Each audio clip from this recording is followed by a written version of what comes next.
J'arrive comme une princesse. Et après, on peut même s'occuper du contenu. Ah, putain. Ok, je vais gagner beaucoup d'argent très rapidement. Et la prochaine fois, je serai la princesse. Tu sais quoi? Tu sais quoi? Moi, j'ai dit qu'il fallait que je gagne de l'argent pour me payer une... Attends.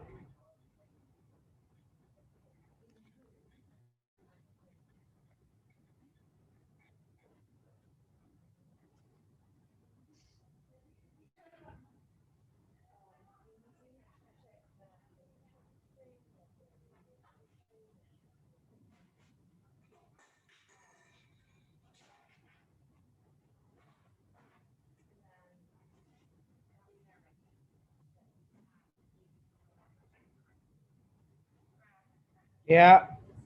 Can you explain to how this works in a workshop? Sure. There's going to be another group, right? It's going to be immediate. There's a breakout room, you mean? Yeah. There's Yeah. no room A, room B. No, just a prep room in main stage. So that we don't need to When they first come in, yes. Oh no, because there's only one workshop at a time. Okay. Give me a second. No, just give me a second. Okay, I want to go to the washroom first and then come back because I'll have to sit here for a bit.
How are you?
Just give me 1 second. I need to end this session. I'm just giving this to you. There you go. Okay, so there's different things? No, one is main stage, one is venture stage. I thought we already had Jeff. Well, he didn't add him. No, I mean, I thought we already added him to the speakers thing. Because I remember that being specific. No idea. Okay, 1 sec.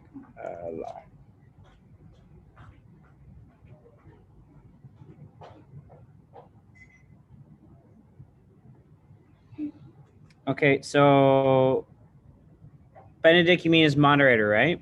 Yes, Benedict's the moderator, but Benedict will be coming in person. Okay.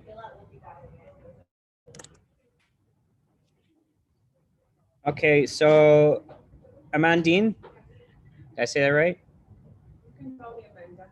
No. I can. No, I'm just trying my best. 1 second. We have to check something.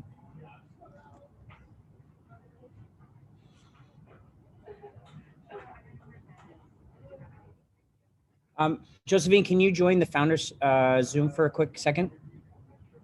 Yeah. I have to test the setting. Nicole, who's Nicole? And Jonathan? Who's Jonathan? Will Ford wants to join. Yes, let's roll this again. Hey guys. Karina, you need to make sure you do not sign in as KB. Oh, in Zoom? Yes. Okay, shit. Okay, I'll do that straight away then now. Who's Jonathan Lewin? Lulin. That's Jonathan Moore. No, our Jonathan. Oh, okay.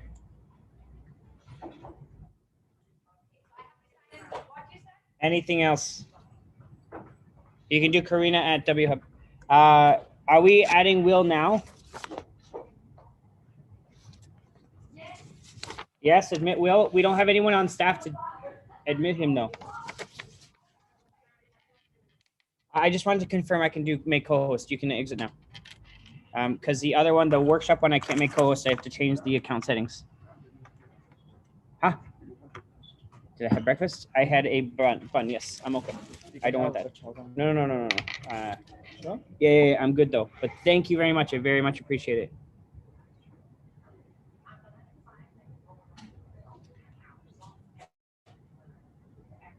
Okay.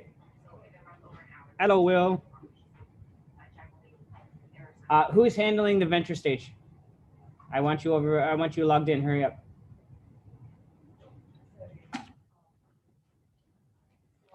We are fantastic on day 2. It is going to be beautiful, and it is going to be fun, exciting, because we have awesome people like you, Will.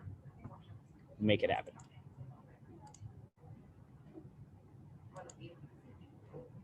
Yeah, no problem. Take your time. We're going to go through a visual and audio test, so don't worry. So when you get set up, that you tell me, and we will go through that process. We're going to have my colleagues be calling in as well. They're going to take over and help you as soon as they're situated as well. And how are you doing today? I'll be nice. I'll turn on my camera as well. But my background. Oh, I have to do that. There we go. My stuff. So I have like 4 different computers right now set up. Okay, so you're good to go. Do you have the virtual background?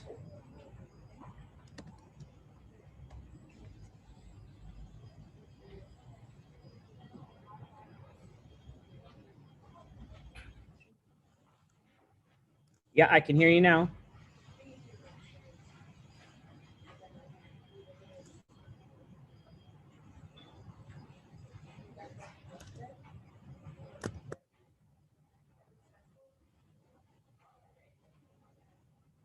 Okay, do you have the virtual background and everything? Because we have, I believe we sent it over.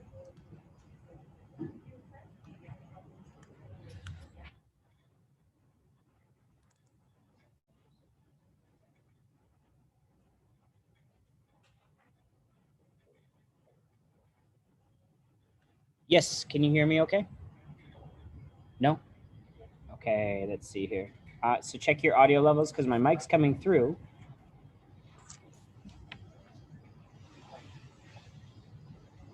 I can hear you.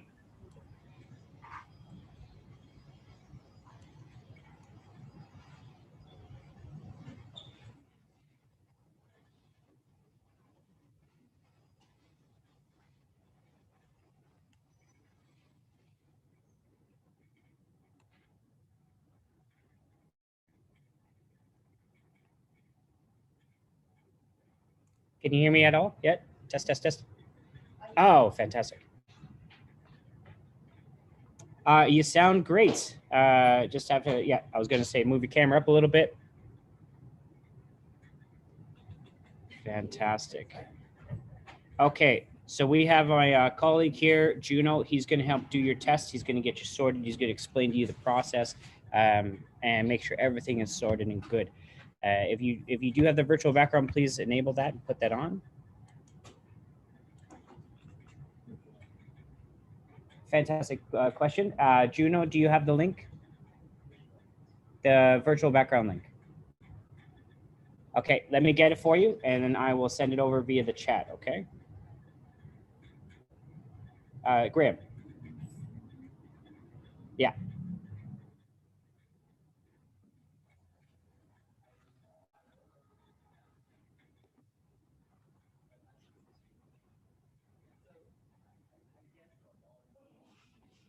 Hello, Alan. Great. Yeah, and in terms of the video,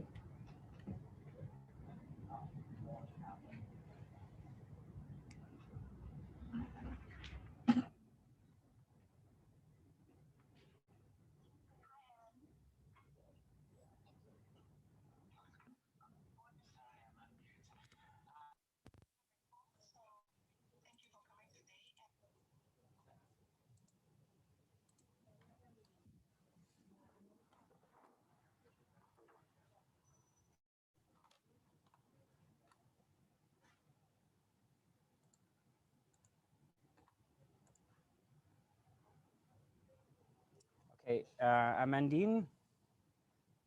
Mandine?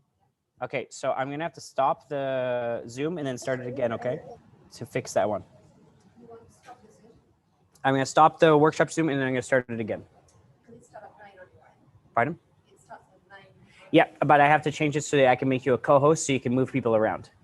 Okay? Okay.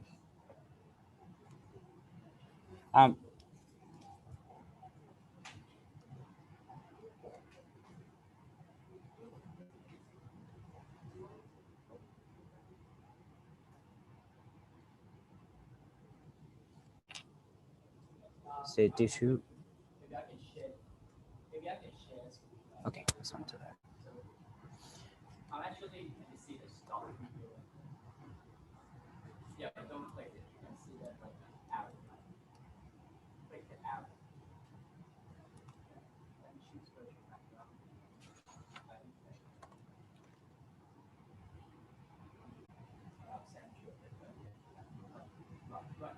Okay, so if you want to bring your laptop over here real quick, I can give you a quick rundown of how it's going to work, okay?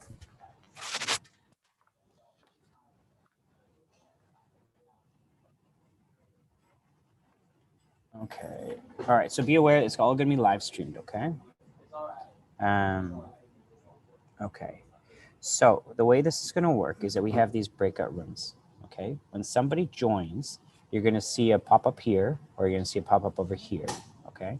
And then what's going to happen is that we have to reassign them to the prep room, because if there's currently a live stream going on, then we don't want that to interrupt, okay? So here you can see how that person just says 1K Yang, he's been in. So now, because we know he's a staff member, we can admit him. Now, in this scenario here, this would be when I can now move them over. So we have this breakout room option. So at the bottom here, it says breakout rooms. Okay. Which view do you use? You don't see that? Oh, I have to make you a co-host. Sorry. Make you a co-host. All right, now you're going to see all these room options. Excellent.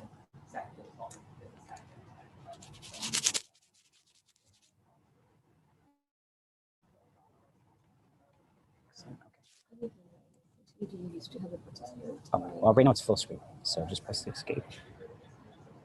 Now you can have it on the side. So now click on more, and then break it.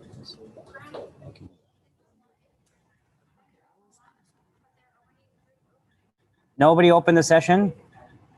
Okay. What, wasn't that you guys doing that yesterday?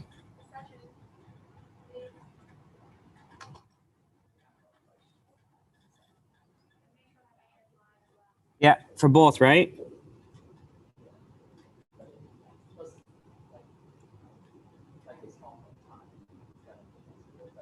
Are they on the power story right now? Power storytelling?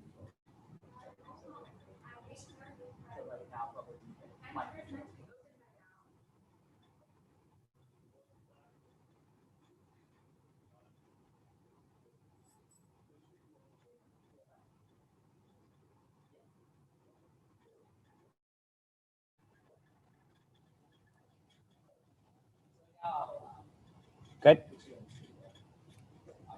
Okay, give me 1 second. I need to sort out some stuff.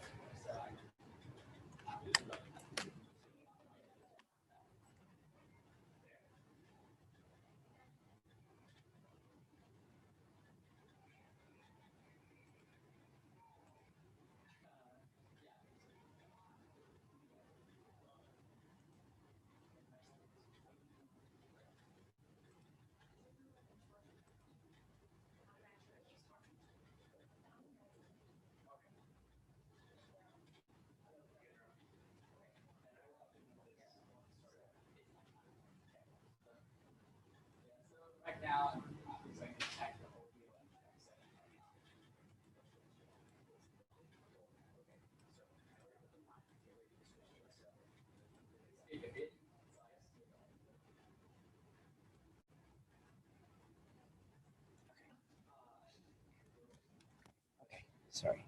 Just a little bit of confusion in the morning. Take your time. It's starting at 9, so we have time if you have. I know, but I want to make sure those are going Yeah, smoothly as well. so Okay, so what we want to do here, so there's going to be two things with the workshop. You have to handle two different things. So either you can chill out here with me and you can tell me, hey, Graham, we're going to start a new session and I can help you. Or you can learn to do it yourself. You can do it the whole thing. So I think doing the whole thing can be a little bit tough because it's, as you can see here, you'll have to talk to the speaker, get them all sorted, make sure everything's fine. Good, not there. Just making sure I'm not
Good.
Okay. Okay, so it is working.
Hello, Joe. Can you hear me?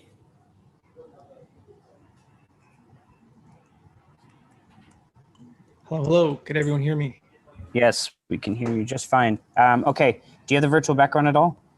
I do. Let me go put it up right now. Just to let you know, we're supposed to be going live right now. So just want to make sure. Yep. This is good. Happy with this one? Fantastic. Perfect. Good. Okay. So audio let me levels are just- good. Video levels are great. You ready to go? Ready to go. Yep. Fantastic. Okay. Then we're going to go live. I'm muting myself in 5.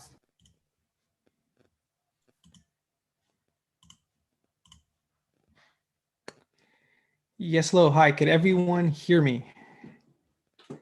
Do I have a confirmation that everyone could hear me? Yes, perfect. Awesome. All right, great.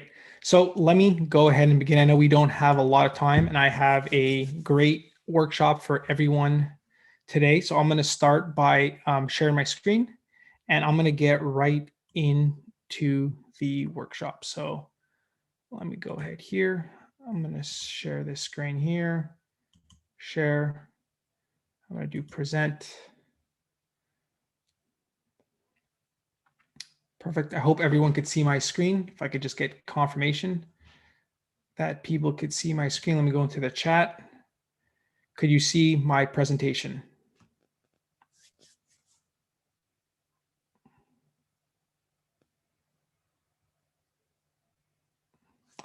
Okay, I'm going to assume we can. Perfect. Okay, good. I got confirmation. So let's begin. Okay, cool. So what are we going to talk about today? Launch Boom. So my name's Joe Paperny. I'm a product launch specialist and the director of Launch Boom Academy. And Launch Boom is the most effective product launch system on the planet. And so let's go ahead and start. This presentation is about e-commerce product launches to learn the proven system for launching e-commerce products, raising millions, and scaling your brand, and how to immediately turn your product launches into a profitable e-commerce business. Again, my name is Joe Paperny. So let me start here. So this training is for you if you want to launch an e-commerce brand, you have an e-commerce brand already, you're drop shipping or want to start drop shipping, you're selling products on Amazon or want to start an Amazon business, have a day job, but want to start an online business. It doesn't matter whether or not you're a total beginner who wants to launch an e-commerce brand or an experienced e-commerce marketer. The Launch Boom model works. And I'm going to prove it to you today. And I guarantee you've never seen a system like this before to launch and scale an e-commerce brand.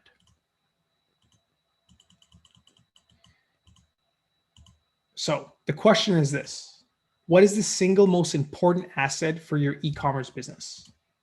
Hint, the money is in it's your list, database. If you answered list, you're correct. The problem is this: how do you ensure you're building a highly qualified email list before you launch your product or brand? How to measure the likelihood your subscribers will buy when you launch? The solution: a pre-order e-commerce product launch. And this is what we do. And this is what I'm going to explain to you how to do in this workshop. So this is a strategy used by the brands who execute the biggest product launches. Here's an example: Apple. iPhone pre-orders exceed 4 million units in 24 hours. Apple Inc. may have had nearly 1 million Apple Watches pre-ordered in the US in a single day. Amazon Echo. Amazon says that over 1 million people have pre-ordered the Echo Auto. Tesla. Model 3 reservations for over 180,000 units, 276,000 units pre-sold in the first 3 days, equivalent to $11.5 billion. Nike. This is one of my favorites. The World Cup jersey sells out after a record 3 million people try to pre-order it from Nike. Now, just imagine that, having 3 million pre-orders before you actually go and manufacture your product. You just need, all you need is an idea, a prototype. Maybe that's too far-fetched. So how about just 1% of that? You have 30,000 pre-orders of your product. Or how about just 0.1%, 3,000 pre-orders? What would that mean for you and your business? So the challenge is this. Pre-order product launches can be a bit tricky to get right. So this is what we're going to cover today in this workshop. 12 real-life examples of Launchroom's recent product launches that generated over $13.1 million in revenue, and how you could use the same test launch scale framework for your product launch. The 5 biggest product launch mistakes, the biggest mistakes I see people make when launching their products, and things you must absolutely avoid doing. Case study, a reservation funnel case stated a product that we launched that generated over $225,000 in the first 24 hours, and how you could use the same reservation funnel that makes leads 30 times more likely to purchase, to buy when you go live. Plus, how to get started and what your first steps should be. So first, before we begin, let's walk through the product adoption curve. You want to get to the mass market. And that's when once you get to that market, you most likely have a 7-figure plus a year business. But the problem is, to get to that market, you first need to attract innovators and early adopters. And that's what our system does. Innovators and early adopters are trendsetters. They're highly respected as opinion leaders, willing to take more risk with the products they buy, and they're responsible for introducing new products to the larger population by sharing their experiences. Their endorsement of a product bridges the gap between trendsetters and the majority. Early majorities and late majority need validation from innovators and early adopters before buying a new product. So most people, when they launch a new brand or a new product, they try to go after the majority of the market, the mass market. And the reason why they fail is the cost per acquisition to acquire these people is too high, because these people are pragmatic, they're practical. They need these people first to tell them it's okay to buy this product. So a great example is iPhone. Apple every year launches an iPhone or their other products, and first they do a pre-order. So I'll buy a new iPhone maybe every 2 or 3 years, but I'm never going to pre-order it. I'm never going to wait in line for 12 hours. That's for these people.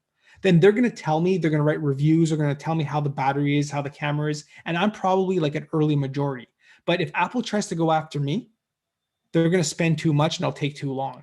And that's the reason why people fail when they try to launch new products. They go after the wrong segment of the market. So what we do is we actually ignore the majority. We don't want these people. We only want these people. We want to raise hundreds of thousands, millions of dollars pre-order before we go into manufacturing, and then we scale our brands.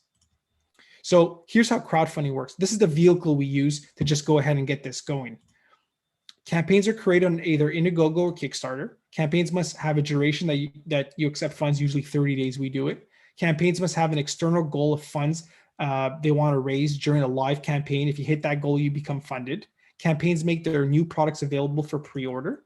When someone pre-orders the product during the campaign, they're technically pledging that reward and have become a backer. Now, before we continue, you might be asking, hey, Joe, where's the proof that you know what you're doing and your team knows what they're doing? So here's LaunchBoom.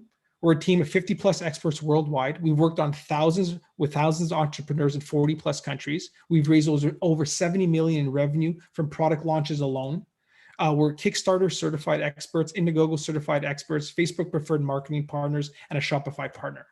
Here's a testimonial from Mark Regal, the director of hardware and technology from Indiegogo. The sheer amount of $1 million campaigns that LaunchBoom has been a part of is staggering. Now, we've also been in pre-order product launches in market after market. I looked at the numbers recently, and it's about 38 different markets. So markets from fitness accessories, power chargers, eco-friendly alternatives, lawn equipment, sunglasses, outdoor apparel, backpacks, bags, wallets, hand tools, pain relief accessories, kitchenware, and a lot more. We have 300 plus pre-order customers, 70 million plus in revenue raised. Here's some examples. I'll go quickly. eWheels, raised almost 700,000. Neck Hammock. I'll go into more of these. We have over 13,000 pre-orders. Raised over $1 million here. Raised over just under $1 million. Some other case studies here that I'm going to go through. Alan from Vava, they came to us with their next Vava laser projector. They wanted to do a crowdfunding campaign. Their price point was high. It was $2,500 almost. And that was 30% off retail because they were doing a pre-order. They went through our proprietary reservation funnel that I'm going to walk you through in a moment. And then they went to a live campaign, and they raised a significant amount of money right out of the gate with what we call the launch boom effect. I'm going to walk you through exactly how we do that. So overall, they raised almost 100,000 in the first 48 hours and total $2.1 million in revenue. This is pre-order, and this is a big company. So every kind of type of company does this. Here's another example. AirPix, they wanted to do the same thing. This was a low ticket product, only $65. They went through our same reservation funnel. They did a live campaign. Again, launch boom effect. They raised a large amount in the first 24 to 48 hours. I'm going to show you how we do that. Did over $114,000 in the first 48 hours and $1.6 million. Now, you might be saying, all right, these are bigger companies. What about regular people like you and me? Well, here's some more examples. Here's a case study. Bubba, one of our clients, he's the co-founder of Giver Outdoor Apparel, and he started his first launch while working as a baggage handler at the Jackson Hole Airport.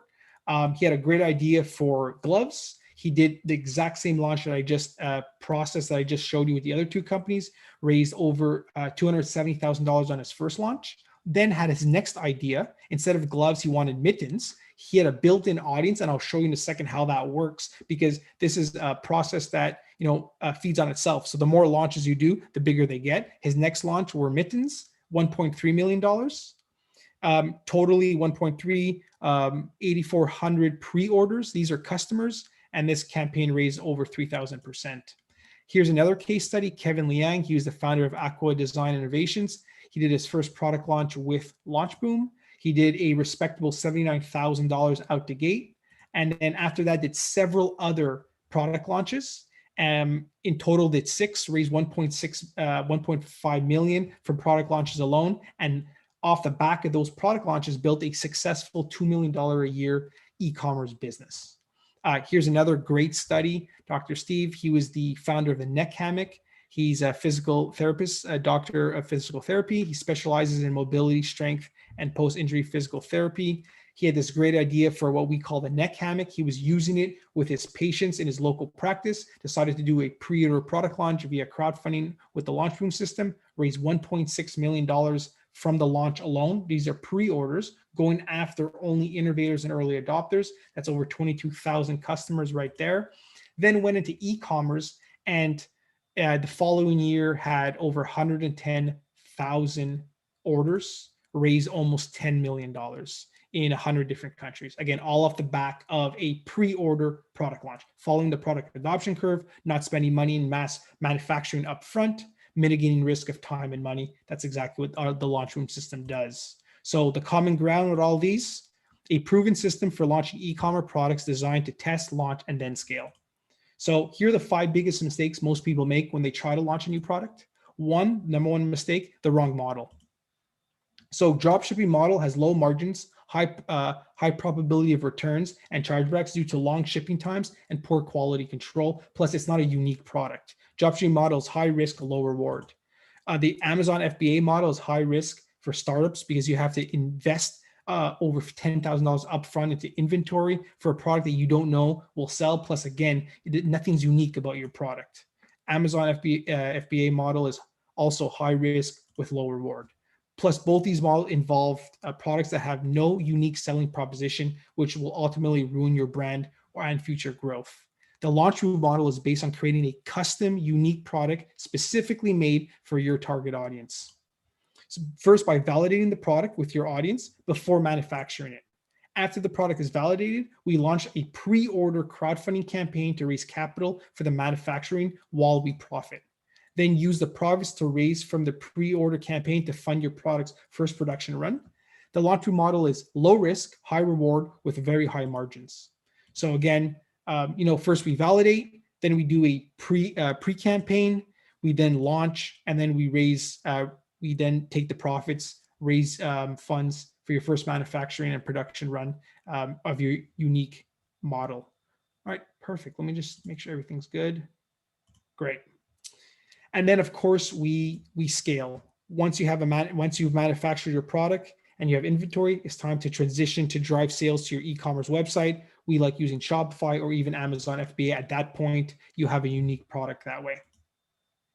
All right, so here's an example of one of our clients. This is a kind of a cool little example. Here's Nathan. He had a cool idea. He's obviously not an artist. So he had this idea for a desk he wanted to make, a coffee table he wanted to make. This was his initial sketch. He then went to a rendering artist, built this out off of that sketch. No joke, this is a true story.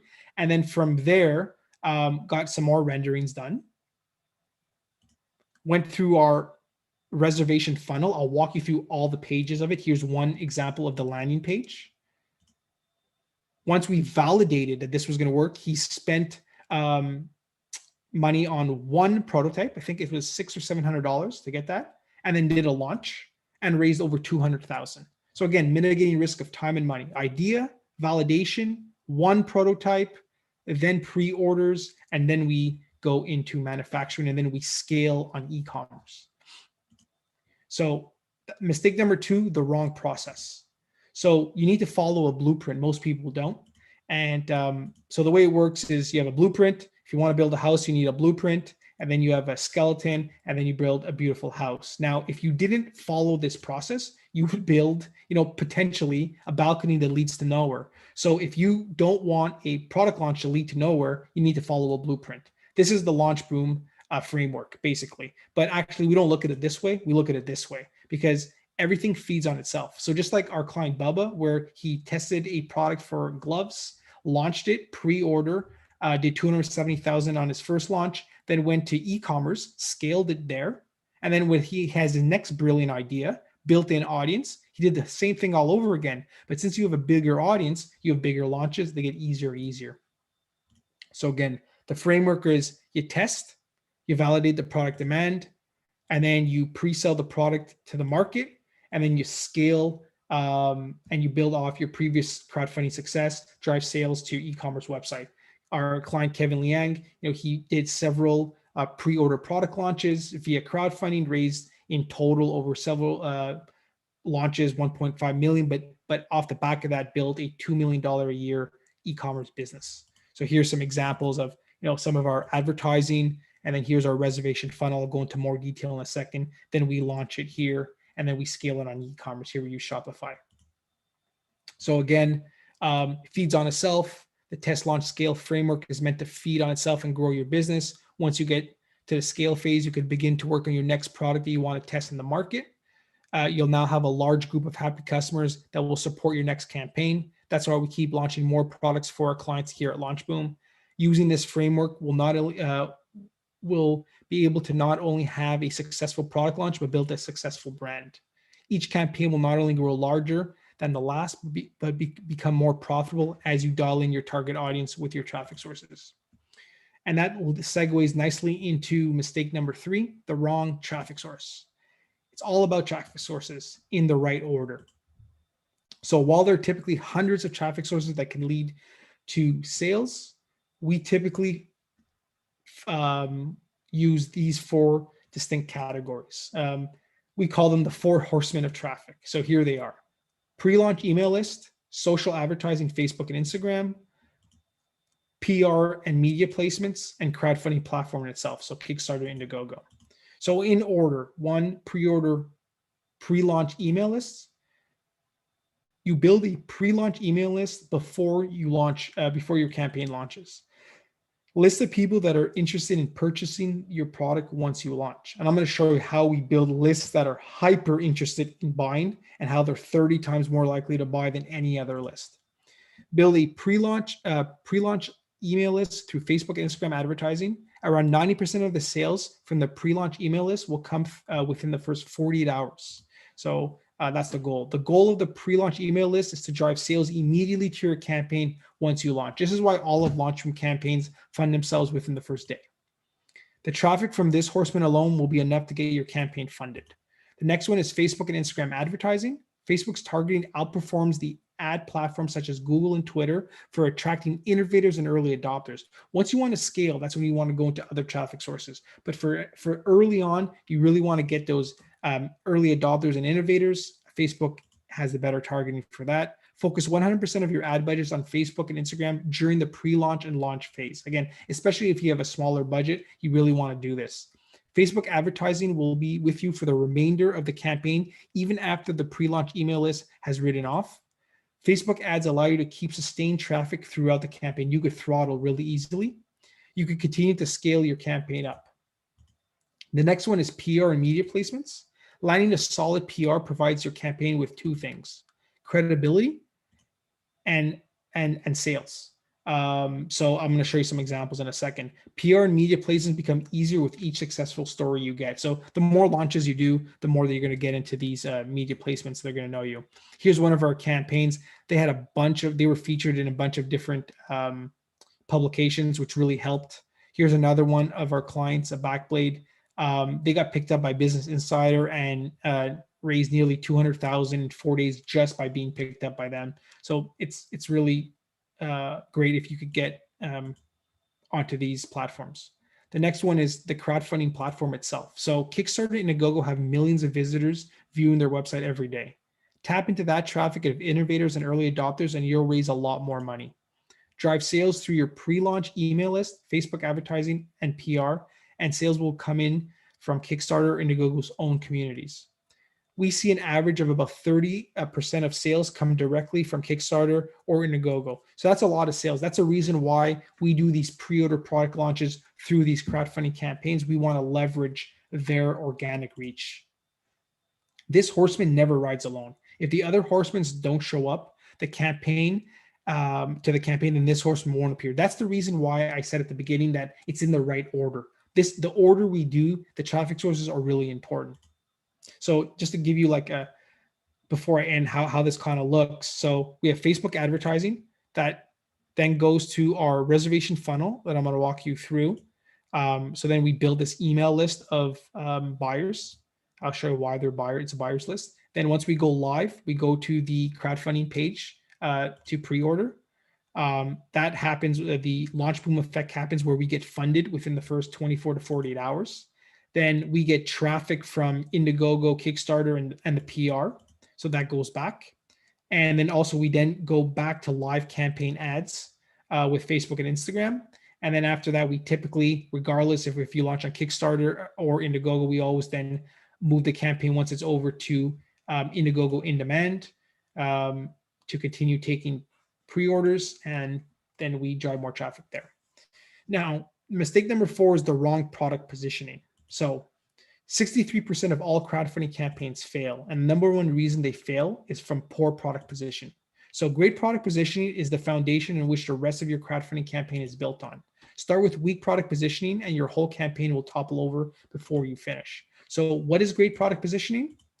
Great product positioning is effectively communicating the value of your product to your target audience. So your target audience, finding the people online that experience the problem your product solves. Again, we're going after innovators and early adopters.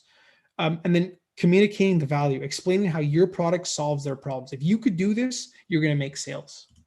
So developing your initial hypotheses of your product positioning. This is how we do it here at Launchroom and why we're so successful at this. We use what's called a consumer-based brand equity pyramid. And all that we really do is answer these questions at every level. And then we form our hypotheses, and then we test it in the market. So here's how we do it. So for salience, the question is, what product category are you in? And you want to be incredibly simple. So for this headline, we use the best damn mittens ever. Mittens is playing on salience. This is what works really well. You want someone to understand exactly what your product is in less than a second. For performance, the question is, what are the core features of your product? You want to identify why your product is better than your competition and have at least 3 main points of parity. Now, of difference. Now, I'm going to, if you guys want at the end, I'm going to share these slides. I have a limited time. This presentation, this workshop could go on for like 2-3 hours, all the information I have here. So I'm going a little bit quick. Anyone who wants these slides, you could, I'm going to show you at the end how you could contact me to get them. Imagery. The question is, what brands would you associate with your product? So again, you want to answer this question. You want to have hypotheses. For this campaign, we wanted NASA. So the best performing headline were these NASA-inspired sunglasses are made of aerospace titanium, grade titanium, and this worked really, really well. And then this one here is important, judgment. So you want to ask these questions and answer these questions before you launch in your messaging. So what concerns or doubts people may have about your product? So by doing this, you will address any concerns, doubts, or questions of credibility directly within your messaging. So if they're not sure about something, if they don't, you're going to answer it right away. And that's how you're going to make a lot more sales. So this is really important. Feeling. How do you want people to feel about when they use your product? So, for this example here, we didn't want them, we wanted to have like a capture of youthfulness and fun, and drone doesn't convey those feelings. So we figured, aerial camera does, and we tested different things, and that was the best thing. So this was our best headline. So again, this is why you have to answer these questions, test them in the market to figure out what's working best. And then the last one is resonance. You want to ask the question is, how's your mission in alignment with your customer's mission? And when you're trying to find these innovators and early adopters, you want to find people that really resonate with your mission. So for this one here, it was, how to remove plastic from the world. This is who our target was. So that's what makes it a lot easier for us when we want to do product positioning and audience targeting. We match these two together, answer these questions, and then we go and test it in the market. So developing great product positioning is a process that takes time. Any initial ideas are pure hypotheses. Everything should be approached with an open mindset. Test different ways to position your product and let the market tell you what is best. You have to try to take emotion out of the equation and let the data tell you what direction to go. Mistake number 5, the wrong funnel. This is a big one. So the question is this: how can we know if a campaign is going to be successful before we launch? The answer is we test it. How do I get this answer out? How do I raise $1 million on Indiegogo or Kickstarter? How much do I have to spend on advertising? What will my return on investment be? Whoever's answering these questions without testing your product first is lying to you, because it's the only way. So to answer those questions accurately, you must have a system to test your product positioning and your audience targeting. So I just showed you how we get our initial hypotheses for messaging and targeting. Now this is how we then test it. We call it test boom. So here's an overview of how test boom process works. We develop initial hypotheses of how your product should be positioned in the market, test ads and landing pages that use your hypotheses, the ones that I explained to you earlier, analyze the data from ads to learn which product resonates the best with your target audience. And by doing that, you're building a highly qualified pre-launch email list is the key part in a product launch strategy. Now, the challenge is this: measuring how qualified the list is. So, we're building this list before we launch. How do we know how many people are actually going to buy? So how likely email subscribers are to buy your product when you launch the crowdfunding campaign? And for a couple of years, we actually wrestled with this question with little luck. We had some great campaigns, some that were a bit of a miss, and the audience, the list that we built wasn't there. So we were trying to look for a correlation between pre-launch metrics that the likelihood that a lead would buy when we go live, such as cost per lead, email open rates, leads to reach ratio, things like that. And the short of disappointing answer was we couldn't find any strong, consistent correlation until one day we discovered a website that was taking a $1 deposit. If you put down $1 deposit, you'd reserve the product at the best discount when they launched. We knew this simple idea was something big. So we took this strategy and tested it in our pre-launch funnel. The results, game-changing. Since then, we've perfected the model and the strategy. This was around 2017. So we've been perfecting it for a while. So the top reasons why the reservation funnel works. Making a purchase on a website, even for $1, is a much better indicator of purchase intent than just giving your email. By tracking those that make $1 deposit, you could optimize Facebook ads for purchase versus lead. Even though the reservation funnel is quite simple to understand, getting all the pieces to work well together has taken a long time and a lot of testing. So here's like an overview, a blueprint of our reservation funnel. Again, if you want this slide and all the other ones, at the end of this presentation, I'll show you how you can get that. But basically, this is what we do for every single launch during pre-launch. So step 1, Facebook, Instagram ads that go to a landing page to sign up. The call to action is to give an email address to be notified when we go live. Then we have what's called the reservation bridge page. After they send the email, they get to a page where we explain if you put a $1 deposit, you become a VIP and reserve the product at the best discount when we launch. There's no checkout on this page. That's why it's called a bridge page. Then if they click a button, they get to the checkout page. That's when they submit their credit card and they become a VIP. Here's an example of some ads. Step 1, this was a landing page. This was the reservation page where we told them, the MSRP was $118, but if they put $1 down, they're going to get 41% off. It'll be only $70. Then they have to put their billing information. And then there was a thank you page. And I'll show you how we then bring them to a private Facebook group to continue engaging them. And we also have an email nurture sequence in the background as well. I'll show you all that in a second. Now, this is important. The difference between VIPs and non-VIPs. So they're both leads, but some leads are more valuable than others. So in the reservation funnel, you'll be collecting leads. Your leads will be broken out into 2 separate segments we call VIPs, those that put a $1 deposit to reserve your product. Now, non-VIPs, those that do not put a $1 deposit to reserve your product. They just only submit the email on page 1. Now, non-VIPs, email leads only, will convert on average at 1 to 3%, whereas VIPs will convert on average at 30 to 40+%. I'll show you when it's almost at 50% right now. And so this is really important. So we've been collecting this data since 2017. So here's a cool stat. VIPs are 30 times more likely to purchase when we launch than non-VIPs. In this example here from one of our clients, Garden, VIPs were 60 times more likely to purchase than non-VIPs, and we generated over 129,000 from the pre-launch list alone, which is huge. So simply put, the reservation funnel allows you to optimize your ads for purchase intent versus lead intent, allocate ad budget more effectively and get higher returns on ad spend, ROAS, build a community of people that are 30 times more likely to buy your product when you launch. So that's why these are so good. So during this presentation, I showed you all these different campaigns. The one thing, because they're all in different categories, different price points, the one thing that they all had in common was they all used the launch room reservation funnel to first test, then do a pre-launch, and then we went live.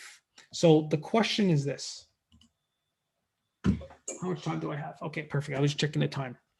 The question is this. What happens when you have the right process, the right traffic sources, the right product positioning, and the right funnel? I'd like to give you one more case study to show you all this. So here's a case study. Alex, he's the founder of Alford Golf, and Alford Golf is one of the fastest growing companies in the bag and push cart market. So he came to us. You want to do a pre-order product launch for eWheels V2. It's turn any push cart into a smart caddy. So I'll show you that example. So this is it right here. So you have a golf bag and you attach this product to your golf bag, and now it is basically it. You don't have to push it; it pushes itself. So this is a very competitive niche, golf. So we did a pre-order crowdfunding product launch with it. These were all the pages that I showed you. So we did ads that went to a line. This is the reservation funnel. It's a landing page. Here was save $300 when you reserve your eWheels today. This was a 40% discount to pre-order. They had to put a $1 down. Once they put that $1 down here, they get to that thank you page where the call to action is, hey, join our Facebook group. And then we brought them into an email sequence. And then when we went to go live, we had this, what we call this launch boom effect. And we pushed a series of emails to the non-VIPs and the VIPs with live campaign ads. And then we raise a lot of money out the gate. So quickly, here's one of the Facebook ads that did really, really well. Here was a landing page. Here's the reservation bridge page, a checkout page, Facebook group. Here, this was the actual Facebook group that they would then join. And then this is kind of interesting. During pre-launch, not everyone goes through the funnel and puts that $1 down. Most people don't. But what we have is we have a pre-launch email sequence. So for VIPs, we congratulate them for becoming a VIP, and then the call to action in this segment during the pre-launch is, hey, join the Facebook group. We're in there. Speak to the founders, because we know that the two biggest correlations of someone buying is putting the $1 down and interacting with us. So we want the most interaction possible. That's where the call to action is to go to the group. Now, people who just gave the email, who didn't put a $1 down, again, that's the goal. So we have a series of emails that congratulates them for being part of our community, but then explains to them over the next few weeks why it's in their best interest to become a VIP and to put $1 down. So then the call to action for non-VIPs is, hey, become a VIP, reserve now, get the lowest price ever. So we keep doing that. We nurture them. Once we're ready to go live, we then have, again, another set of emails for when the campaign is live on either Kickstarter or Indiegogo. And again, we send the VIPs one earlier. They're slightly different call to actions, but we mail the whole list. And then at the same time, we do live campaign ads. The results, 7,668 leads, 870 VIP reservations. Those VIPs converted at 47%, almost 50% of the people who put a $1 down, they went and buy the product. And this product was an expensive product, relatively speaking, it was about $300. So we raised in the first 24 hours over $225,000. And we attained 1,179 customers and raised $667,000 in this launch. So this is it right here. And now he could go ahead and scale on e-commerce even more. So what is the secret? The secret is this: great product positioning plus a great reservation funnel equals a great product launch. That's it. So 60-second recap, because I know I went really, really quick there. Take your idea from a simple drawing to a photorealistic rendering within 48 hours. Build a foundation through product positioning hypotheses. So ask those questions. Build yourself a reservation funnel. Validate the product demand with test boom. So again, we're mitigating risk of time and money. Not very expensive here. Not a lot of time. Test the product positioning and the target audience. Products that pass the testing phase have the green light to launch. Build a community of people who want to buy your product before you launch. That's why we do the reservation funnel. If people aren't putting a $1 down, they're not going to buy your product at $300. It's that simple. We have to take emotion out of the equation. Hit your crowdfunding goal quickly within the first 24 to 48 hours. Rise to the top of the crowdfunding platform rankings and get free traffic from either Kickstarter or Indiegogo. And then transition into e-commerce after you've manufactured your product and have inventory. Scale by building off your previous crowdfunding success to drive sales to your e-commerce website. You'll be able to scale your market efforts quickly. And then the test launch scale framework is meant to feed on itself and grow your business. So once you get to the scale phase, you can begin to work on your next product launch and test that in the market. Using this framework, you'll not only be able to have a successful product launch, but build a successful e-commerce brands. And that's what countless of our customers and clients have done. So, like I mentioned, if you want to get these slides or speak to us, see if there's some sort of potential that we could help each other out, you could book a free strategy call. You could just go to launchboom.com/scaleup, and you'll be able to speak to someone on my team and give you a free strategy call, help you out, see if there's potential for us to work together. If you want the slides of this presentation, you could ask them and they will send them to you via email. So that's it for me. I'll open up my camera again, and I'm not sure if there's anyone who has any questions. I could open this up for, yep, I could copy that here. Let me go ahead and do that. Give me 1 second.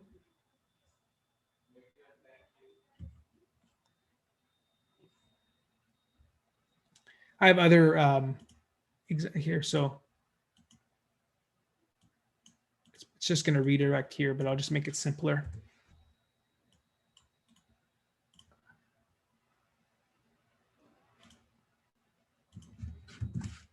There you go. That should work. Let me just test it, make sure it works.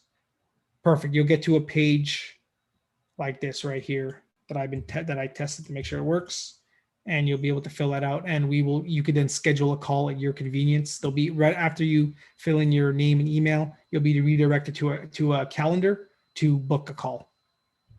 I posted some of these because here's some I do this presentation, and we have so many launches every month with all of our clients that sometimes even if my presentation that I built the slides like a month ago or 2 months ago or 3 months ago, the case studies get old because we have so many new ones. So like here's one, that just he's one of our consulting clients. So he raised a lot of almost $270,000. There's still 9 days left. So he just did this like about less than 30 days ago. This is like very fresh, here's another one. There's still 16 days to go. He's another consulting client. Here's one of our agency clients. This was in May 7th, raised almost $1.2 million with this awesome bike. Here's another client of ours, raised 1.2. They're in Vancouver in Canada. They raised 1.2 million Canadian. So, that's close to $1 million USD. So that's and here's another consulting client, raised over $340,000. Here's another agency client. This is a big one, very cool product. It's still 9 days left, raised $6.5 million. This is one of our bigger launches. So we have new case studies all the time. This is something that's been working since 2017, and it's only getting better now. So this system, if you really want to launch a product, this is the best way. All right, let me go ahead and go back here and take a look at the questions.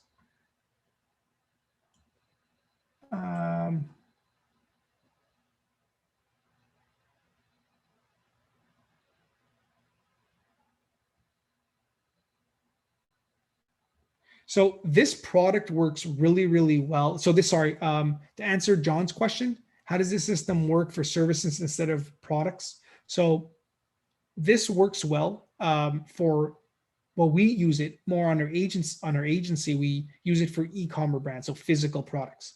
On our consulting side of the business, we could do it for anything that is B2C. So basically, as long as you're going directly to the consumer, for example, this example, right? Where is it? Seed Time. This is a software for gardening enthusiasts on how to garden more efficiently. So it's just basically software. This worked really, really well. So it could work for both either software or physical products, as long as you're going directly B2C, business to the consumer. Our system isn't for B2B. But with the reservation funnel, what we teach is, how to validate a product before you spend too much time and money into it. We're all about mitigating risk of time and money. So that's what we do. So I know that there's a bit of a delay. So yeah, let me know if there's any more questions, or is there a place that I should go see the questions? I'm just looking at the chat here. Okay, cool.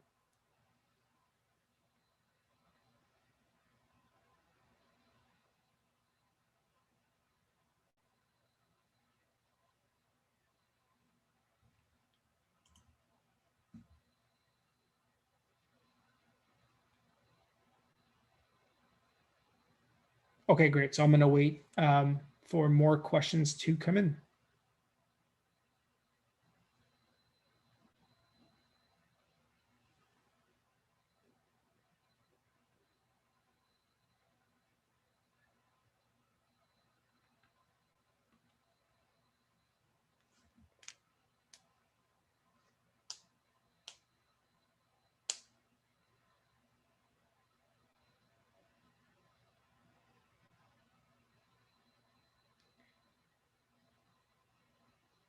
So the question here, a new question is, what would you suggest to projects who don't have enough data to gauge the market? I would need more to answer that question because I don't understand, don't have enough data. Basically, what we do with our testing model and our reservation funnel is we validate if there is a market for the product or if the product needs to be pivoted slightly. Do we need to change it slightly, or is it just there's it's just not going to work? Most of the time, we just need to kind of pivot. The idea is this: you're looking for the innovators and early adopters of your product. So some products could be very, very broad and could work for many different verticals or audiences, but you want to figure out who are the people that are going to adapt the earliest to your product. And then by finding those people, you're going to build a community of innovators and early adopters, which is going to lead to testimonials and social proof, which is then going to lead to them being able to share their experiences with the mass market, the majority. So just like how I explained, I'm never going to wait in line or pre-order an iPhone if I want to get the next one. So like I said, I buy a new iPhone maybe every 2 or 3 years. I'm waiting for those people to pre-order it, to wait in line, to give me the reviews, and then I'm going to buy. And that's how, when you launch a product, you're going to get to the mass majority. You got to first ignore those people and just figure out who are the innovators and early adopters for your particular product. So Launchroom, our company, we're about a little over 50 people in the company. John is asking how big our team is. Yeah. And like our company is broken down into, we have an agency where it's more of a done for you. And that's typically for companies that have a little bit more capital to invest. And we also have a consulting division of where it's people who have a smaller budget who want to launch. But again, a lot of these clients here, this was a consulting company. You raise, significant money, 6 figures, consulting. So these are companies that have a little bit less to invest early on.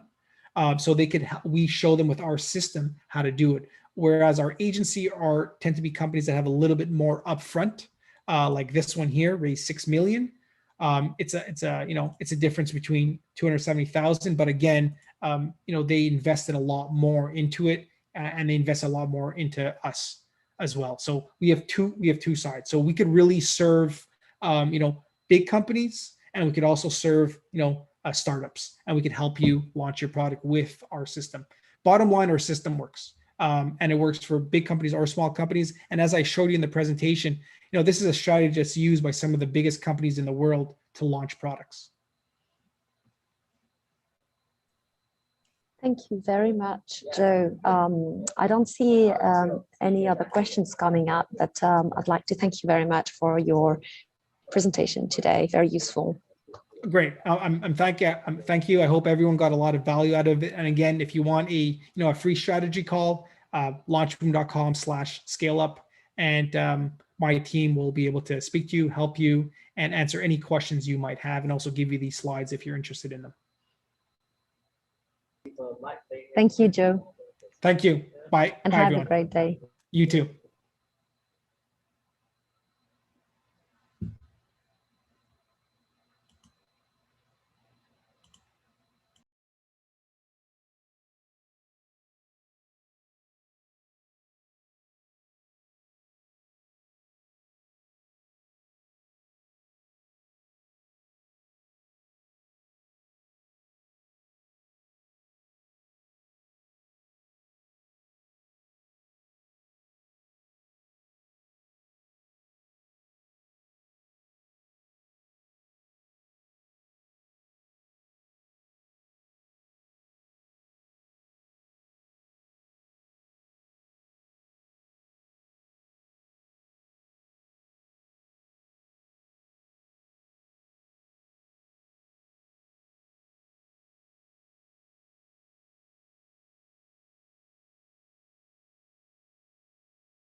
Hello.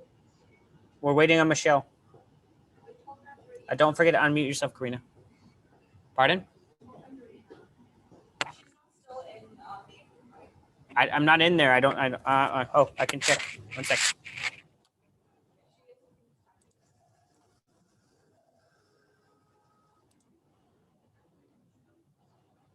Michelle is still there. Yeah. Yes, I can do it right now. Okay, can you hear us? Yeah, I got to join the other room. Okay, very good. Okay, so maybe I'll just need to make sure.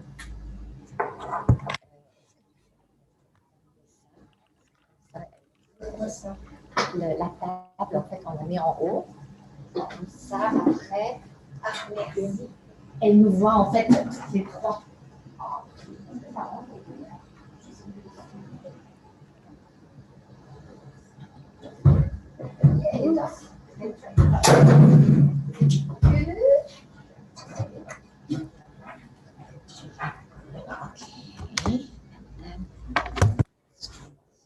Here.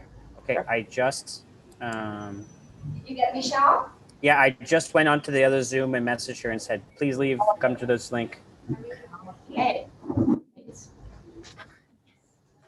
This is a workshop on user research. I don't know if you listened to the talk just now. And so I'm going to be the guide, so I'll have to follow instruction. And I will. One second. Maybe I sent her the wrong link. 1 second. Hello, Michelle. The good thing is that you don't know at all, and that's the objective. Okay. So you just have to come and observe me, how I'm trying to follow instructions. And that is going to be used as a showcase in terms of how important actually user research is. How important it is to understand that people may don't. Karina, when you talk, can you make sure that the mic is not too far from you guys so the audience can hear you well? The mic is, can we, computers too far? No, the mic is That's here. fine. I think just make sure to project your voice because you have the three of you guys. Yeah, there's a lot of audio background. The only thing, yeah, very good. Okay. Ram, if you Hey, can Michelle, excellent. Hey, fantastic, Michelle. So I'm here together with Chrissy, who is our designer. And so Michelle has an extensive background in design. Okay, so we're running 5 minutes behind. I want to wrap this up. Let's go live. We're good. Michelle, you're good to go? Yep, good to go. Excellent. Okay. So we're going to go live in 3, 2, 1.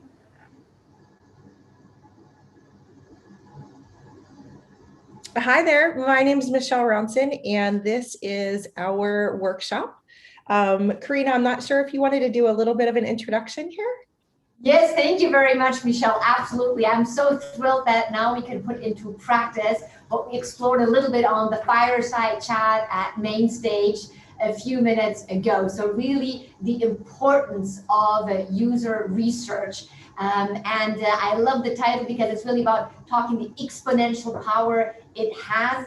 And I think nothing better than doing, right? Learning by doing, trying to understand what are the things actually I may have missed in not investing enough time and money into user research.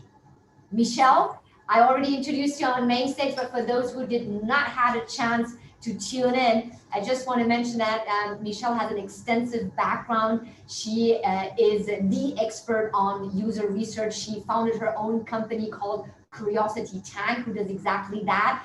Last year, I think specifically, you took the time to teach your know-how to over 3,200 students around the globe by now. And you also became LinkedIn top voice. So I'm really honored and thrilled, and I am looking forward to do this workshop with you to better understand what I actually don't understand. User research. I love it. I love it. Let's dive in here. Welcome, everyone. There are some materials that you'll need to access for this session to get hands-on.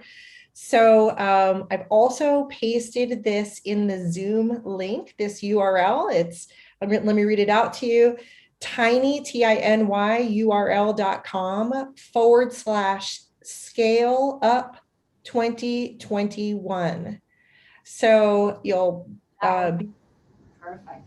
redirected to a page there. Again, tinyurl.com/scale up 2021. And you'll need those resources to participate in our hands-on activity. Hey, great. My two amazing helpers here with me. Awesome. Awesome. Thank you. I'm going to skip the introduction. There was a great introduction in the fireside chat. Suffice to say that I'm a design user research executive, coach, and educator, and I teach people around the world how to ask better questions so they can make more informed product decisions. Last year, I reached 3,200 people, and I founded my own school called Curiosity Tank. I've had the great pleasure of working with some of the most renowned organizations in the world, and even better than their brands are the people within them. So, all right, it would be great. Are you guys ready? Can you guys give me a thumbs up? All right, awesome. I'm a bit nervous, but I'm totally ready. Okay, let's do it. Let's do it. Okay, first, let's lay a quick foundation about what we explore as user researchers, okay? And here are the questions that I explored. We discussed some of these in the fireside chat. So typically my clients hire me to explore one of the following. What should we build? Who are my customers? Are we building the right thing? Are we building the thing right? Which is a very different question. Why did this metric go up or down? Do they understand this? They meaning my customers, my members, my subscribers, my drivers, whoever they are, right? And do they understand this, right? Is it comprehension? Does it make sense? Or how can we improve XYZ? How can we make it better? How can we make it faster? How can we make it more intuitive? Or should we implement this feature? What are the pros and cons? The opposite of that is, should we sunset this feature? Or should we add a different level of service or take away a level of service? Okay. And then eventually, my clients began to ask me, can you teach me how to do what you do? Can you teach my team how to do what you do? I'd been an educator in the design world for years. So making the transition from teaching design to design research to user research to experience research was pretty seamless for me. Okay, I'm not sure that people can vote here, so I don't know what questions they're most interested in, but I would love to know if there's a way. Which of these questions resonated with you the most, or which one would you like to understand the most? And perhaps we can do that in the Q&A a little bit later. So the other foundation to lay. Yeah, I should get prompted actually when we see some of these questions come up. Absolutely.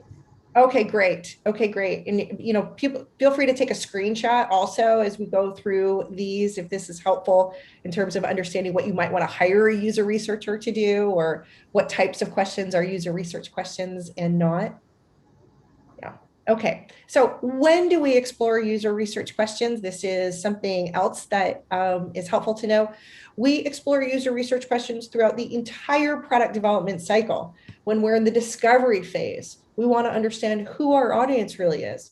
What are their needs? What are they doing now around this problem space? What opportunities exist, right? What concepts might work, right? How should we think about this space? How does it all relate to each other? And then as we go through the development process, our questions change and the feedback that we're gathering is changing. And maybe we're introducing some stimuli, and then we're conducting some evaluative research because there's something at a point where it's ready to evaluate. And then after we deliver it or after we launch it, we want to watch also to see how people are responding to it. What questions do they have? What impact does it have on the ecosystem? And what's to the left and what's to the right? And then after we launch it, we want to continue to monitor it.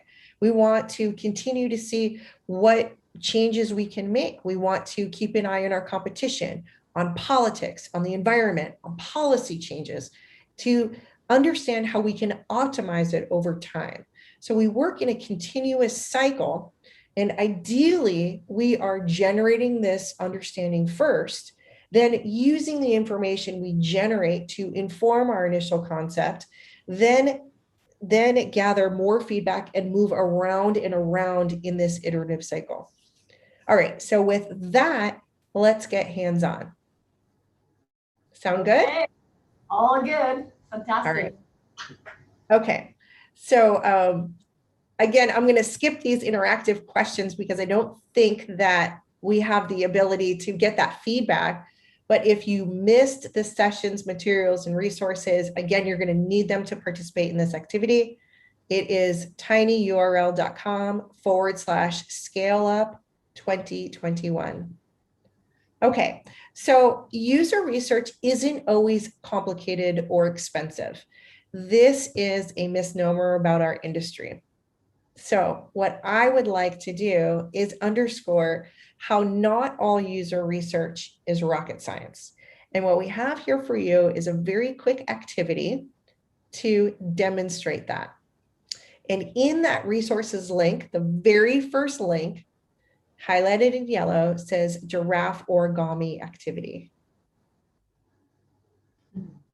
And what we're going to do here is a quick usability test.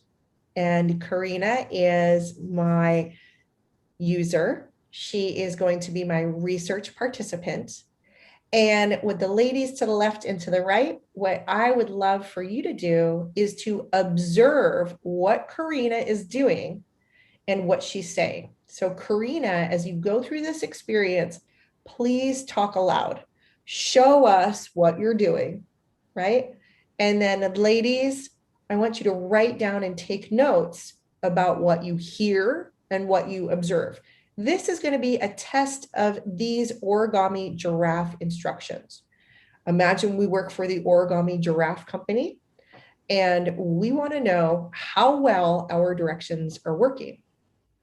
Okay, so this is going to be a 7-minute activity. And Karina, I want to be very clear. We are not testing your giraffe origami abilities.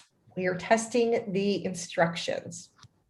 What I'm going to do is I'm going to take myself off Zoom so we can focus on you and get a very clear view of you and your experience. Okay. Good. So this is going to be a 7-minute session, and then we'll follow it up with a group discussion. Are you ready? Look at me. Did you want me to lower the camera so people can see what I'm doing actually? Yes, that would be great. Yep.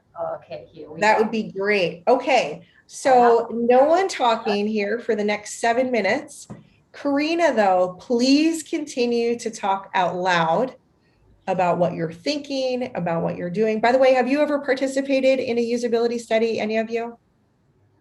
No, I have not participated in the usability study. And I think the last time I did an origami is 10 years back when I was in Japan with my kids in kindergarten. And I miserably failed. So I'm really nervous right now again. Brings back bad memories. Great, fantastic. Okay. Perfect, perfect. I see that the host has opened some breakout rooms. Please wait to be assigned. So we should start this activity in your breakout rooms. How about this? The person who lives closest to me in San Francisco, you are the maker. Unless you've made origami in the last 10 or 15 years. Okay. If you have made origami in the last 10 years, then it's the person who lives furthest away from me in San Francisco. You're the maker. The other people in the breakout rooms, your job is to observe. Your job is to observe what you hear. Your job is to observe what the maker is saying and to take notes on these things. As much as you might want to help your maker, you can't help them. This is strictly an observation exercise. So makers, that puts the onus on you to make sure that you talk out loud and you share your experiences. Okay. It sounds like they're still organizing the breakout rooms. Okay, yes. And it was so kind. Chrissy actually said she can do it. And I was like, this is so sweet. But yeah, exactly. Michelle told us, no mercy. I'll have to, go through this all by myself. Can we get a signal for how long it will be to assign the breakout rooms? I think it's okay, actually. Why don't we just get started at this stage? Let me have a quick check, actually, with the tech team here. Okay. But in the meantime, I think maybe if you want to explain in the meantime, like, why is it really important right now that people who have done that before should not be the maker? That's a great question. So when we're conducting usability research, we want to make sure that we are conducting or gathering feedback from similar types of people.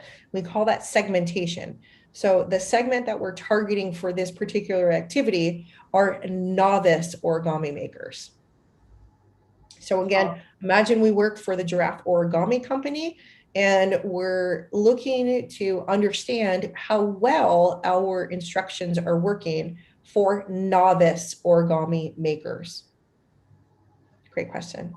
Perfect. Okay. And by the way, fantastic. We can just continue live here because they found a different tech solution. So you don't have this breakout experience on Zoom. It's in the other tool. So we are just here together and ready to get started. Okay, great. Karina, go for it. 7 minutes.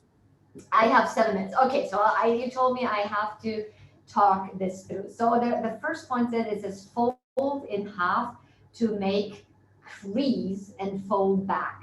Crease. Okay, so I have to mention that I'm not a native speaker, so I don't even know what crease means, but okay, fold it in half. So I have the first issue that I was just wondering, should I fold it lengthwise like this or like this? And if I look at the instruction correctly, it probably looks that this is a squared piece of paper. So I guess I first have to kind of like make this a square thingy thing. Okay, let me try to do that. Let me actually first square it, because then I probably would not have the same question anymore. There is only one way to fold this in half. Okay, so actually I could see I was not doing a perfect job in folding this exactly in half. But I think I have some scissors here. Am I allowed to take scissors or not? Oh, you're not allowed to answer me. Okay, so maybe let me just pretend that I'm allowed to take some scissors here. Because again, remembering from last time how miserably I failed, I think it's important to have the right start. If you get one step wrong in origami, you miserably fail. So, okay, I got this. Fold in half to make crease and fold back. Okay, I fold it in half and I folded it back. And then it says fold in the dotted lines to meet the central line. Okay, fold in the dotted lines.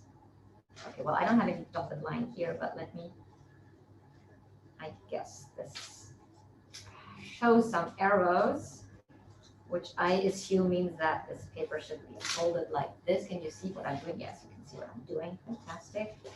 And then I'll get it here. Okay. Okay. Yes, because I looked at picture 3, and that's how picture 3 looks like. So it says fold in half again. Okay. And looking at picture 4, this is probably what I need to do. Okay. And then it says turn around. Okay.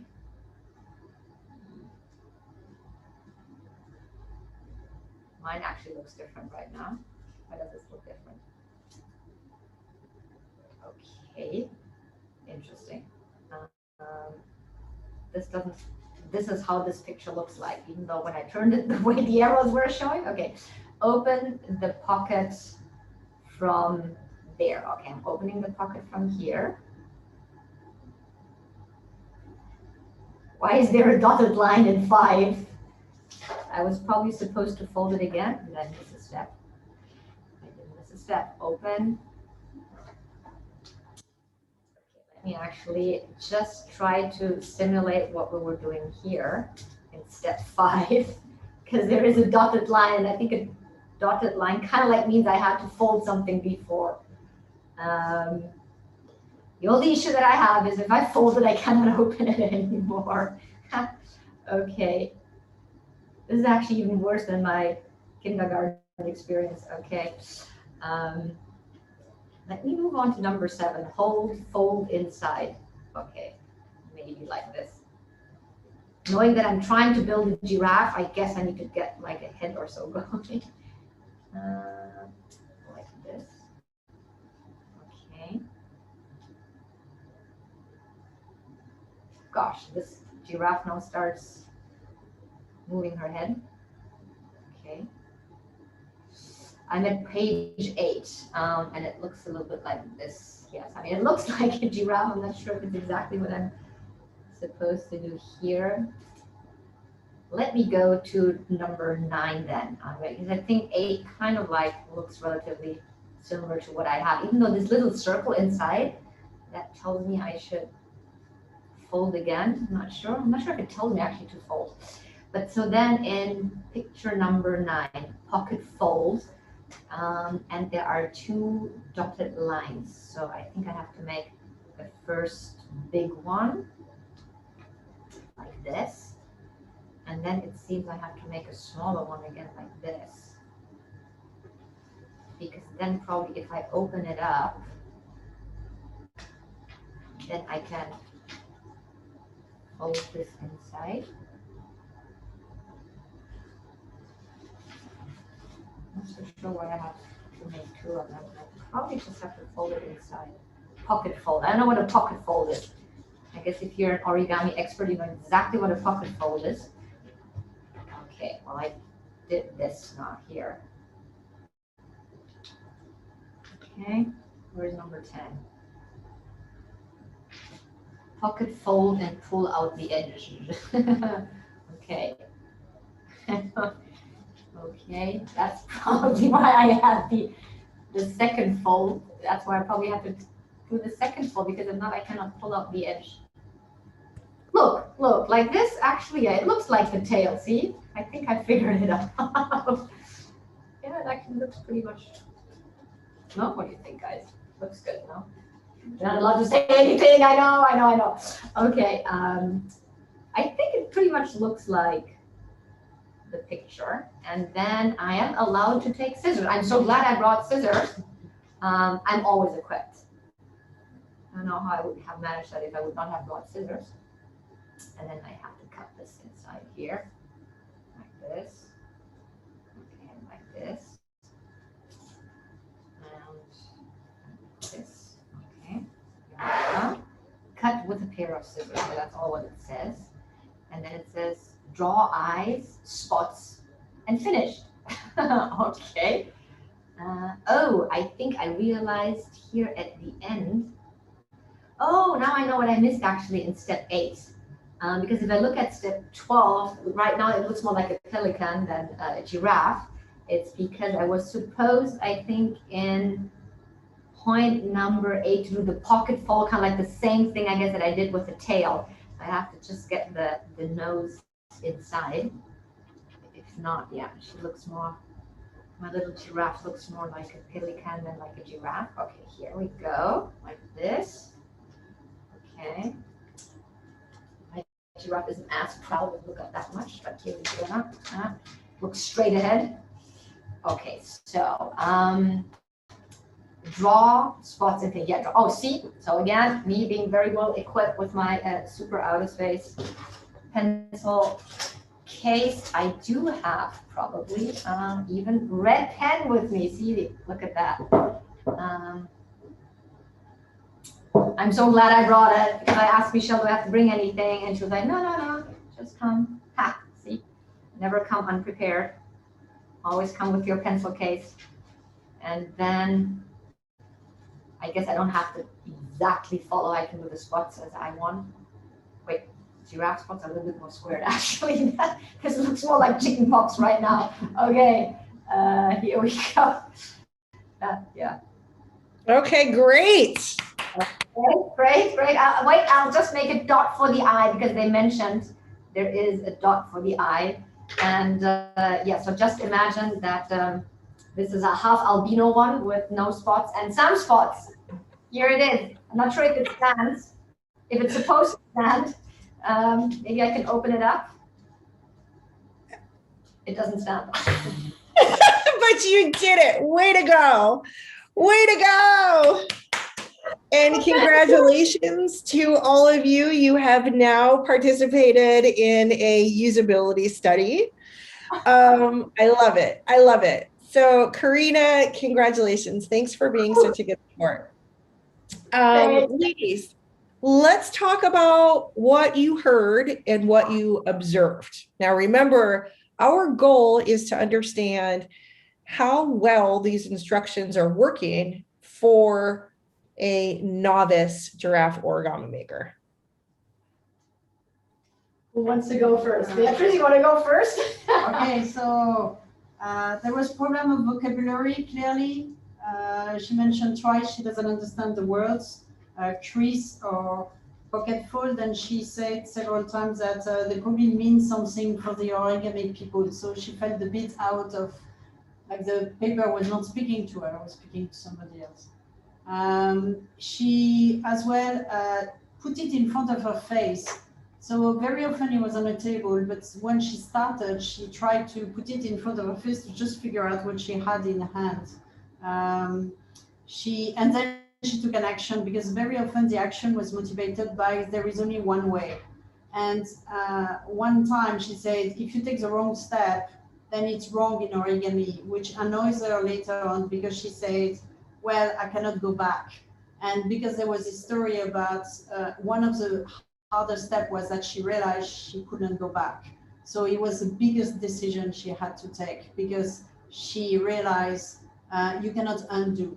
Another thing she was doing very often is that she compared hers with what she had, but when she couldn't find the solution, she was jumping steps. She said, okay, I don't know if I'm right, let's see number 9. So actually the steps further were informing her on how to do it. And this became far more potent, relevant, because she said, oh, now I understand what it meant later on. So this back and forth kept being part of the thinking process to try to make sense out of a situation that was not easy. And you could see it at the end where she said, it's a pelican, let's go back. So there was constantly this back and forth. Last thing as well, on my side, I noticed as well, she was confused by the fact that there was the drawing had dotted line, while her paper doesn't have dotted line. But she found the solution later on by saying, well, it looks like there is a dotted line because it wants me to understand that. So it was not telling her, it was her intelligence or her processing that makes that she figure out what dotted line meant. But he took at least 6 steps together. Okay, what 3 adjectives would you use to describe her experience? I think it was fun, because she's a fun learner. I mean, Smooth comes with a purse with about 20 pens and scissors in life. So obviously she's an experiential fun learner. So I think she had fun anyway. Like I think she was not afraid of failure, but I think if it would have been somebody else, they could have dropped the ball right away, because it makes you look incompetent, and not everybody likes to feel incompetent. And I think the fact that she was tooled gave her a sense of competency as well, is that she said, oh, I'm lucky I always got my pen. You didn't ask me to bring my pen, but I'm prepared. So she found the competency by being tooled as well. And I think some other people could have been extremely frustrated if it was the first time. She said she has experienced origami once, and she understands. She said at one time, this is probably, the word means something for origami. So she understands where she stands in the line of learning. So she had understanding of what was there. A complete novice, you will have lost them. Excellent. I didn't say 3 words. Okay, I have to make up for some time here. Second observer, what could we do to improve this experience for future novice origami makers? I think make the wording a lot clearer. I think beforehand be clear on what materials to prep. Because she kept saying, I'm glad I brought these materials, but she wouldn't have had them otherwise. and she had to cut the paper into a square. And I think the visuals probably changed a bit with the circles and dots. She was getting really confused quite a few times. Maybe shorten the amount of steps. I don't know. Yeah, I think that's all. Karina, what could we do to make this a better experience for future novice origami makers? A lot. I think, well, first of all, I think a bit of a prep talk would have been indeed nice by saying, if this is the first time you do it, don't worry, you may experience questions or feel lost. That's normal, but don't hesitate, for example, to go a few steps forward, a few steps back, and make it an iterative process, because part of it is really learning and that confidence part. Because to your point, I think if I would not know that I'm accompanied by Michelle, I would have been like really stressed out. Imagine I would have needed to done that as a homework for my kids, and then getting a bad grade. So that's for sure. Yeah, using vocabulary that is very clear. Okay, I'm not a native speaker, but even for native speakers, I'm not sure if everybody knows what a crease is. I think for me, what was really intriguing, where it seems that I was asked to do a certain step, like turn around, and then the result it was supposed to produce that I saw was totally different. So, I had to turn the paper, and it looked like I had to turn it counterclockwise, but afterwards I figured that I had to turn it and move it, or even the other way around, to really produce then again what I saw in the following steps. What would have made that particular aspect easier? And give it an example. For example, turn right. I mean, just like turn counterclockwise or not. But even, sometimes when you tell people turn counterclockwise, you're like, in a 3D environment, because clockwise is 2D, turning a piece of paper is 3D. So it's maybe kind of like telling people it's as if you would stand and, turn your body around your right hand. Because then it's a 3D to 3D, and then I kind of like get it, right? Exactly. Okay. So what I want to illustrate here, and I'm going to go back to sharing my screen, is that this is a terrific example of how usability testing doesn't have to be super complicated. It doesn't have to take a long time. You correctly, I have done, there are giraffe origamis around the world. I can guarantee you that. And we were very quickly able to diagnose with this 7-minute observation that we need clear setup instructions. We need vocabulary that's more easily understood, or something that's defined, right? The drawings aren't particularly helpful, and they don't necessarily align with the words.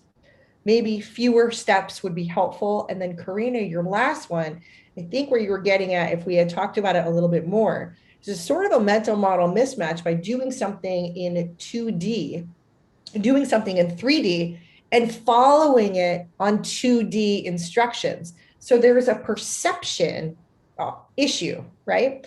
Maybe a better way to organize this or to teach this is to include a link to a YouTube video, so someone can actually see what it looks like all around.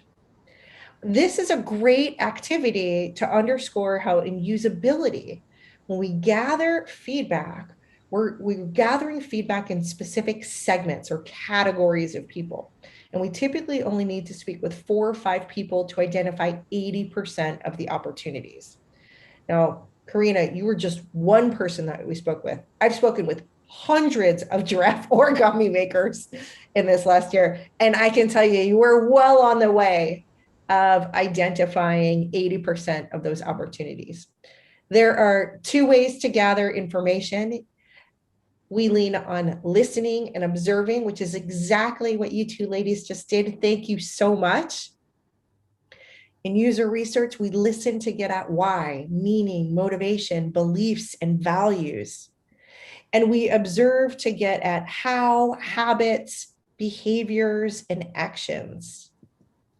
So how do we choose the best methods for our questions?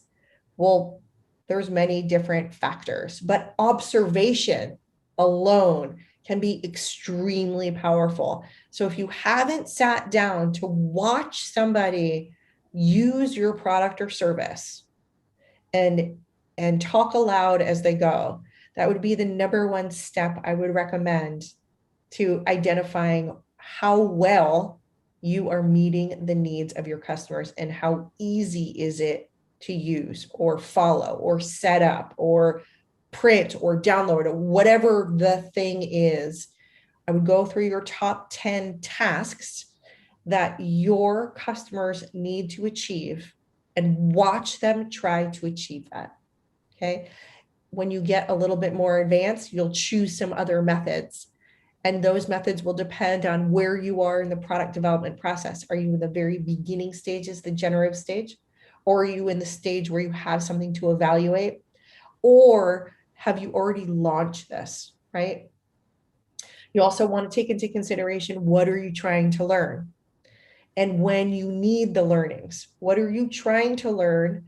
And when do you need the learnings will have a significant impact on the next bullet, which is how confident do we want to be in our findings? Okay, or we're looking for just a smoke signal, or we're looking to make a concrete, absolutely confident decision. The next consideration is, how accessible are our participants? Okay, sometimes you're going to have super easy access to them. Sometimes it will be incredibly difficult. That will also impact your methods, the time, the confidence, and things like that. And last but not least are the money, skills, and resources available on the team. So user research is equal parts art, science, and improv. Okay. When you learn how to ask good questions in a live environment, you're going to be doing a lot of thinking and probing on your feet. You're going to be doing a lot of course correcting. You're going to be doing a lot of kind of balancing. But we always start the same way, regardless of what we're looking to learn or how the learnings will be applied. We always start with a research plan to uncover how the product, service, or experience can be improved for the greatest benefit of the company or the organization, right? It could be a nonprofit. So this never changes. We absolutely want to agree on, why are we doing this study and how will the learnings be applied? If you and your stakeholders have not agreed on that yet, do not pass go. Reason being, you'll never be successful. Why? Because there's no benchmark to measure your success. The process of creating a research plan itself is collaborative, and it's a tool to get you and your team and your stakeholders into alignment. So I created some resources for you so that you could start to learn how to ask better questions, some discounts for the workshops, and more. Oh my. Go into a quick wrap up here. Please link me in on LinkedIn. I'm super active there. I often write about conversations from the classroom and bring user research to life and share tips and tricks. You can learn more about our user research workshops, and there are some links in there. And we have a very special discount for all members of the conference. We're also available to do corporate workshops throughout the year, and use the discount code SCALEUP ROCKS. Well, let me spell that out. SCALEUP $ROCK $! Thank you so much for having me. There are other tools in here. I think we're running out of time, so I'm not going to have a chance to explain them. So take a quick look and reach out to me with any questions. I'm so thrilled I had a chance to share a little bit of my passion with you today. Thank you so much, Michelle. Thank you. And thank you especially for the very generous discount codes. And we are thrilled to have you with us. And I was taking a lot of great learnings from this workshop. Thank you so much, Michelle. You're very welcome.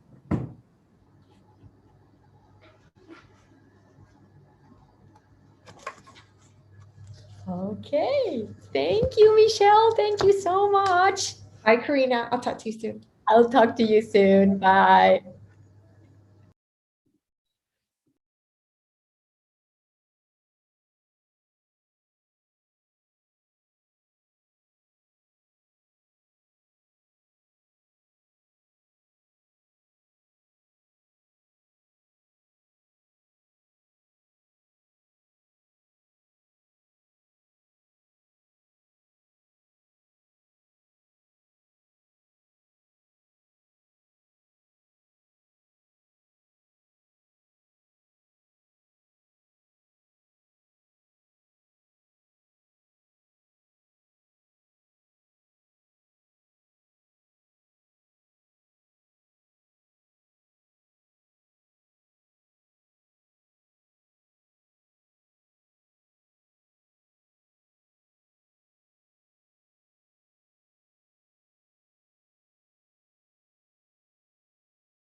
Hi, Ben. Welcome. Can you hear me well? Can you unmute yourself?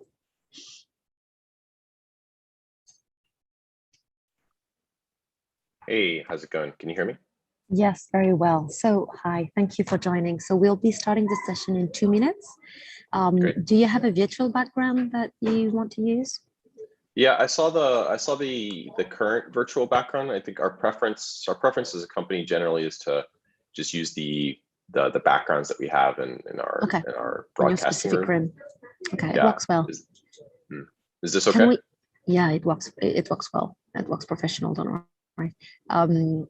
Do you want to test your presentation before I open the session? Sure. Just share my screen here.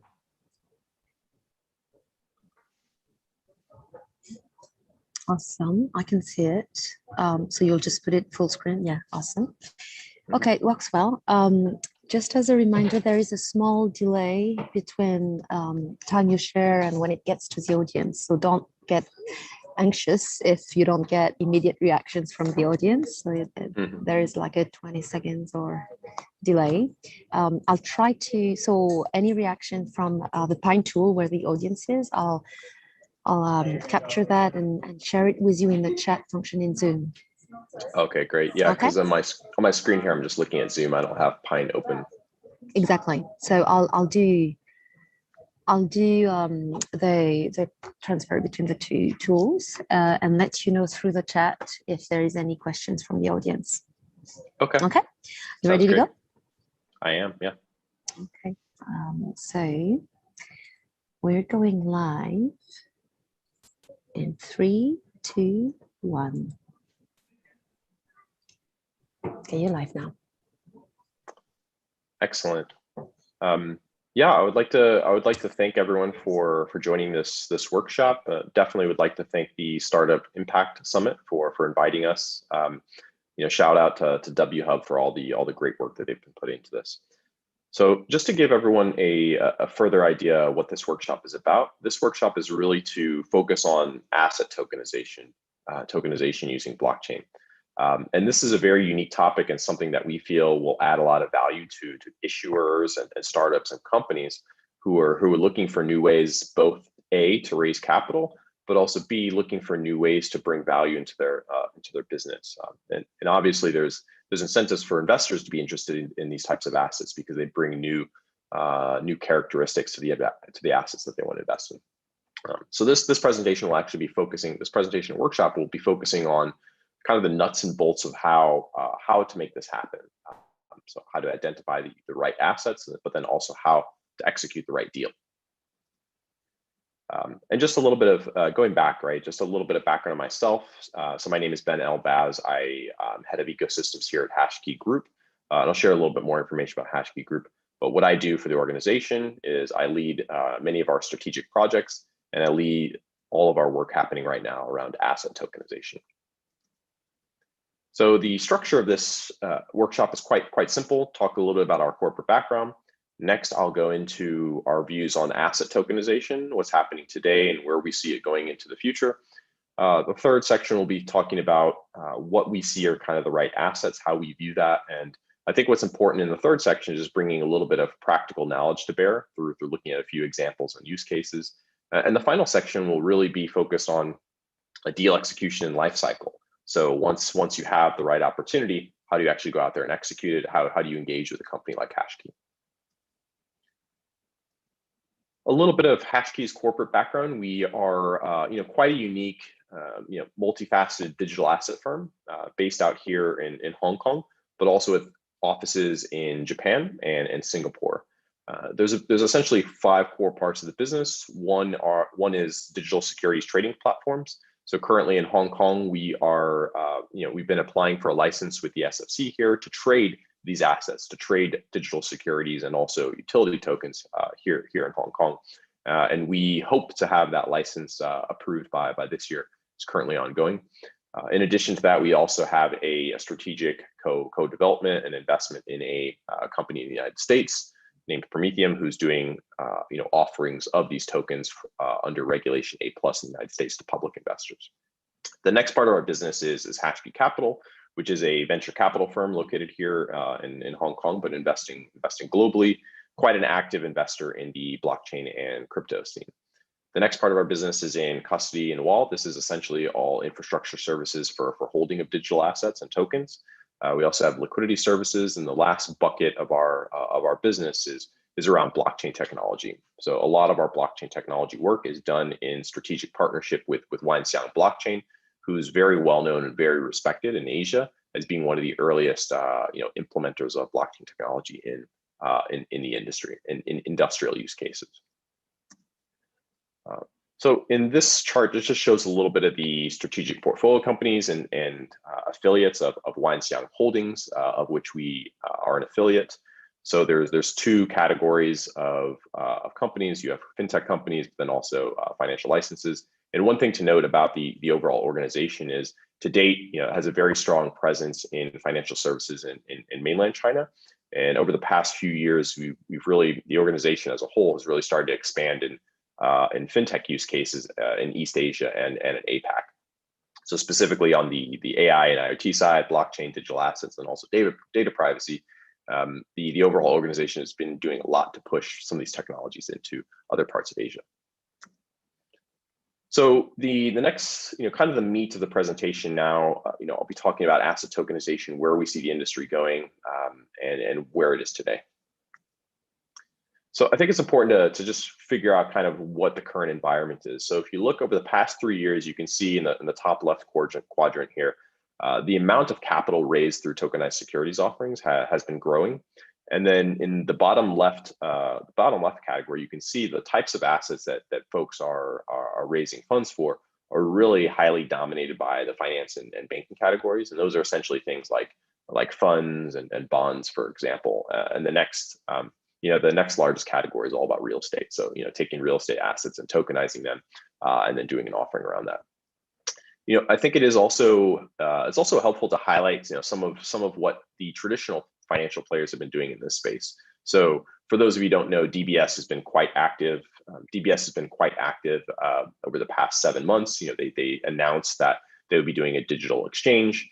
And as part of that digital exchange, they are offering asset tokenization services and also trading of these tokenized assets. So they would be doing trading, obviously, of cryptocurrencies and things like that. But in addition to that, there would also be issuance and trading of some tokenized securities. So that's a very important development recently.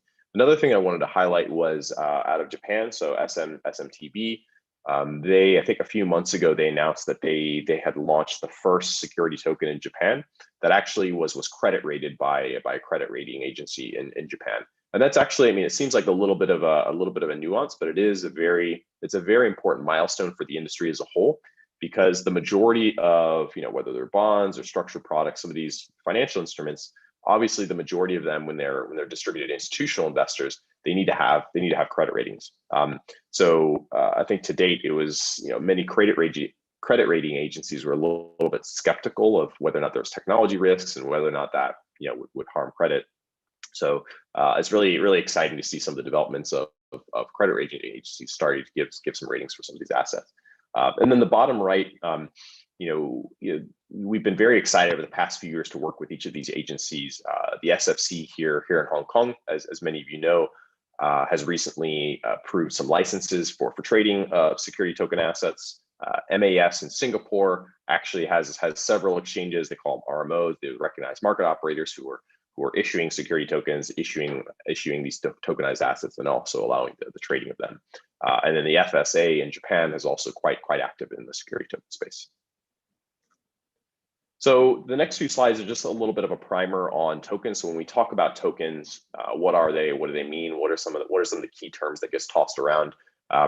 So one thing to keep in mind, just at a very high level, when people talk about tokens, they're essentially, what are they? They're essentially just digital blockchain recorded assets that represent ownership. And because there's so many different types of tokens, because they correspond to ownership of so many different types of assets. So that's just one thing to keep in mind. Looking at this picture, just starting from the bottom and going upwards, these are just some of the terms that you'll see tossed around when trying to understand asset tokenization. One is blockchain network, and that's essentially network of computers that are approving or rejecting transactions that are submitted to a network. So it's a network that's approving these transactions of who these assets consent to. The next, just going up a layer, the next concept that you'll see tossed around are smart contracts and also token accounts. And smart contracts are essentially it's a collection of code and data that gets stored on blockchain. And the reason that it's important to store this on blockchain, the reason why it's valuable to store these things on blockchain, is because it allows that code and data to be immutable, right? Once it gets stored on chain, there's better security that that content can't be changed, right? That's that immutable property of blockchains. In addition to that, you think about like smart contracts. What are they actually doing? Is, I mean, a smart contract, it's like any software code, right? You can define a business process using code, right? So business process, like if something happens, then something else should trigger. So there's many different business processes that you can implement as a smart contract. Things in logistics, to also financial instruments, right? To coupon payments for bonds when something happens, who to pay out. So essentially, smart contracts are quite broad in their usage.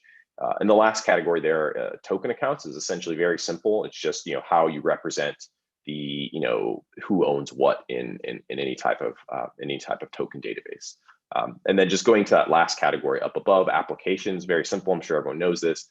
In asset tokenization, anything that deals with tokens, the applications to the user are essentially just the way it's the user interface, the app, or how the user actually gets in there and sends assets, trades assets, or checks their balances. I think also this slide is actually quite helpful because it gives a little bit of a definition of all the different types of tokens out there. And again, just to highlight, a token is just a digital record of asset ownership. There's two categories I want to focus on here. So fungible tokens and non-fungible tokens. The non-fungible tokens, so for those of you who've heard NFT tossed around, right? The full phrasing for that is non-fungible token. It's anything that's unique. So for any assets that are unique across, for any assets that are identical across the board, those would be considered fungible tokens. So think of it like currency or money, right? If someone pays you $1, you can take that dollar and pay someone else, and that dollar is always going to be unique, no matter who owns it or where it gets traded. So a dollar, a currency, is essentially a fungible token, and that's how it works today. So if you go to the right side, right, non-fungible tokens are any types of assets where each individual asset is unique. And essentially, you look at something like art, where the artist paints one item, that is a unique asset that can be digitized as a non-fungible token. Digital collectibles is the same.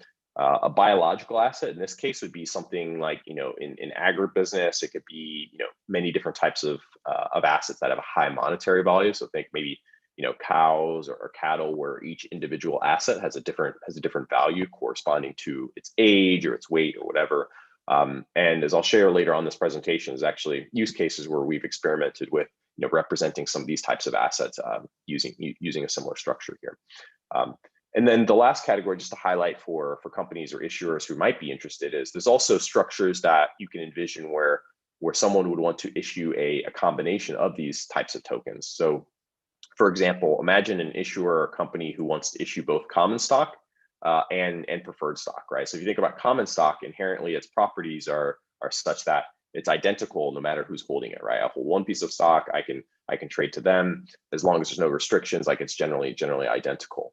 But if you look at preferred stock, it's actually each different class of preferred stock is it could be unique, right? And it would be unique depending on the types of rights that it gave to investors, right? Different types of private investors might be requiring different, liquidation preference rights, rights of first refusals, and all these different things.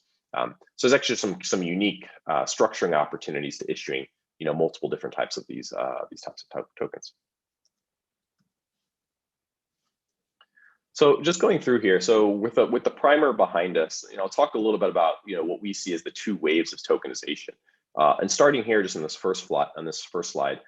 I think the first wave of tokenization that we see is, it's already quite well known and quite well recognized. And in the securities industry specifically, right, I think there's an understanding that blockchain technology enables fractionalization, enhanced liquidity, and efficient reconciliation. And fractionalization is just a very simple concept where, generally a particular type of asset, maybe a fund that has a particular minimum investment threshold. And in order to make it easier for investors to invest in smaller increments, blockchain technology and asset tokenization makes it so that you can structure the ability to have smaller check sizes in a more efficient way, and kind of reduce the cost for both issuers and investors to invest in that manner. So that's considered fractionalization. Enhanced liquidity is also a very simple concept. It's this fact that there's many illiquid assets out there, whether they're LP investments in funds or investments in other things. And if you're able to represent someone's ownership in a particular asset as a digital token, and that digital token can be accessed via a wallet and can be traded via a wallet, you can definitely see a lot of possibilities where it's easier for holders of the asset to gain exit liquidity for the asset. And then the third category, efficient reconciliation, is just from a company's perspective, right? If I have a digital cap table and it's reconciled by blockchain, it creates a lot of efficiencies when it comes to accounting. So that's kind of the first wave of tokenization that we've seen. And just like a little bit of a briefer on why blockchain has a unique value proposition for those benefits. I think there's just two key high level concepts here, right? The fact that blockchain is a tamper-proof digital record collectively maintained by a group of entities gives it really strong properties for financial assets, because you're able to prevent duplication of ownership.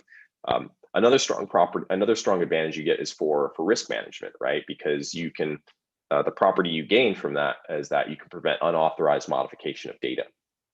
The second big category, I think, of blockchain's unique value proposition is its ability to efficiently do account and identity verification. And the reason it's able to do that is because of the underlying digital signature technology that makes it very fast for others in the network to verify that the person who sent the transaction is actually the one who's authorized to make that transaction. So I won't get into the nuts and bolts about how the cryptography works, but there's a lot of videos on YouTube that do a good example of showing how asymmetric key cryptography works. And if you understand that, it really kind of it'll click to you why that's an efficient way for verifying someone's identity. So I think what's more interesting to us, longer term, as we look at the industry and we look at asset tokenization, is sure, of course, if you take existing assets and you add on a blockchain layer, there are some benefits to that. It's a little bit incremental, but there are some cases where it is beneficial. I think something that's very, very fascinating to us is situations where you can both combine blockchain and IoT to give value to both issuers and investors. And what we think about that is we kind of phrase that as something called technology-enabled structured finance. And the way to think about it is you have all those benefits of blockchain, but if you add on the benefits of IoT, internet connected sensors, what you get is you get the ability to monitor in real time what's happening to the underlying asset, right? And there's cameras, asset trackers, whatever. You can use these devices to get to gather that data. And by connecting it with blockchain, the benefit is the fact that if you are an investor and you've been let's say you've taken a certain type of asset as collateral, if the borrower is just using IoT to show you where the asset is, its real-time location, all that stuff, that is a good benefit in and of itself. But if at the same time they're taking that data and then storing it on chain, storing it on blockchain, you have an additional confidence that that data has been timestamped and can't be changed in the future. So we've actually seen through a number of different use cases, a lot of interest coming from investors to see that, see use cases where assets are both utilizing both these types of technologies. And similar to what I did with blockchain, just a little bit of information on the unique value proposition for using IoT here is, again, what I just mentioned, being able to get real-time environmental data sourced from sensors kind of provides finer details on the quality of assets that are used for financial collateral. And you can see, I won't go through everything on this list here, but you can definitely see the different dimensions of environmental data that you can gain about an asset, and that has a true value. So just one final point in this section, I think it is important to highlight, outside of the dimension of non-fungibility versus fungibility, there is another dimension to tokens that is important to highlight, which is there are kind of like two types of tokens in the market. One are decentralized tokens, and the other we would phrase as managed tokens. And decentralized tokens are, things that you see in the market around utility tokens, digital payment tokens, like Ether from Ethereum, ADA from Cardano, et cetera, et cetera, et cetera.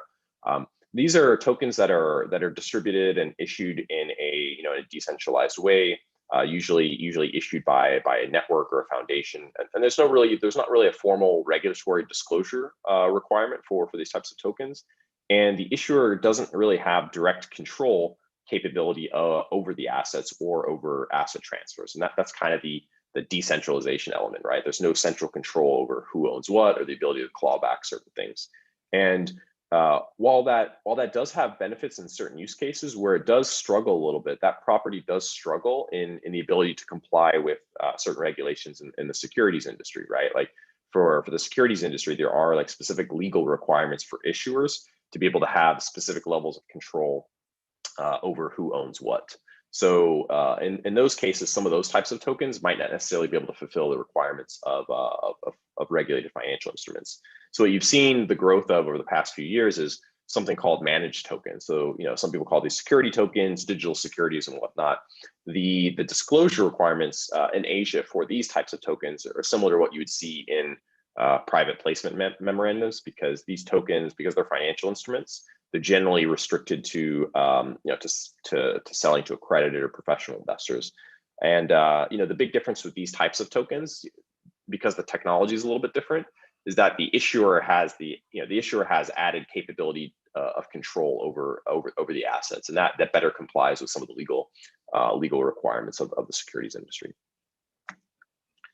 So just switching gears here a little bit. The prior section was really focused on the theory, right? Like the how and why, kind of the how and why of blockchain and IoT, and how to think about different tokens. Very, very, very theory based. This next section is really going to focus on in practice, right? So what are we seeing in the industry? How to think about the right use cases.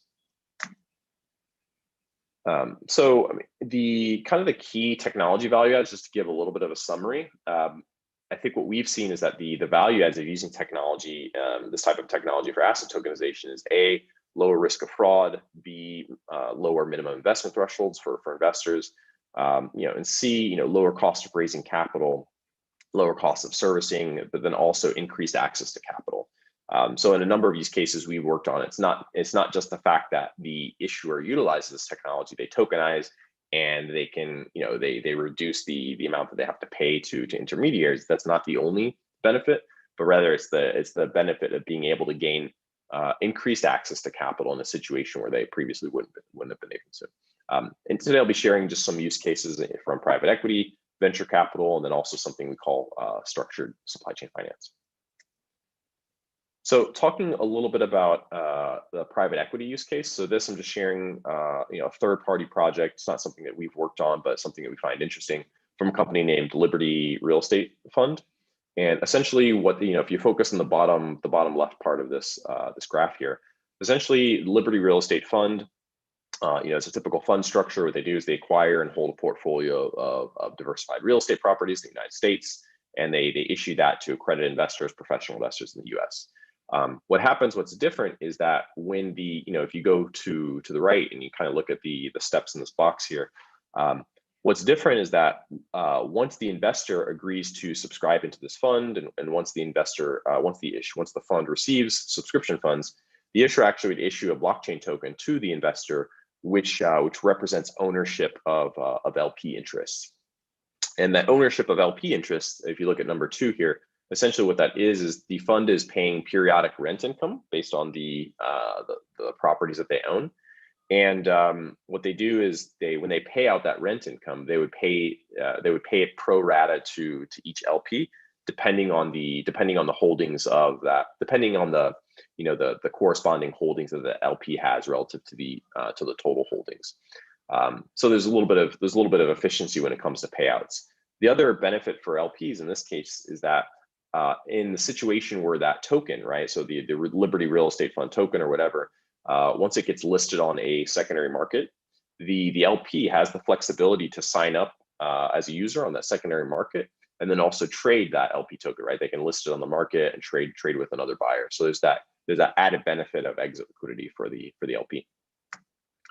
What we can see is venture capital. This is another similar case. But what you see here is a venture capital use case. So what you have is a company named Spice VC. They acquire and hold a portfolio of equity in companies in the digital security space. Again, they offer it to private investors. Again, once investors want to invest, they invest and they receive tokens that represent their ownership in the fund. And the payout methodology in this is a little bit different, but I thought it was interesting, which is that once the fund has a realization event, right, there's some exit liquidity for one of the companies that they invested in, the fund actually goes and buys back tokens from the holders on a pro rata basis. That's how they distribute back to the investors. So again, it's quite interesting. In this case, it's also similar. If the LP wants to trade it and the token is listed on exchange, they can sign up for that secondary market and they could trade early if they wanted to. Another example that we thought was interesting, just switching to different use cases, structured supply chain finance. So this is a case where what you're starting to see is like some ABS-like packaging of SME loan portfolios. There's a few companies in Italy that are doing P2P lending, but then also asset management. So Azimut Group is a large independent asset manager in Italy. Borsa del Credito is a large P2P lending platform focused on the SME market. And essentially what happened in this use case is the asset manager goes on the platform. They've lent to SMEs in the past, and they're now holding kind of a portfolio of several loans to SMEs. And what they did is Azimut Group, they issued a token, which was basically what they did first is they packaged all these SME loans into a portfolio, and then they basically did an offering for ownership in that portfolio. And for any of the investors who wanted to buy into that portfolio, what they received in exchange for subscribing to that was a token that represented their ownership.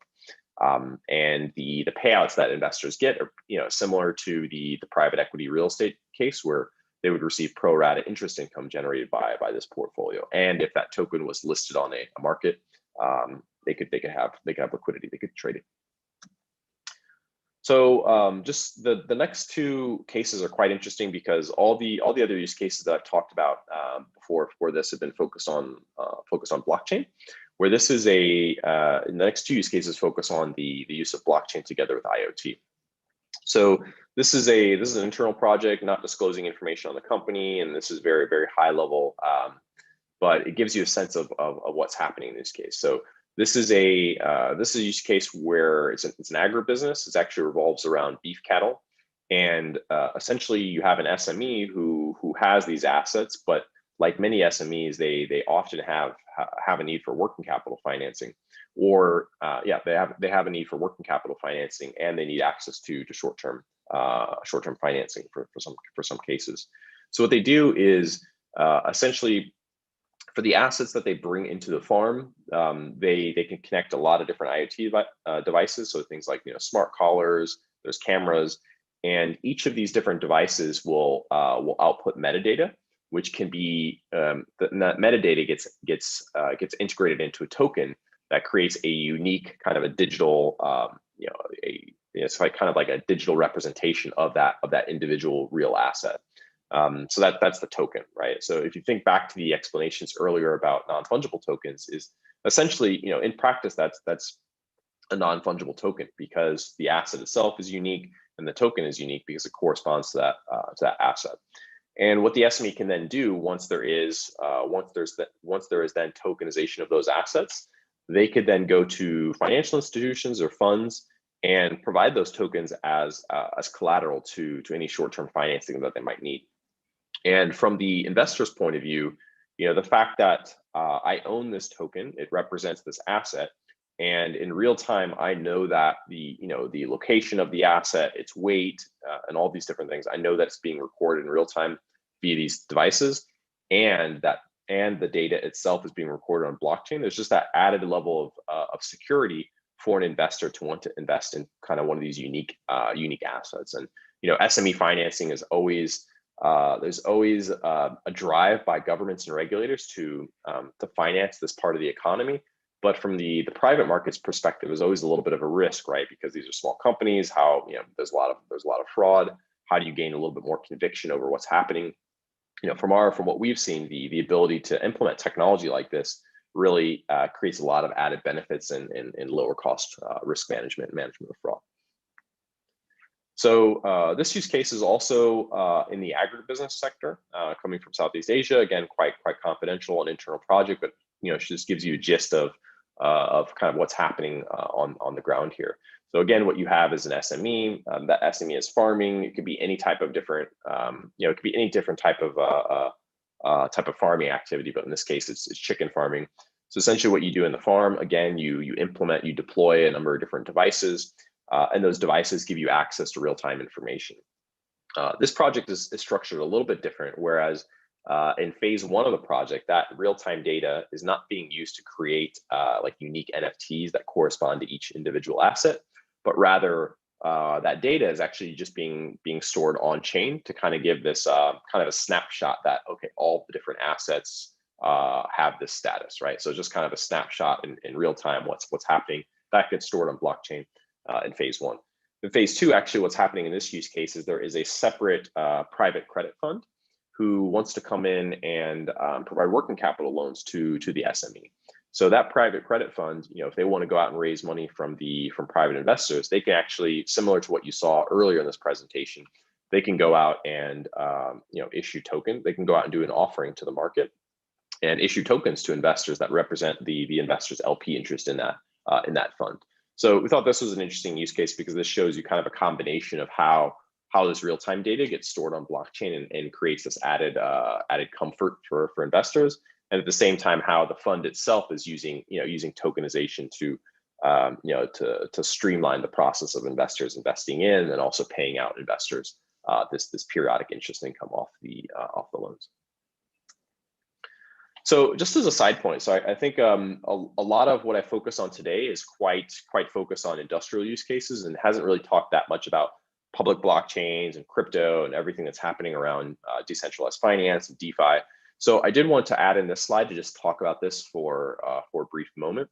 And essentially what the key message that I want to give is that, in any asset tokenization project, interoperability, this is our point of view, right? Interoperability with public blockchains is actually very important. It's a very important consideration factor. And the reason why is that from an investor's point of view, right? From the issuer's point of view is you want to create a better user experience for investors, right? So how do you define the user experience for investors? A number of different things, right? Like the investor portal, how they sign up and all that stuff, right? There's that element of it, right? The technical user experience. The other element of user experience is kind of the investment user experience, right? Do I have the maximum amount of liquidity for this token? And from our belief, like if you really want to maximize liquidity for tokens that you issue, you have to think about interoperability, especially with public blockchains. And the way to think about this, like looking at the graph here, right? To think about like what does interoperability with DeFi or public blockchains mean? Essentially, you have your real world asset. You create an asset-backed token from that. But the key thing is that if you create that asset-backed token using a very commonly used standard, something like ERC20, for example, what that allows you to do is that if that token is issued as a ERC20 common standard, that token can actually be utilized. I mean, with a little bit of development, that token can actually be utilized within the Ethereum DeFi network for a number of different decentralized financial services. So, for example, in Ethereum's DeFi network, I think it was about, this number might be a little bit dated. I think I put this before the recent market fluctuations, but essentially like somewhere around $58 billion of total value locked in Ethereum's DeFi network. And those DeFi services include borrowing and lending, margin trading, derivatives, and liquidity pools. So for example, just making this a little bit more real. Let's say you have some real estate assets and you create an asset-backed token. It's ERC20. You sell to investors, and now investors they're holding. Let's say one investor is holding a a token that represents $1 million of real estate, and it's ERC20. If the investor wanted to, if he wanted to continue to hold that property, hold that token, but if he needed access to short-term capital or something, with a little bit of work and interoperability with Ethereum's DeFi network, is you could kind of, in theory, you could take that token and utilize that as collateral for short-term borrowing in the network, right? So just something similar to what you'd see in the traditional world. Whereas if you own a property and you need to pledge it for access to loans, or if you own securities, you need to pledge them. It's a very similar thing. But in this case, because it's all digital, it's much more streamlined. It's much faster to operate the entire process of origination. So anyway, this point in this slide is actually important because we just wanted to highlight, the need when you go through an asset tokenization project from the issuer's perspective. It is very important to think about how you might want to enable maximum liquidity for investors, because we feel that's a very important part of the user experience. And thinking about really focusing on interoperability is one of those levers that you can pull to maximize liquidity. So this final section just brings it home by talking a little bit about how you execute one of these deals and what the life cycle looks like. So this is kind of a nice step-by-step execution flow for how tokenization works. So essentially there's five stages, right? Just from left to right, you have deal structuring, then you have digitization, then you have investor subscription and token issuance, there's the asset servicing stage, and there's also secondary market trading. And essentially deal structuring is always going to be your first step, because this is the part where you need to set up the legal entity, the SPV, like who's going to hold the assets, what's the legal structuring. And then you also need to work with the right law firm to kind of define, to basically write out what the investor rights are, right? By holding this token, what do I get? Is it just, is it LP interest? Do I get paid some type of pro rata interest income? Do I get rights to something else? So you really need to focus on what the rights to the investor, to the holder are, and then obviously draft the set of legal agreements that put in place those rights. The next stage, once you've done the structuring and once the legal framework is clear, the next stage is digitization, where you would have access to it. You need to sign up to a digital portal, like that could be provided, like one that could be provided by Hashkey. You sign up in a user portal. You sign up for an account as an issuer. You configure your token offering. What's the maximum amount? Which jurisdictions you're going to accept. What's your AML KYC process going to look like? So you would do all of this within a digital portal provided by a company like Hashkey. And then you can set up a number of different things, right? Like how you want brokers to distribute the offering and things like that. The next stage is investor subscription and token issuance. They would be able to log into an account provided by you via a platform like one that could be provided like a company like Hashkey. And this is a stage where investors come in, they subscribe, they read all the information about the offering, and then they transmit funds. And then once they transmit funds, the issuer confirms they've received payment, and then the issuer issues those tokens to the investor. And the investor would need to have a wallet in their portal. So companies like Hashkey, who have integrated platforms, would be able to provide that kind of that all-in-one service to investors, right? The ability for investors to subscribe, but then also the ability for the investor to receive those tokens and kind of custody them in a digital wallet. The next stage is asset servicing. So for something, it's not applicable to all assets, but for an asset like a fund, if you tokenize a fund, there's going to be periodic requirements to do fund accounting. There might be situations, something like a bond or some other instrument that's paying periodic payments. You need to process distributions. So generally speaking, that's a lot of back office work. It also includes communication of corporate actions. So for things like communication, that would need to come from a platform. So that could definitely come from a platform that companies like Hashkey provide. On the specific accounting, generally speaking, issuers need to have their own. If it's a fund, they need to have their own fund admin services firm to help them with that. And then the last stage is secondary market trading. So, if you really want to maximize liquidity for investors from an issuer's point of view, is you'll eventually want to work with the right exchanges to get that asset listed. So, as I mentioned earlier in this workshop, HashKey, we expect to have our exchange for these types of assets licensed by the SFC in Hong Kong, hopefully later this year. So our exchange would be our future exchange would be one potential place where an issuer could come in, list that token, and then give investors the ability to come in, log in, and trade those tokens with other investors as they saw fit. And just talking a little bit about on the HashKey side of things, like what we provide, we really look at what we provide as a very integrated digital asset platform, and this would be a platform that supports both issuers and investors across from issuance, that's the investors, that's on the issuer side, subscription on the investor side, custody it's on the investor side, and also trading on the investing side. So as I mentioned, we expect to have our licenses finalized and approved later this year. And with that, we're really looking forward to be able to provide this this integrated platform to both issuers and investors. So the final section that I would like to talk a little bit about is just some key takeaways that kind of pull together some of the key points from this workshop. So I think what's always important to remember is why you should do something. So it's three key reasons from our point of view about why to tokenize, why you'd want to tokenize an asset. One is that you want to unlock liquidity for some type of assets. That's private equity or venture capital use case that's utilizing blockchain.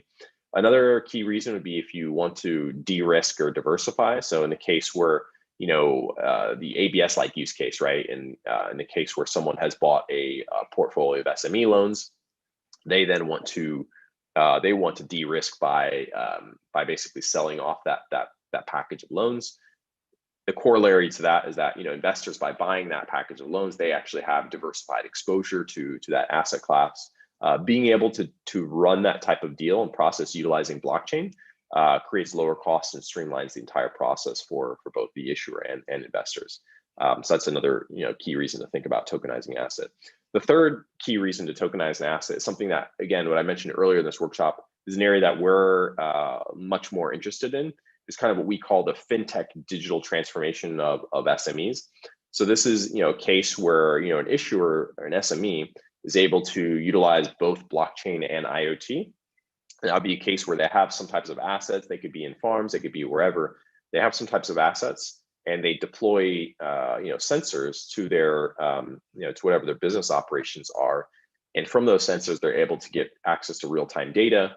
And then at the same time, they put that real-time data on blockchain.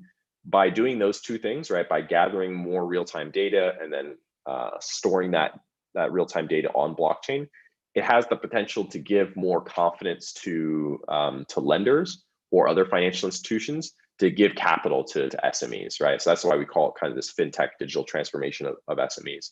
And from our point of view, we think that could be a huge potential enabler to closing things like you see trade finance gaps and things like that for SMEs. We think that a combination of these technologies could really really improve fraud management, risk management for these groups of companies and kind of open up more access to capital. And just as a final point from HashKey's perspective, how you might think about engaging with us is we have a number of different parts of our business, the investment side and on all of that, but I think one thing to keep in mind is that HashKey over time is operating a kind of an all-in-one integrated platform in Asia, which will support asset tokenization use cases. And a lot of our focus right now is kind of looking at China, looking at East Asia, and also looking at Southeast Asia. So with that, in the future, if any of you watching this workshop now or in the future are interested in getting in touch, here is my contact information, and happy to chat more on any of these topics.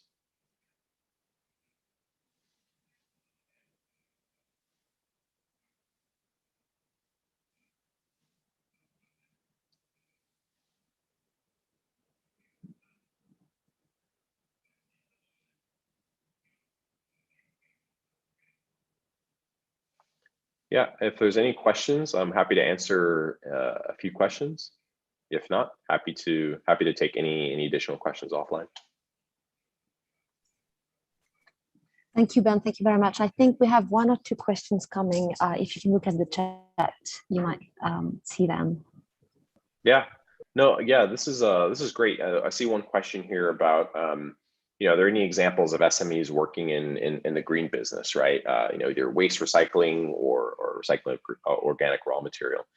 Yeah, I think what we have seen, so in this specific use case, what we actually have seen is we have I can't talk too much about it, but we do have a project that's been going on it's actually in mainland China around really using blockchain to kind of record the history of a certain hazardous waste as it goes through its life cycle. So with that, I mean, it's more of a blockchain use case. It's more of an enterprise blockchain use case rather than tokenization. But I mean, what you have seen in the kind of in the sustainability space is you've seen people experiment with using tokenization. Kind of more as this incentive lever to get people to do something, right? So for example, it's not waste recycling, but something like carbon credits by if you were to do it in the right way, like a lot of people have tried to experiment, a lot of people have tried to work on tokenizing carbon credits, but you haven't seen like a really successful mainstream use of that.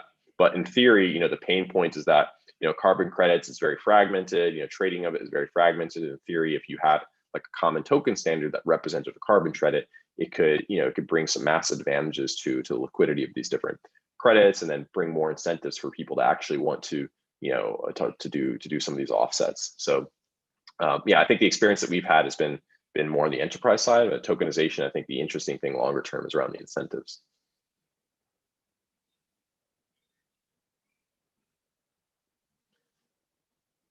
Yep. Okay. Well, I have a time for one last question. Okay. So I see a question coming in here. What kind of license are you getting from the regulator? Great question. Yeah, so several different licenses, several different types of businesses. So in Hong Kong specifically, for our asset management business, we already have a Type 9 license from the SFC. That's on the asset management side. On the trading platform side, we are currently applying for a Type 1 and Type 7 license from the SFC, which would enable us to trade some of these security token assets. And then in Singapore, we are also a different part of our business. Different part of our business is applying for the PSA licenses from MAS. Great.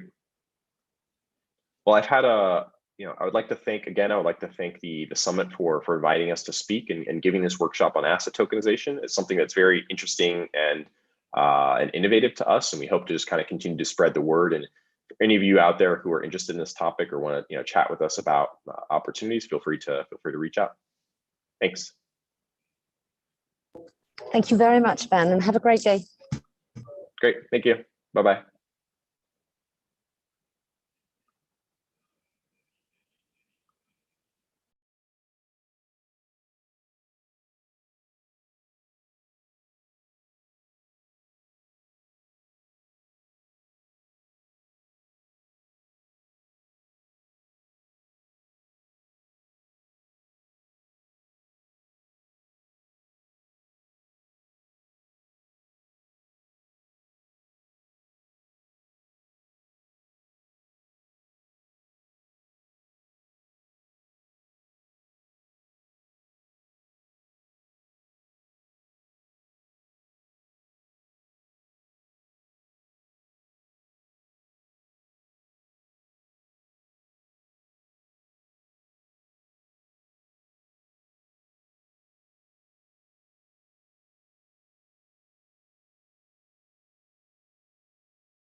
Hi, Morgan. How are you?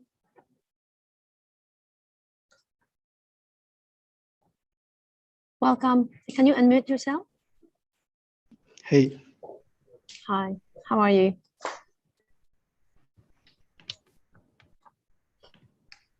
So we're gonna launch the workshop in 2 minutes. In that time, would you? I just turned on my microphone. I had an issue with. Sorry. Okay. Do you have a virtual background? No. Can you? I think you sent it to me by email a while ago. I can send you the link. Let me grab it.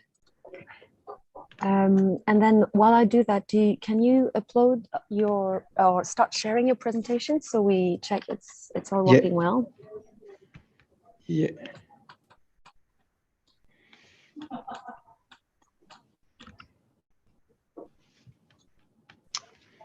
I have an issue with my presentation.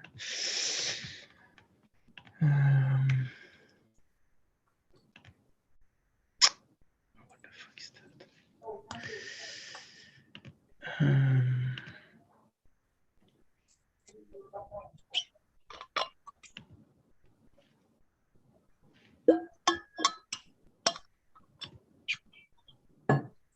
Okay, perfect. Share my screen. Screen 2. Share. Awesome. Okay, looks perfect. Did you see it? Yeah, I can see it. Okay. And I sent you in the chat, I sent a link where you can download the virtual background. Yeah. Let me know if it works. What a fun team. Yeah. We use flamethrower for the team picture, so.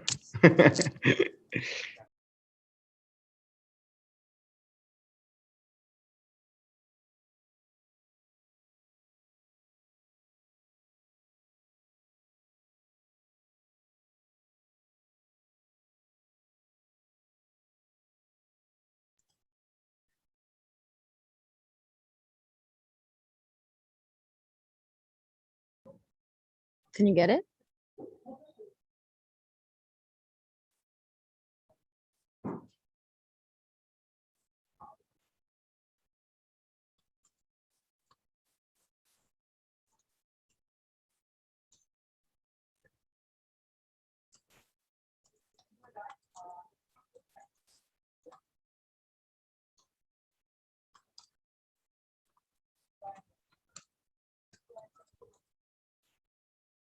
Okay. Is the download working? Okay. I can't hear you anymore. Can you hear me? Sure.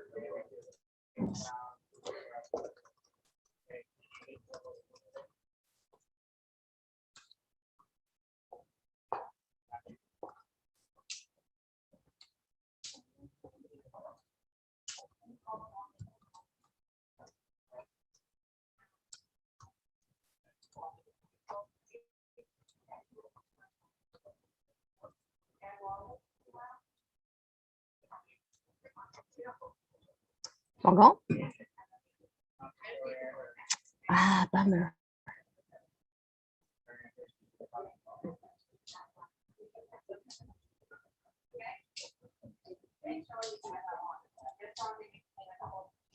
Come.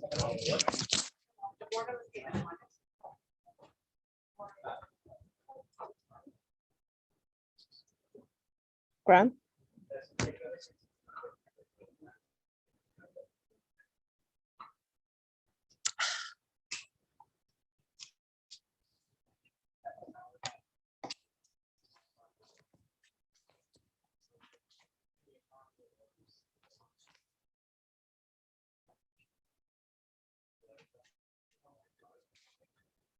Can you help me for a second? Can you join the workshop Zoom to see if it works for you? You have the link? My speaker is frozen and nothing's happening. So I want to know if it's my view or workshop.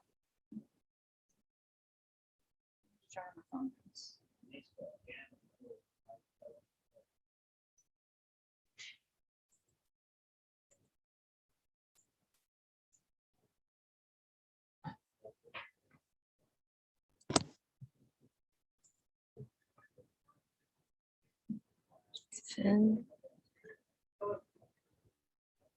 Okay. Can you hear me, Josephine?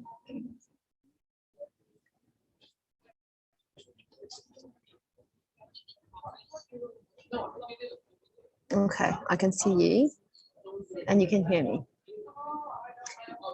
So the speaker is frozen and cannot hear me. So I guess he's experiencing some technical issues.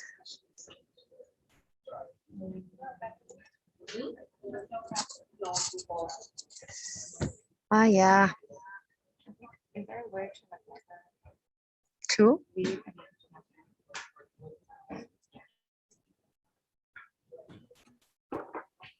Hi, Morgan. We can't seem to see your screen. Maybe you can log in and out again.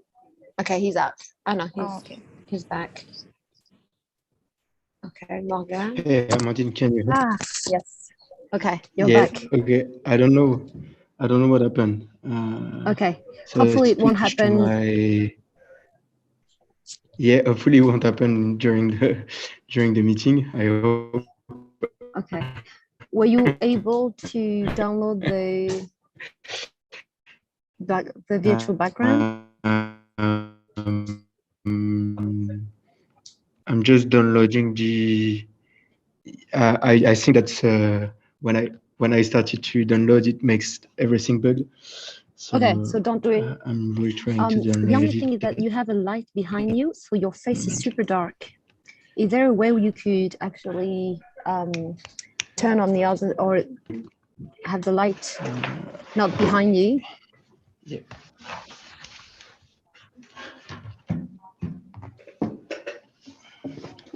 Is that better now? There is a delay in your video. So I don't know if it's because of your network on this. Yeah, normally I've got a pretty good network, but I think it's Zoom that is acting. It is not very. Yeah. Okay. See, I'm seeing. Yeah, much better. Perfect. Okay, can we go live now? Yeah, we can go live. Okay. Do you want me to share my screen? Up to you. If you want to. Okay. So I'll let you know. So we're 6 minutes late. Just so you know, I'm starting now in 3, 2, 1. Yeah.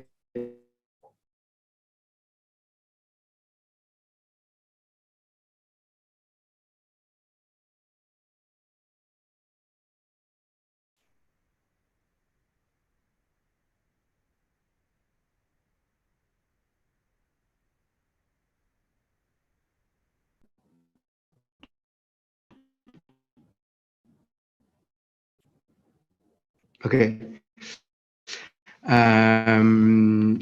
Can everyone hear me? My name is Morgan, so I'm here with you to chat prototyping and tech bootstrapping with you. The purpose of this workshop is just to explain you a bit the big things when it comes to prototyping and product development, in order for you to do not fail into this hard physics of starting a company. So to quickly introduce myself, my name is Morgan. I'm the CEO and co-founder of SparkMate. So we are a product development agency, and we help our clients to turn good ideas into great products. So I turned out to be an entrepreneur, but at the beginning, I'm an engineer. I spent almost 10 years building product with entrepreneurs, startup founder, and also corporate. I've been very active into IoT product development, so everything that is hardware and software. So I know my way around the two main field. And then when I was working with all those companies, my biggest takeaway was 6 big rules to do not fail to prototyping, and that's what I will chat with you today. So as I said, 6 rules, and for me, it's all about the mindset. Like product development is all about, and especially prototyping, is about your mindset, is the way You will develop your product, not the tech behind or anything. You can see great companies building outstanding product with only no code and low code things. And you can also have super talented engineers and super talented tech team that build product that no one gonna use it, you know. So this is for me always something about the mindset. So the rule for me is speed is the essence of war. Yeah, we are in a fast-moving world, and your ability to develop pretty quickly a product is super important. So it's all about the speed and the how you like your time frame to go from an idea to a result. So at any time, especially when you do prototyping, you should focus on result before anything else, and you should find the easiest way and the quickest way to go from an idea to a functional prototype. So for that, I would suggest you to always look for shortcuts and way of building things quicker. So it's another rules after, but yeah. And the second rules for me is follow your guts. You are the innovator, not the other people. At the very beginning of the product development process, so prototyping, you have no data, you have nothing, you just have your intuition. And this is super, super important to follow your guts. Every people will tell you, yeah, in agile development or any other methods, you should follow data and everything, but at the beginning you have no data, you have nothing, so just follow your gut until you have the first version of your product ready. This is super important because you are the entrepreneur, you are not the smartest person in the room, but you are the person that has the more information, the more feelings about your product. If you launch a product into a market, it's certainly because you are like quite involved in that market, you know this market quite well, and so you should follow your intuition. This is something super important. At the beginning, I suggest to most of the entrepreneurs I work with to not really follow what the user, not the user, but what, you know, like the other people say, like your relatives and even some like of your friends entrepreneur will tell you, no, this is not gonna work, this. Just don't listen to them at the very beginning until you get the first version of your product ready. This is very linked to the first rules, because for me, the first rule, as I said, is speed is the essence of war.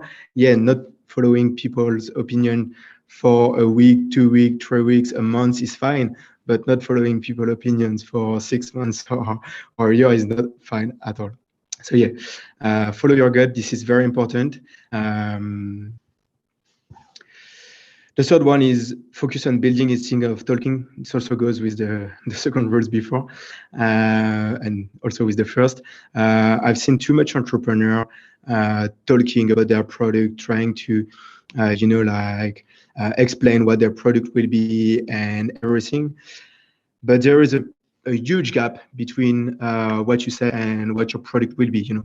A lot of people said that it's easier to sell a product when it's not live than when it's live. This is 100% true, and that's why for me, you know, you should focus on building instead of talking, because you can be biased by the feedback that people will tell you when you speak with people at the very beginning of your product development. So yeah, focus on building, and this also goes when you do like user research and everything. You know, it's super easy to design the best product of the world on a whiteboard, but in the reality, it's very different. And you should be super pragmatic and only trust the reality. So again, when I work with entrepreneurs, I see such a difference when I have super pragmatic entrepreneur that focus on real life results rather than you know, like sketches and paperwork, meeting and everything, you know, like just focus on building your product. and you should be very, very, very involved into the product development and the prototyping, even if you're not a tech founder. So if you're not a tech founder, you should be, even if you do not develop the product yourself, and if you have a CTO or if you have a tech team with you, you should be very, very involved into the product development. This is a key factor for your success. It will be super easy, and you just have to give the vision and give the pitch, and this is gonna be a long, a simple way, you know, to go from an idea to a functional product. This is very, very important for you to be hands-on inside that. I've seen a lot of founder, you know, thinking that just giving their pitch and it will be fine, but in fact, you know, there is this gap that is creating between the vision of the founder and what the product gonna be. And when you have long development time frame, like 6 months or 8 months, generally the founder realizes too late that is too late, you know, and that is that there is just this big gap, and so you have a lot of things, something that we can call like maybe a product debt, you know, and to get back on that is super complicated. The first role for me is like selling. This is something that I always saw when I work with entrepreneurs. It happened a lot of time with a technical founder or people that have a strong product vision. They always focus on product, not on selling. And one day I saw a tweet, it was like mind-blowing for me. Second time founder focus on distribution. And so when you have your first version of your product, so when I said the first version, it should be something that is in a time of like weeks or months, but not that more. When you have your first prototype, you know, I remember before I said, do not listen too much to other people, follow your gut. But once you have the first version of your product, you should go and try to sell it. Try to sell it to your key, you know, to your main target. And when it comes to selling, for me, it's selling is the best way to do user research and get feedback on your product. So some people will tell you do user group or do everything. I just tell you like sell, and sell. Even if it's like a super low price, customer that pay will always give you way more feedback and way more valuable feedback than just, you know, like a user into a focus group, you know. I'm a bit against focus group, and and so yeah, it's never too early to sell. I've seen a lot of entrepreneurs, the process of developing their prototype, and generally that's that kind of people where it works the most in terms of the company, the development of the company. They are the most successful when they try to sell as early as possible, you know. And at the very beginning of the product development, even if you sell your product, remember that most of the time you sell yourself because you have nothing. You just have like a very simple product or a very simple product. You do not have a lot of a big track record, you know. So it's very important to sell yourself and sell your product along the way and build that trust relation with your potential client. Because if they trust you, you know, they will be able to give you like super valuable feedback, and also stay with you for the next version of your product, you know, because there is like 99% of chance that the first version of your product is shaky, is not very good. If it's not, you've launched too late, you know.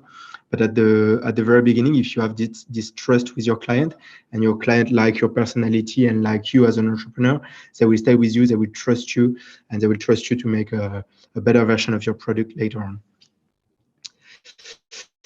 So yeah, the fifth rule for me is do not reinvent the wheels, focus on what matters. I've seen a lot of entrepreneurs trying, you know, to do everything from scratch. But for me, that's not the very good way to do, because when you develop the wheel, like when you reinvent the wheel, you know, like this is like the expression. But when you start to develop everything, you go into a way more like heavier process of product development, and it's generally super hard for entrepreneur because at the very beginning, you know, you do not have any resources. So, you know, for example, I saw that guy that came to me and told me like, okay, I want to do this platform for a kind of video conference to help chefs give private lessons to people that want to learn how to cook, you know. And when we designed the product team, basically what we did is we embedded whereby things inside it, so it was super easy to get ready and where user can live for it, embedded, you know. So it's very important to take everything you can on the shelf. This is something that generally engineers, like entrepreneur with an engineer's background, do. They always try to redevelop everything from scratch, but that's bullshit. You should not do it. You should focus on what has the best value, you know, for your client. So the technical and breaks are like part of their product that are not existing on the market. This is where you should focus on building, but the rest takes everything on the shelf, you know, for like everything, but that's 99% sure you will use it. But, you know, for payment gateway, use Stripe or any kind of payment provider with any kind of SaaS solution that you can embed it. Nowadays, with when it comes to software, with API and everything, you can just like connect tools, you know, you can use like Zapier or everything to connect that pretty easily. And at the very beginning, that's not a problem because you would not have like, you know, hundreds of thousands of users going to your platform or going to your product. Or so use as much on the shelf things. Maybe it will cost you a bit more, you know, like people will take more commission, more things like any cost. So yeah, the rentability, like the profit per user is less, but it costs you way less into product development because yeah, if you develop everything by yourself, you can manage the whole cost of that, and generally it's way low, but the investment you should make at the beginning is way more higher. So until you reach the product market fit, I suggest you to just focus on using SaaS, like any kind of SaaS provider for all your the services you want for authentication, everything. And oh yeah, I think there's a mistake on my presentation. So yeah, the six rules is iterate and improve along the way. This is very important. So as I said before, so at the beginning, I suggest you to not listen to others, but once you have the first version of your product, this is where you should listen to people a lot. And when you have that, basically, the more you go into the more you go into the product development process, the more you should like base your choice on data and on qualitative and quantitative feedback. So you should be able to create a feedback loop inside your product development, and after you should, like as I said before, like speed is the essence of war. You should keep up with pace you created at the beginning. So I also suggest you, you know, to release a new version of your product at a fixed time frame. You know, so let's say it's like every month you want to release a new version of your product. Try to keep that rate. You know. This is something that is very important, and this is the pattern I saw with entrepreneurs that had success into product development. Generally, they are super focused to release new version of their product and iterate on that. To give you an idea, a company like, it's way more way more mature company, but for example, GitLab, this is a tool for developers and to help you to keep your code versioning, to manage your code and do everything that is like code versioning, collaboration, and everything. They release a new version of the product every month. So that's 12 releases per year.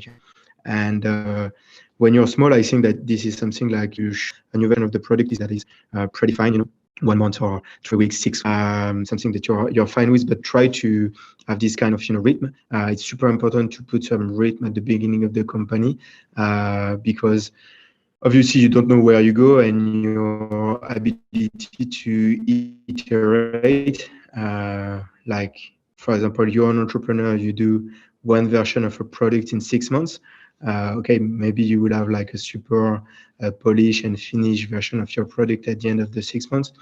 But I would prefer to have an entrepreneur that release six version of its product into 6 months. And this goes with what I said before. Focus on reusing things, going fast, and everything. This allows you to get the feedback and improve your product along the way. So yeah, at the end, I wanted to be pretty quick on the rules. And if now you have any question, feel free to ask. I love when there is like an exchange and when we can make the things a bit more lively. So feel free to ask any question about your product. Can be super specific question about your product and your product development, or also to something that are more wide about like product development and prototyping, maybe set of tools or anything. Just feel free to ask. I don't know if I can get the question.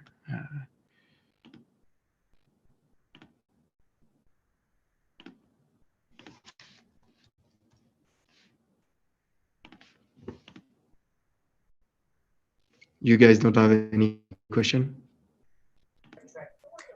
Hi, Morgan. I'll be sharing the questions as they come along. So I'll interrupt you if any questions comes in. Okay. Okay. So there is no question?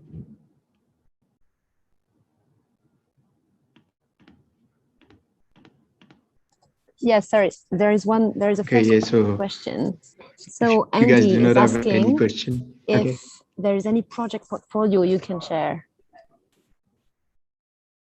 Project what?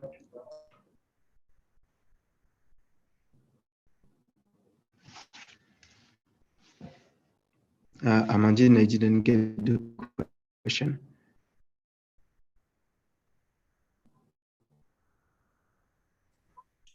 Sorry. Andy is asking if there is any project portfolio you could share, if you have an example. He was speaking to, yeah.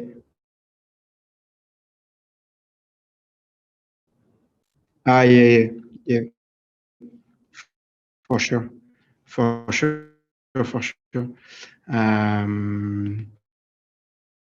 So yeah, the kind of project we've done, you can go on spka.co/portfolio. But let me just get that. But we've been working I've been working on tons of different projects. So for example, one of the biggest project I've been working on was a rocket landing system for Iron Group and CNES, which is the funniest one. But we've done like tons of projects related to IoT, robotics. So I can show you some stuff. So this one is a gyro stabilized camera that goes under, I don't know if you, yeah, I'm pretty sure you see my screen. That goes under a wing plane. So this is a camera that helps filmmakers to film into plane to make plane videos. Before the development of this camera, this client GLM production we're using, like just like filming at the end. And so we developed for him this Java stabilized camera, and it helped him to go from 5 minutes of exploitable rush to 50 minutes. This is basically a camera that you put under the plane. It's fully autonomous, and that everything that goes recording 4K and yeah, helps Gregory to make pretty cool videos. It's super long to load. But yeah, I've been working on for example, this little boat to guide other boats into marinas and pier. So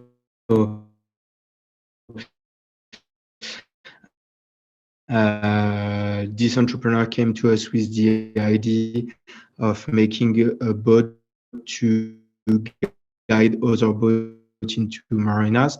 If you did a bit of boating and sailing, generally we ask at the radio where you should park your boat, and there was a guy that called the marina and said, okay, I have this 35 feet boat to park. And the marina will send this autonomous guide you and park you. It also do like a smart management to smart marina management. So it helps to measure cleanliness of the water, the depth of the water, the temperature, everything. It's a super complex project because the boat do his life alone in the marina. So there is a huge Wi-Fi network, so 1 kilometer square. 1 kilometer square Wi-Fi network, and you have like cameras and everything, so the boat guides itself with a set of sensors, lidar, and everything. Also been working on a 3D printer for food, basically like 3D printing like chocolate and everything. This project is a marketplace for photographers. So it's basically, you have this website, you go on it, and you say you want a photographer, for example, to do a marriage picture and marriage photography, and you have a set of marriage pictures. You choose like maybe 5 or 10 pictures you really like, and with machine learning and computer vision, we're gonna suggest you 1 or 2 photographers that have the same style than what you like. So I said before, machine for pastries and food printing. So we've been helping this company to build their very first machine and like research and development machine to develop a new kind of printing different kind of materials that goes from chocolate to corn to like various stuff. As I said before, one of the biggest project I've been working on, we've been hired by Ariane Group and CNES to work on the very first European smart rocket landing system. So that was not with a startup, but more with a corporate, a rocket landing system, which is kind of huge in terms of project. And we had to apply this methodology of prototyping to this kind of product. And when we speak about a rocket landing system, it's a 4 meter by 4 meter by 4 meter prototype. And with the team of Ariane Group and CNES, we release 1 iteration every 5 weeks. So we basically did the full product in 15 weeks. Again, the diversity of the projects are amazing. We did like cloud architecture. Sorry. Yeah. How do you gather the skills required? What skills do you feel are required? Yeah. Yeah. When it comes to basically like the diversity of the product, and that's a bit my thesis into product development. That everything is about mindset and not really about the tech skills, because the tech skills can be learned in like a matter of week or months. So now we have like not a huge team, but we have like a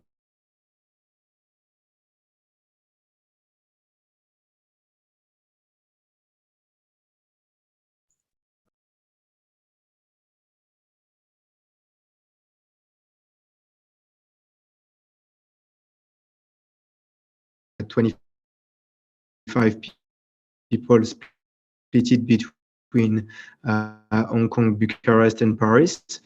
And yeah, when it comes to product development,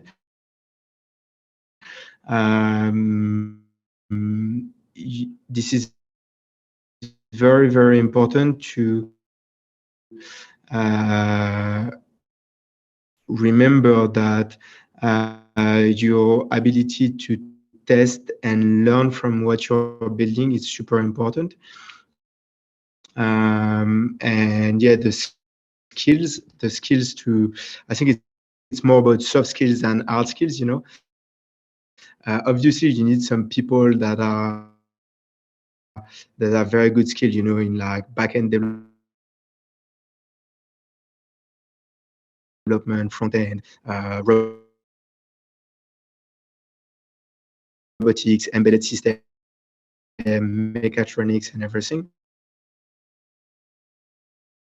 So you need to have that.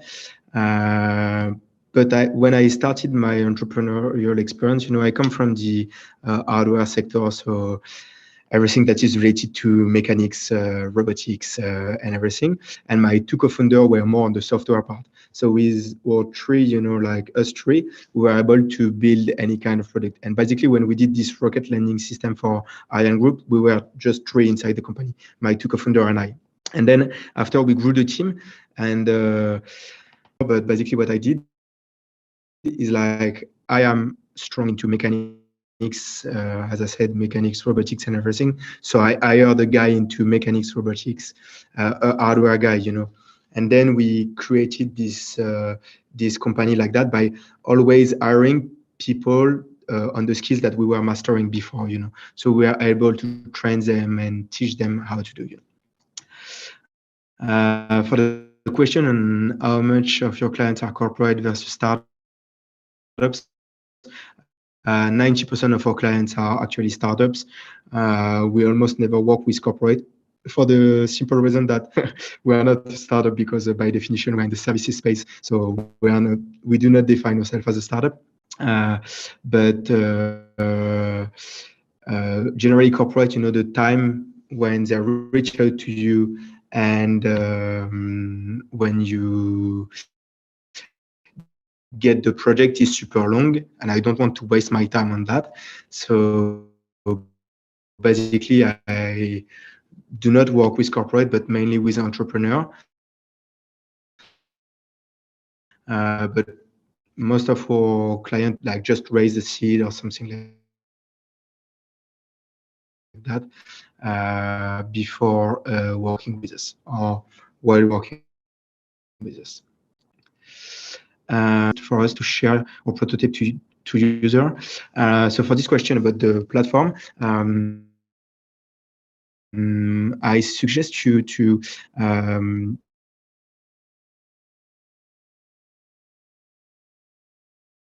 like I do not really suggest you to go on the platform to share your prototype to user at the beginning. I suggest you to share your product to user into real life or to reach out personally to someone. When you have like a good version of your product, because at the beginning, I think in 99% of the product, you should try to show your product to a very small amount of people, get this feedback, and then increase the number of people you're sharing your product. So at the beginning, like I would not suggest you any platform, but after I think you can use like generally, people seem to use a crowdfunding platform to get money or things like that. But I think for me, the biggest advantage of a crowdfunding platform is the access to a community. So crowdfunding platform can be a good thing to share your prototype to users and like sell it, and then if you want, like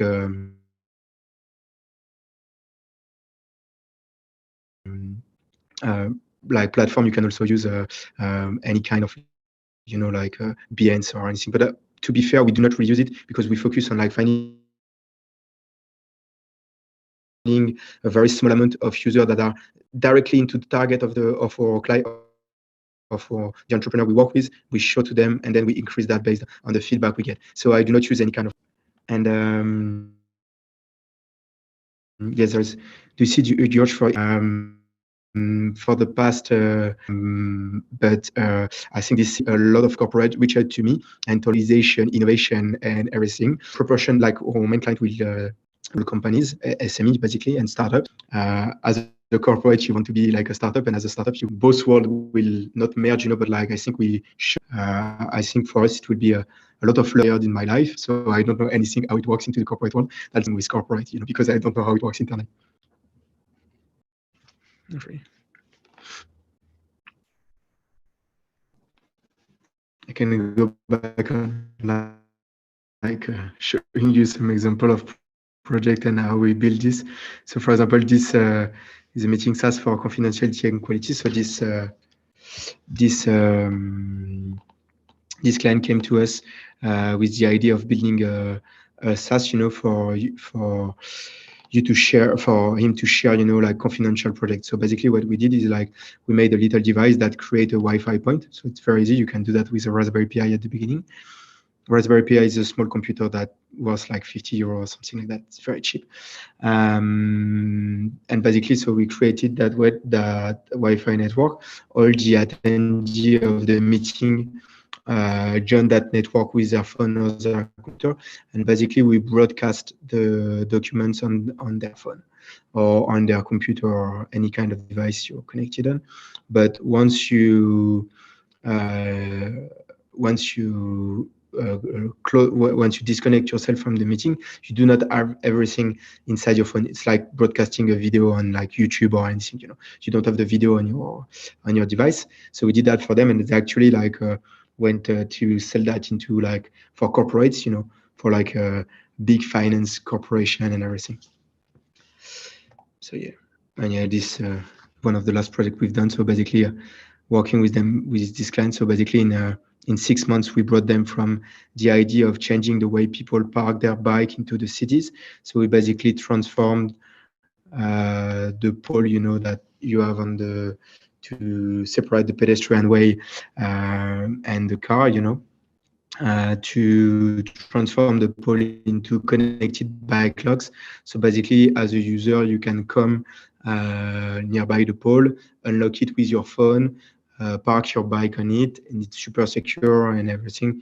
You have an app, a subscription, so you don't have to carry a huge lock in your bag and everything. This is mainly for Europe, because in Europe there is this problem of like theft for bikes, but in 6 months we brought them from like the idea, like to entrepreneur that have this idea of like changing the way people park their bike to actually 120 locks deployed into a city.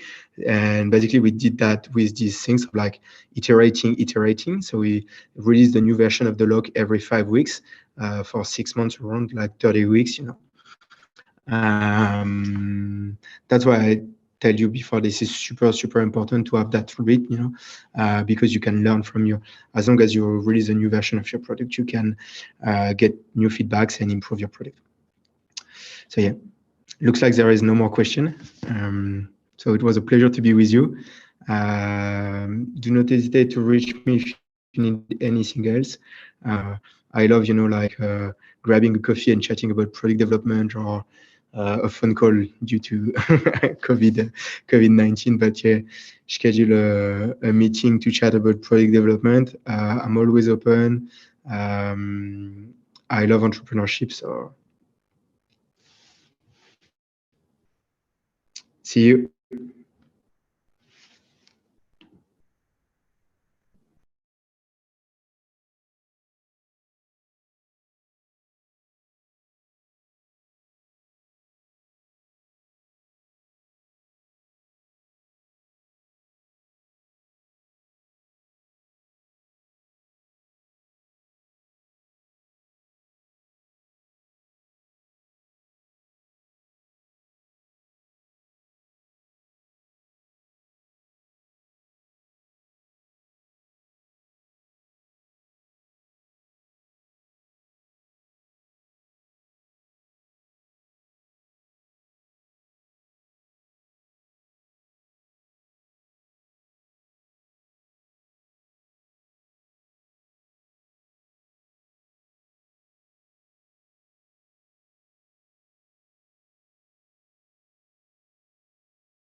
Okay, everyone, we're ready to go live. Are you guys ready?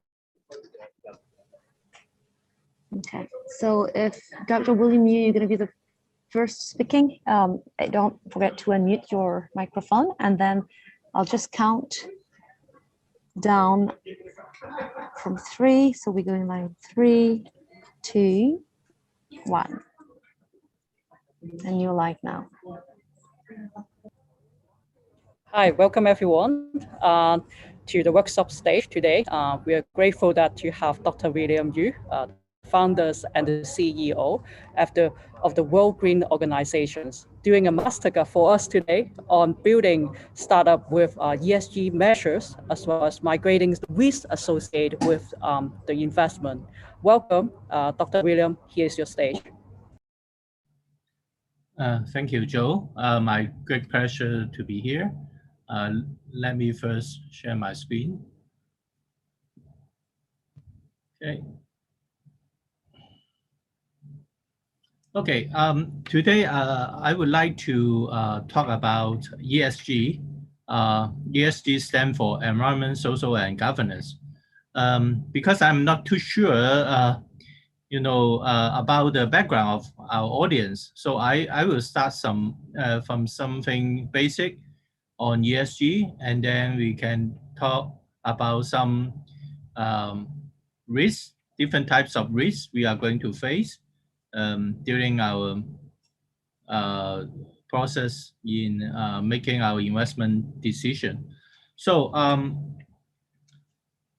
this is the session right after the lunchtime. I'm not too sure whether I can keep you awake or not, but definitely I have some polling exercise that will help.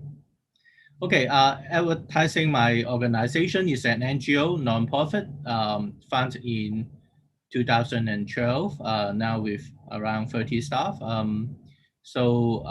We focus on sustainability development, covering economic, social, and environmental dimensions at the same time.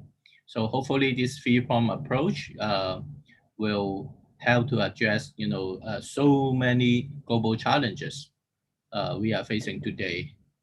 So we have started to work on ESG back to a few years ago. So we have a ESG alliance.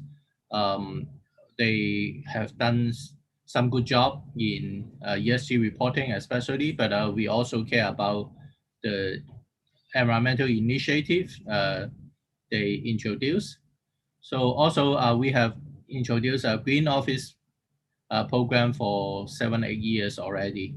So with more than 400 participating office or companies, we promote the initiative in energy and carbon reduction, as well as waste reduction.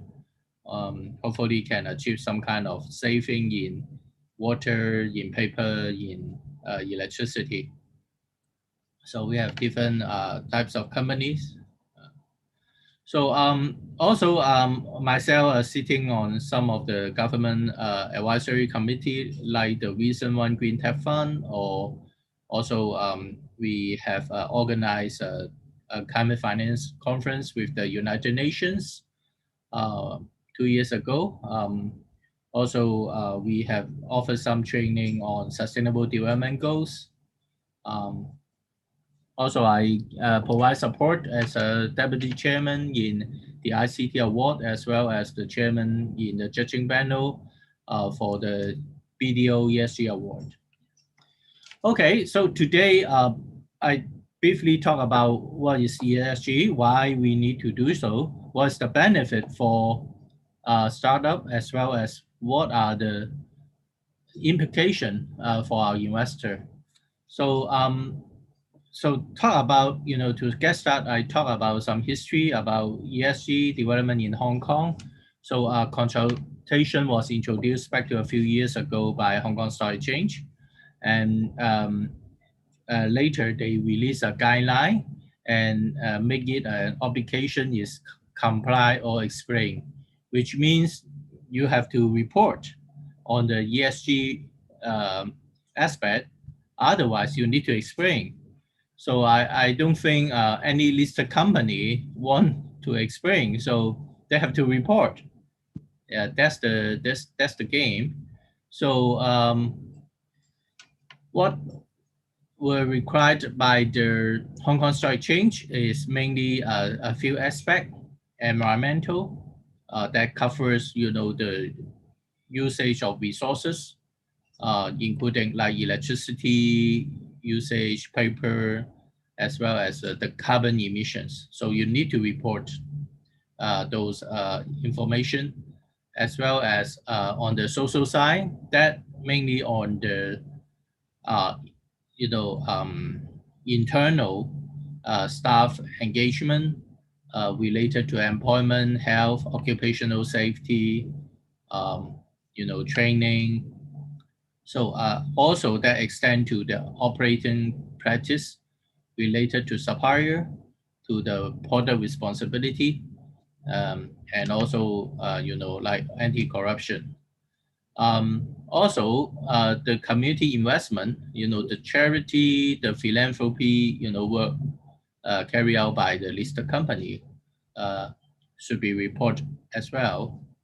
And E stand for environment, S stand for social, and G stand for governance. So mainly about the company, the business review, the company review, and also the, on the board level to hold board of directors accountable for the governance, also for the ESG. So that's the ESG aspect. So I can give you some examples about what to report in the environmental aspect. So some KPI. As you can see, some are in numerical terms. You need to report the figures, but some you is in the text kind of description about the process. So you need to put down, some kind of content to report the related information. So for the social aspect, as mentioned about the employment that relates to like the proportion, the ratio between men and women, age group, all these demographic data, as well as the turnover rate, although there are two types of calculation method for that, and also other kinds of legal case you have to report if there is any, and also internal policy like the whistleblowing procedures, who you need to state clearly, like the email, the hotline number, the procedures. How can your employee, bypass the normal procedures and can do the whistleblowing to senior management? All these procedures need to be mentioned, need to be record down. Okay, so for governance, that is bound by the corporate governance code, and also the listing rule, as well as the ESG guideline. So and that relates mainly to the structure and function of the board, how they oversee, the corporate governance matters. Now, also, what bring to the table is ESG, especially the environmental dimension, like climate risk. Okay, so they have the responsibility for the overall ESG strategy, reporting, all these they have to, demonstrate or mention in their meeting minutes. Also, is a good corporate governance practice, also, a prerequisite for ESG issue. So to report the environmental and social risks, that reflects the accountability and ownership of the senior management. So that's also important. So what was proposed in the Hong Kong Stock Exchange document about the board structure, and also, a responsible person to oversee the related matters. So that's very important. So if you have established ESG committee, or now you need to talk more about the environmental part or climate risk related part. So that's the suggested structure. So you might ask, this section is about startup. Why I keep talking about listed company? Because it seems that ESG only works for listed company is a kind of requirement for listed company. Nothing to do with startup.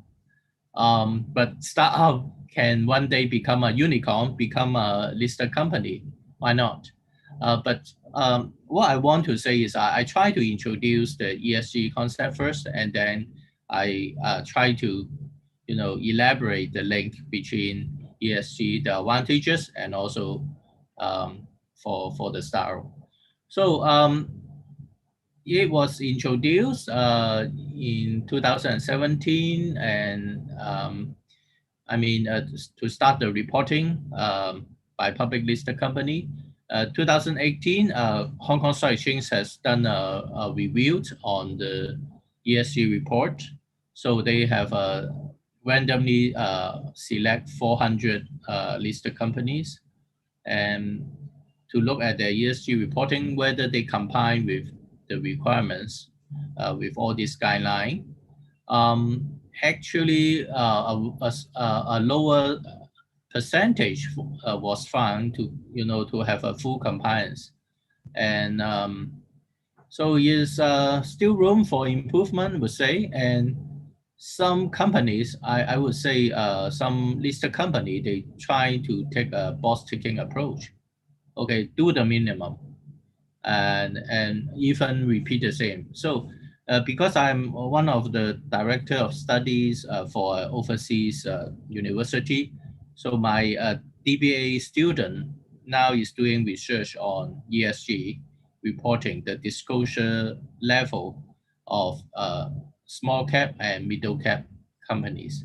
When we look at all these report, I think at least the basic is not to miss the reporting criteria, not to miss, we don't talk about quality. We only talk about the quantity. The basic fulfillment still have a room, a bigger room, I would say, for improvement. So not quite a number of companies, they even miss, they didn't report some essential parameters. So what was proposed by Hong Kong Stock Exchange about the reporting principle is materiality. What is important? Important to whom? Investor, shareholders, and a larger extent, stakeholders, which means not only those holding your shares, but also, that could influence your performance.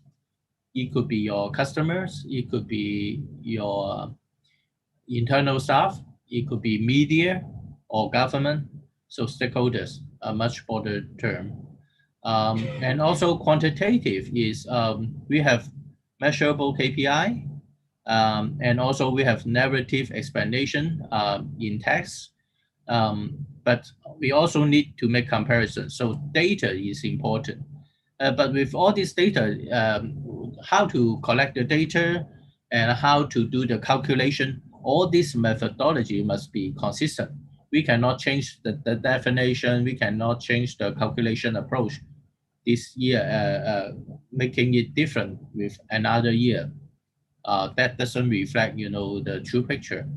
And also, more importantly, I think it's a challenge for Chinese culture. I would say, forgive me, is we better not to report too many negative aspects to our investor. Otherwise, we will scare them off, right? So we better only report all the positive things. But how to get a balance? How to reflect something good or bad? Okay, so that's very important. So I talk about the history, but also, there are changes. Last year, some new guidelines have been introduced, followed by a consultation introduced in the previous years. So now board are more held more accountable, for like climate risk, those environmental requirements. Also, to further improve the ESG reporting in the stakeholder engagement, while you can interview your stakeholder either through questionnaire, telephone interview, online or in person, or focus group, you might think them to give opinion in person. So you need to describe the procedures. What have you done? Because in the past, what was found in those ESG reporting, only 1 or 2 sentences to describe, oh, I have done the stakeholder engagement, and the feedback is only 1 sentence or 2 sentences. That's not enough. That's not ideal. So now more details are required, in the entire process. Materiality analysis, that's the process, to invite your stakeholder to name some important, some from your customers, some from your supply chain, some from your internal staff. And for the internal staff, you have a senior management up to board level, or middle management, or the frontline staff. So they might, after specific arrangement, you can, group several important topics and you try to rank them. So it's a process for the materiality analysis. That's also important. Also about the calculation, I think for the carbon emission is a big headache for many CFO, because their training was not on this area, how to calculate the carbon emissions. What do you mean by scope 1, scope 2, or even in some cases very challenging is scope 3. So scope 1 relates to the emissions from your vehicles, from your freezer, this kind of emission source. And scope 2, more common, the emissions generated from your electricity, your energy source like gas. So that is the scope 2 measurement on carbon emissions. And scope 3 related to the emissions from the traveling, from air flight, from the transport of your staff. So that covers a lot. So that's the calculation formula. And also, we can choose the reporting boundary. Sometimes we choose this subsidiary and we didn't choose another one.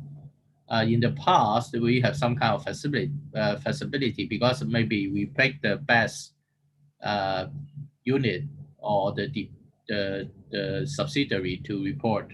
But now we need to explain why we didn't choose the others, why we choose this. So again, a higher requirement. So target setting, especially on environmental, challenging. Okay, what percentage do you want to reduce in your electricity consumption in the upcoming maybe 5 years? So whether you want to set an annual reduction target or you set a 5-year target, okay, you still have time, to figure out what to do to bring down your electricity consumption. Okay, scenario analysis. I don't have time to go into details, but I try to mention what happened.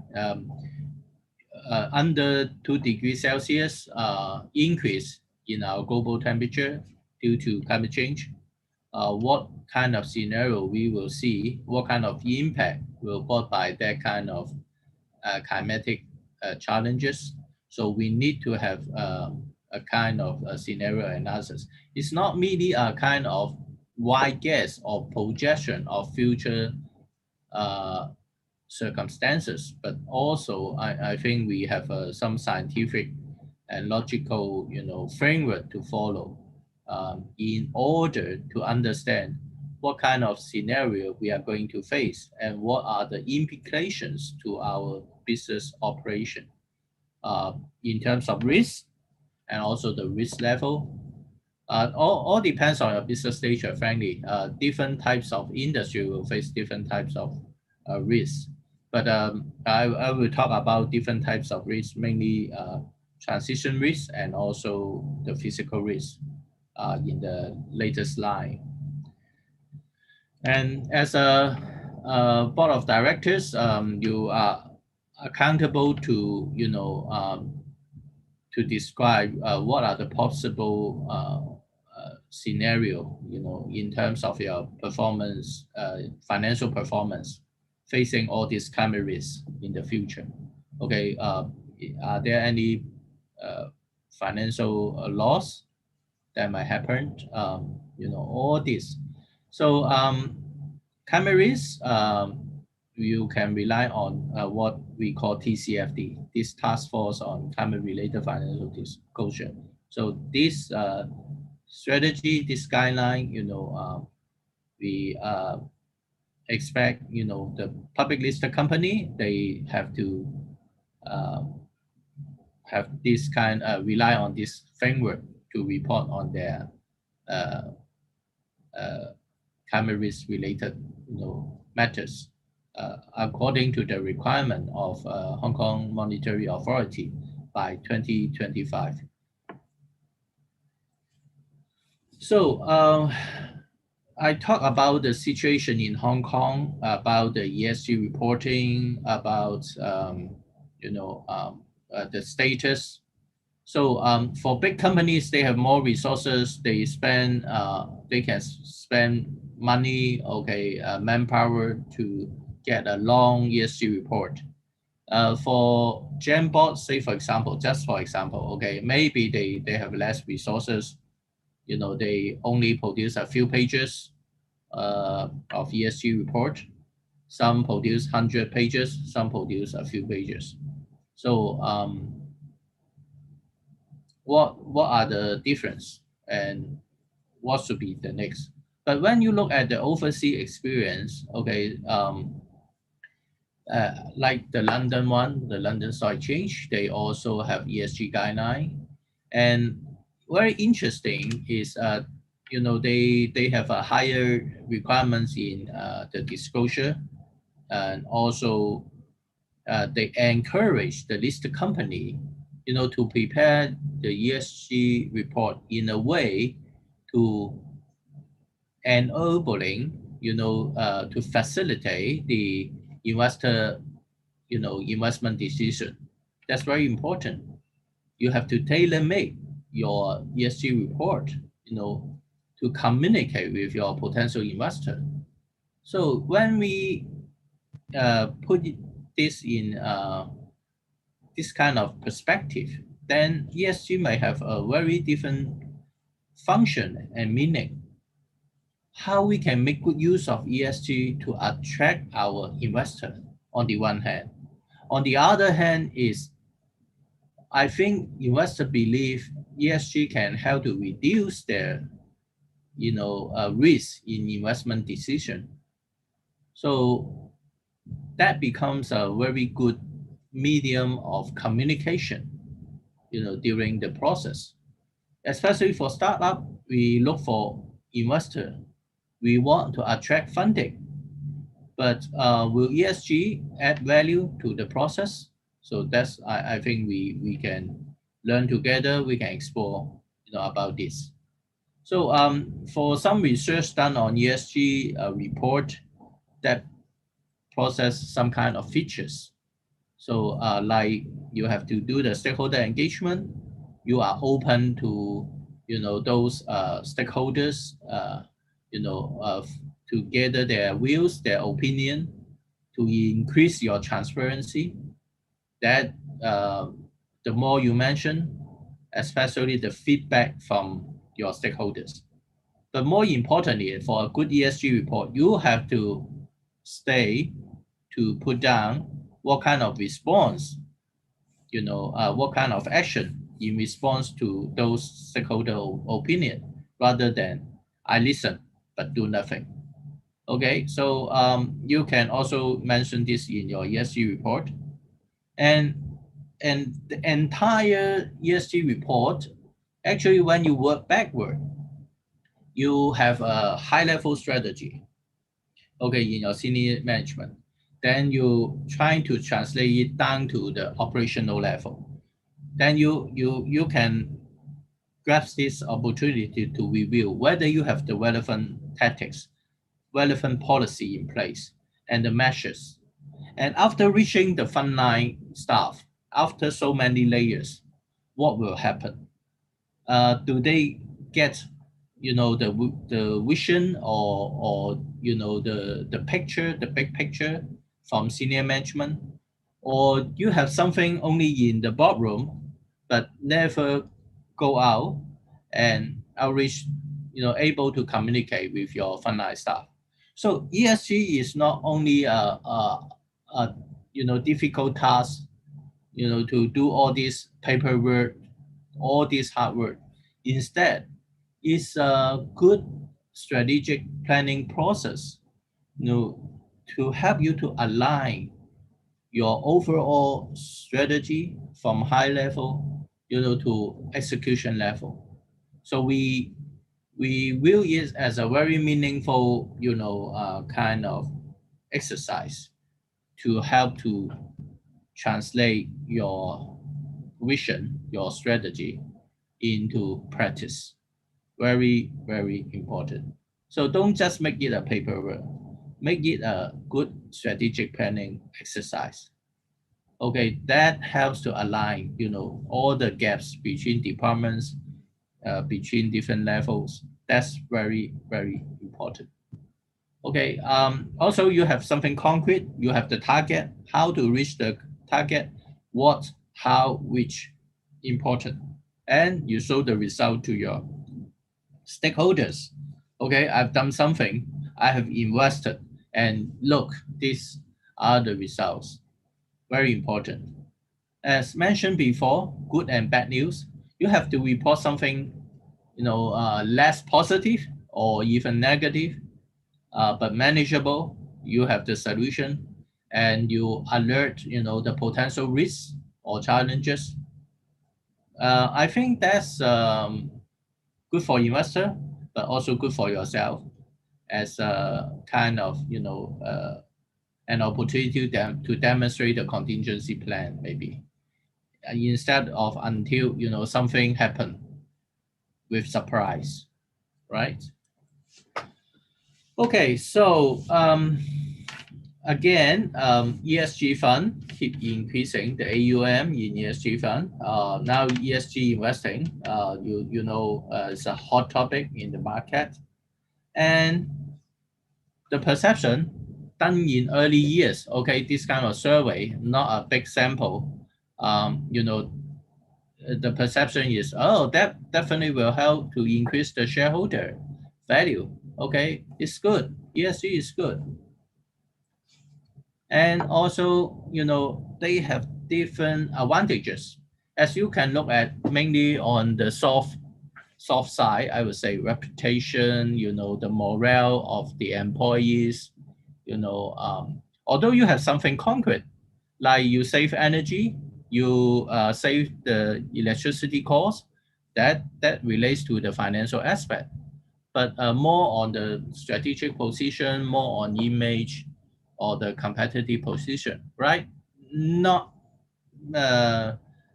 really contribute to the financial parameters. Okay, we talk about any report that relates to money, how to create profit for your shareholder.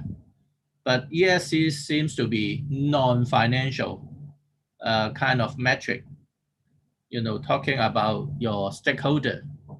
But I don't think it's a conflict. Actually, they complement each other, and also ESG also related to the financial aspect, believe it or not. Okay, so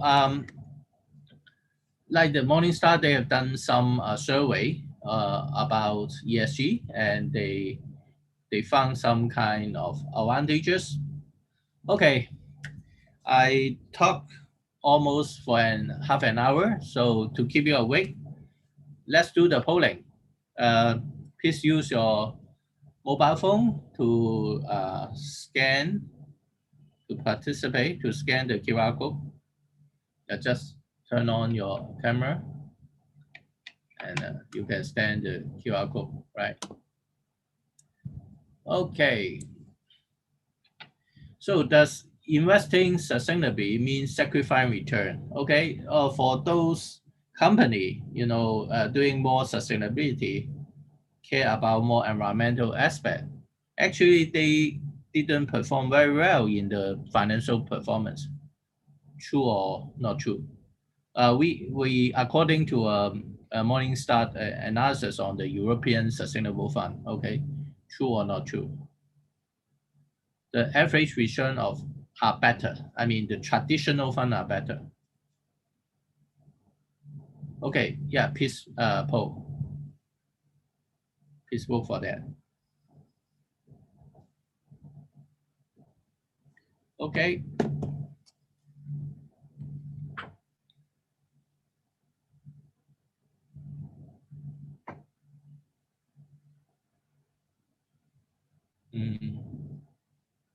Not many people vote.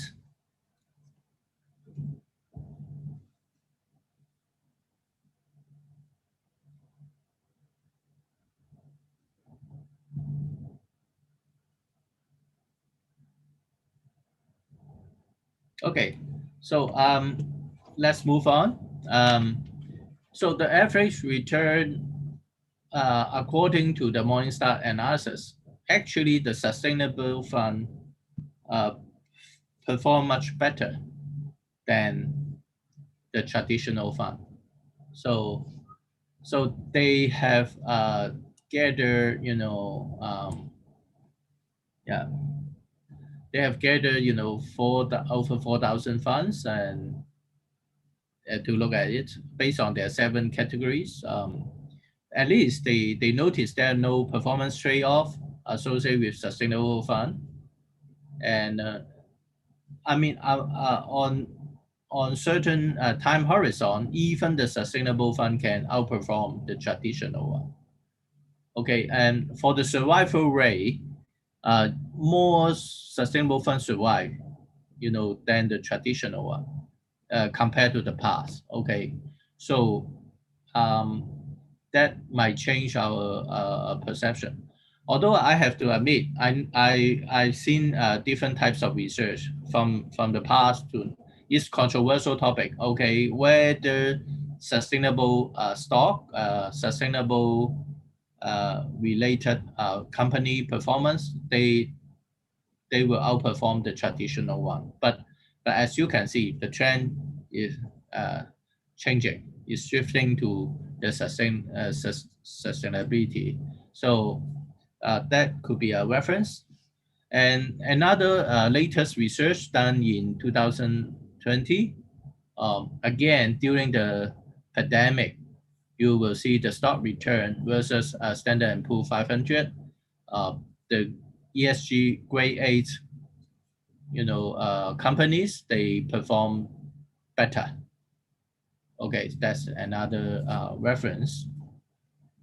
More importantly is more investors look for the ESG approach. Okay, they believe with ESG, company behave more ethically. They are more trustworthy. They have much more trust, much more trust on the companies.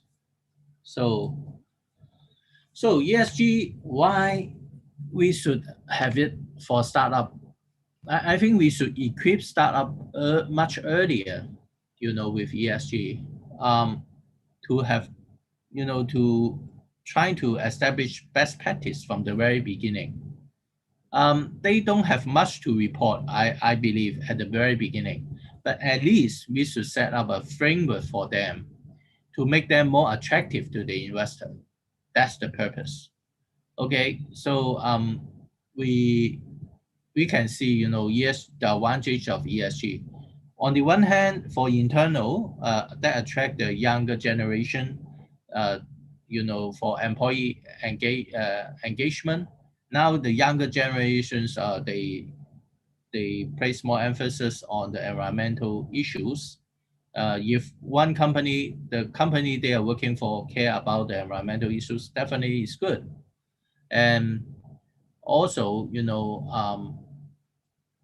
for the customer, the changing customer, the tomorrow customer, that's very important. They now start to look at the environmental aspect of the production. They now care about, you know, the social dimension. So that's very important. So what get measured, what get done? The increased disclosure definitely will improve the transparency. That makes investor more comfortable. So that might, instead of facing the scrutiny from investor in the later stage, we better, you know, look at this earlier, look at this aspect earlier. Because for the investor, they will go through all this due diligence, you know, all this process, you know, in order to make a decision whether to invest in a startup or not.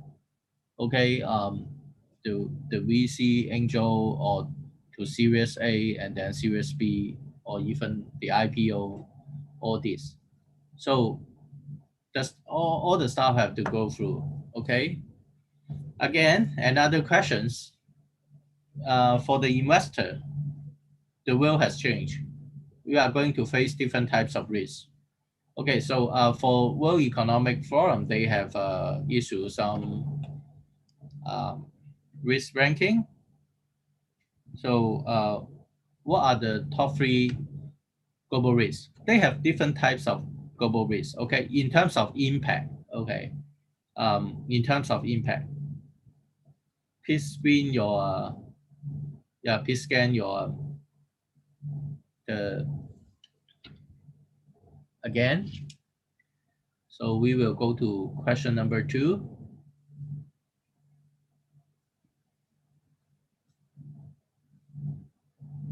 So what are the top 3 global risks?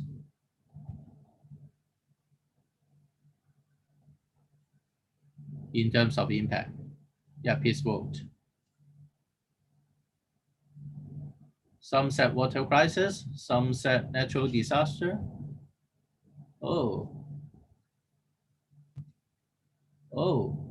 about climate change. Yeah, I keep talking about environmental risk. Okay, so you will choose B and C.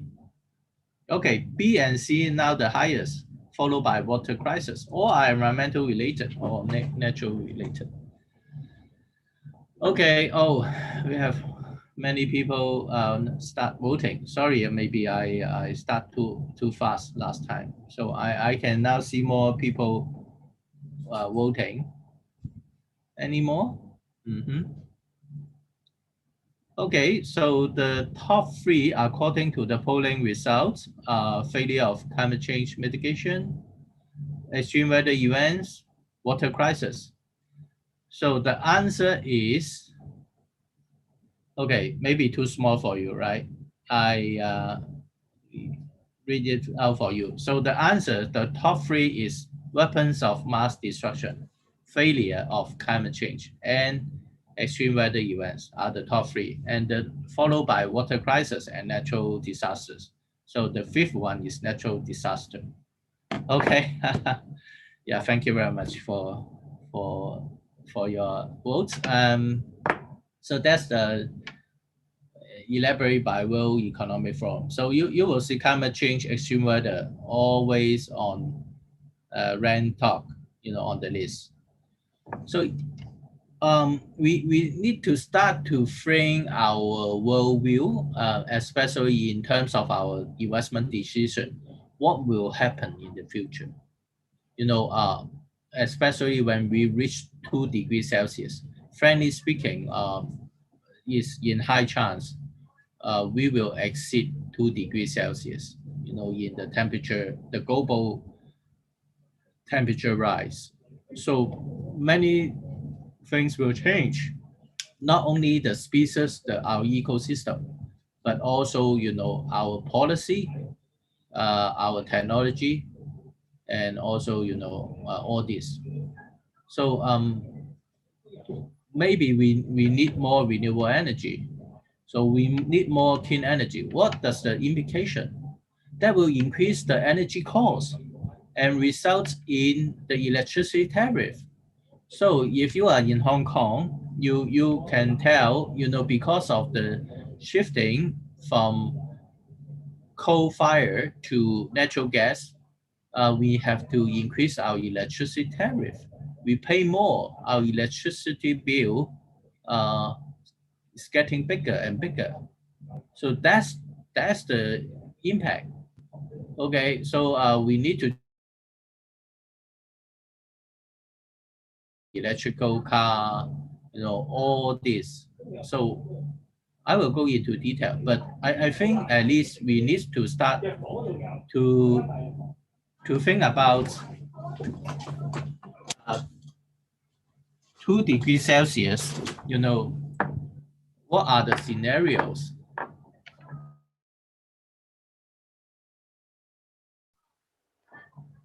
And also, for the climate-related financial risks, you will see the chain effect. So we have some changes because of those risks. We have changes in policy.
Eshan, are you back?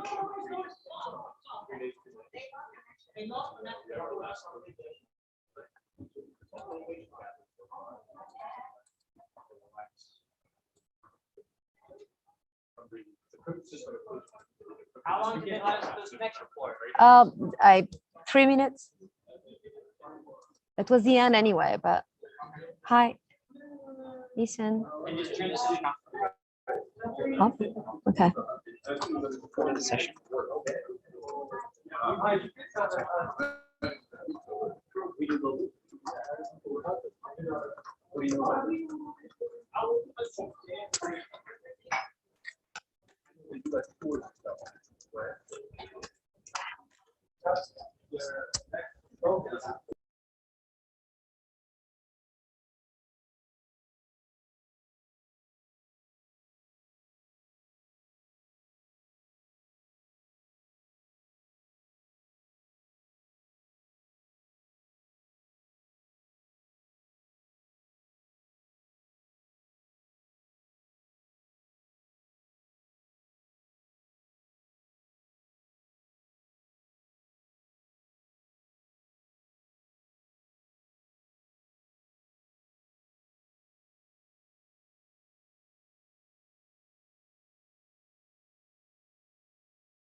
Hello, Isan.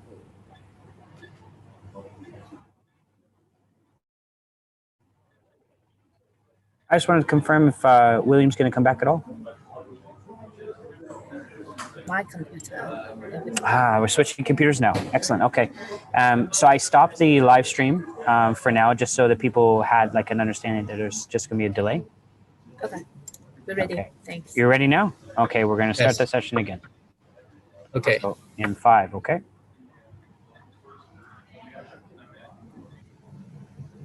So time data. Okay. Okay. Continue. Yep. Yes, you can Yeah. continue. Okay. Yeah. Sorry for the, the technical issues. Okay, we can continue. So, as you can see, there are implications in policy, which will induce changes to our technology, and also, our standards. So we may need to uplift the standard in order, to fulfill the requirements in the future, like the carbon emissions, all this. So you will see those implication. Say, for example, with more and more extreme weather incidents, that might have some kind of implication to our property. The property damage, what does that mean? I mean, in terms of financial aspect, say, for example, how about the insurance premium?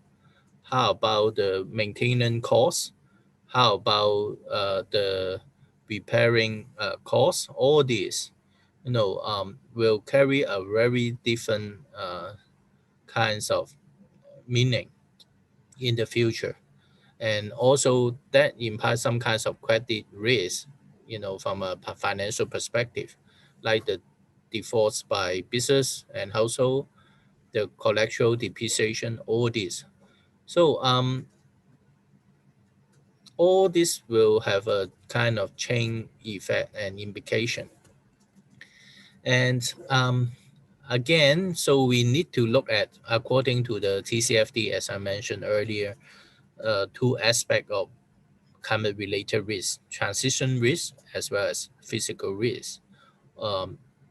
They have different types of implication, and extension to technology, to the market, to consumer behavior, as well as the possible impact could be very visible, explicit in terms of the physical risk. So we have to pay attention. Okay, so sorry to keep you waiting. We can do one more exercise. So please vote. Okay, again, the question 3 is about, say, for example, whether be it a big power plant or a small one, or you have a startup, they have some kind of power generation, new technology. Okay, so what are the physical risks in light of the extreme weather, events in the future? What are the physical risks? Okay. So please vote. Drought, floods, high temperature, low,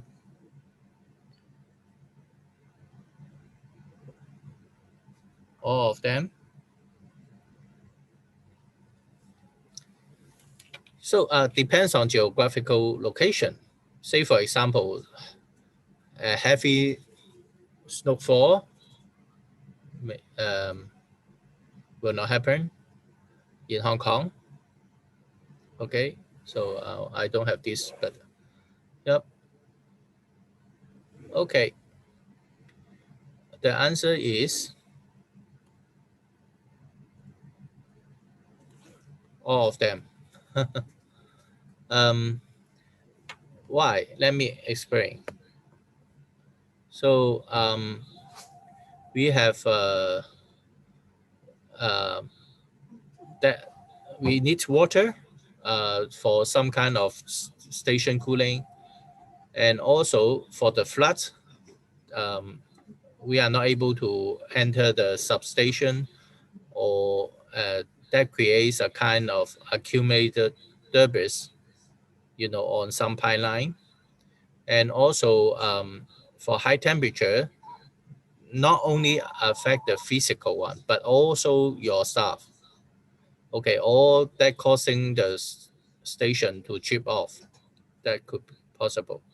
Low temperature, we mean a very cold weather that cause freezing on the water containing equipment. And extreme wind, about especially the outdoor operation activities, that will affect your staff. Okay, the safety. So that's one of the scenario analysis by UK energy company, a big one.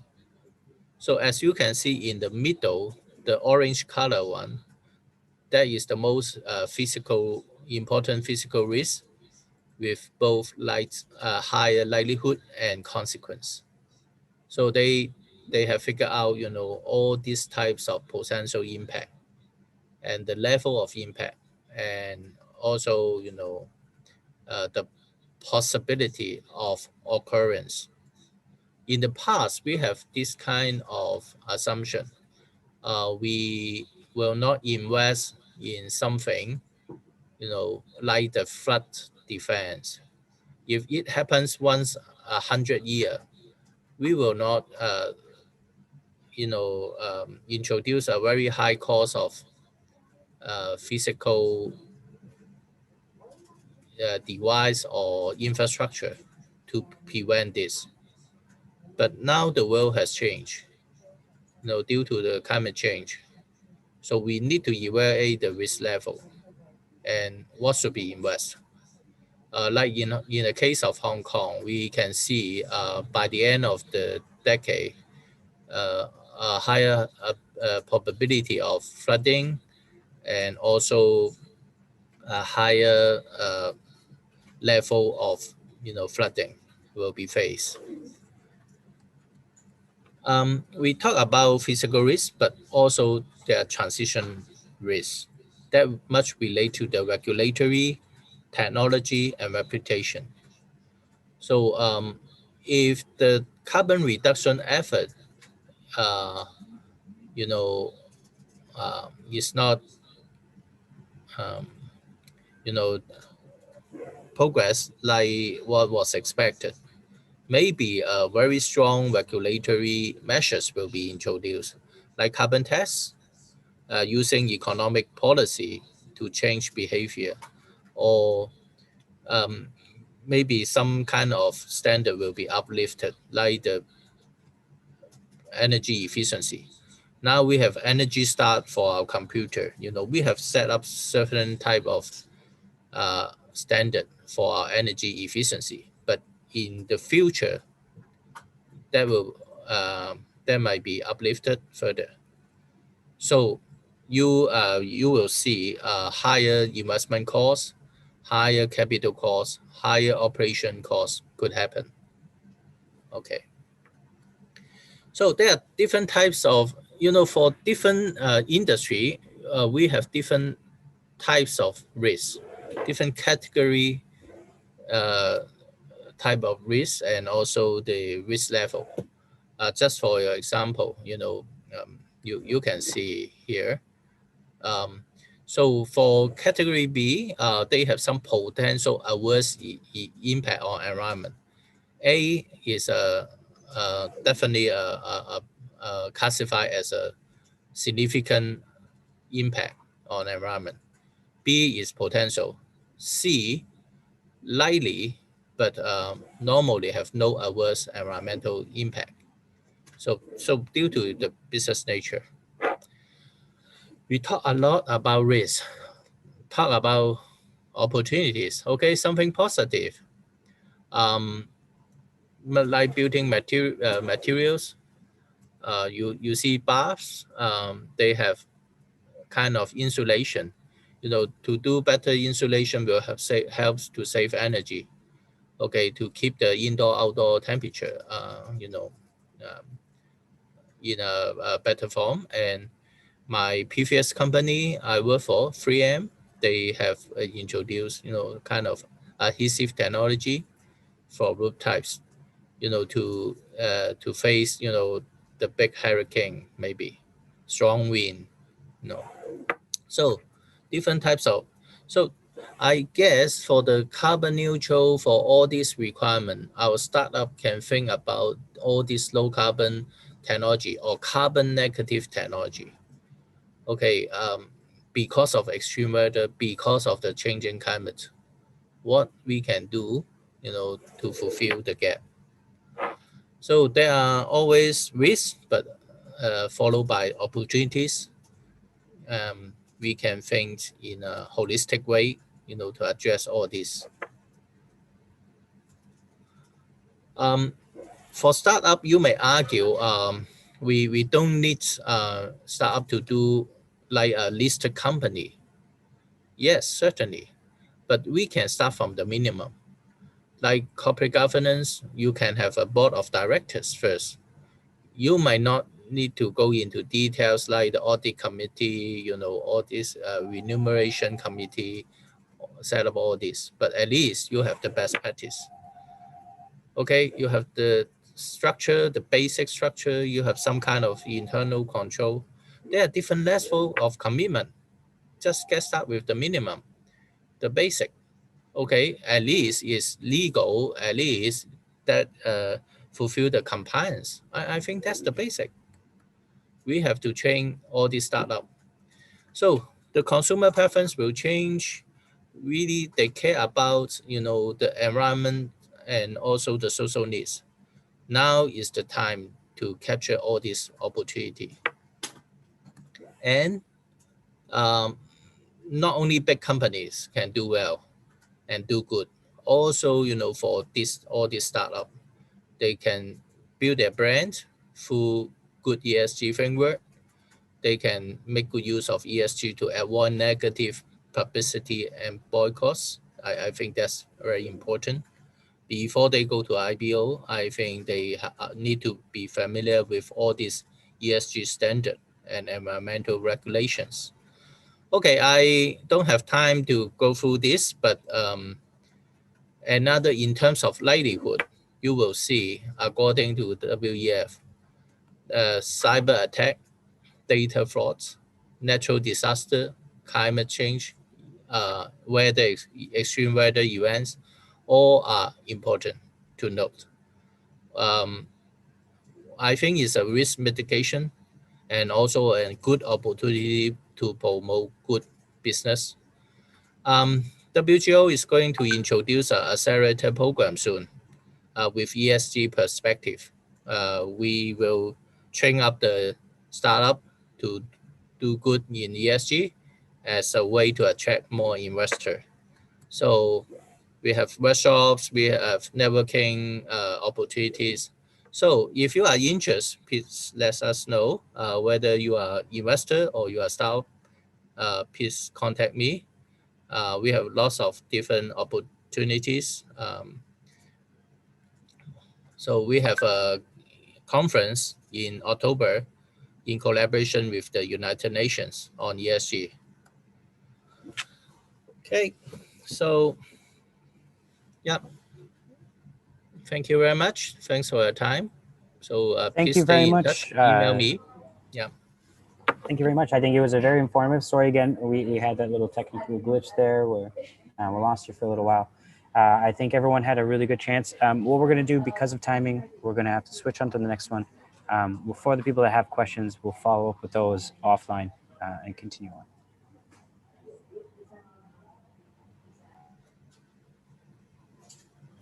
So thank you again, Dr. Yu, and we'll make sure we follow up with everyone for the next session.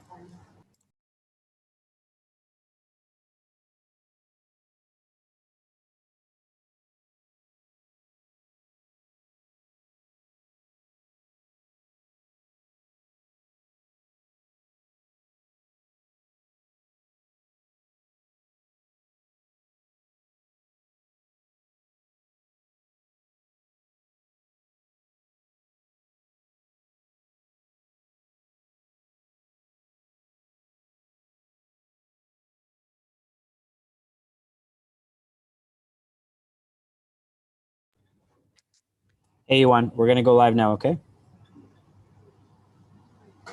Unmute yourself.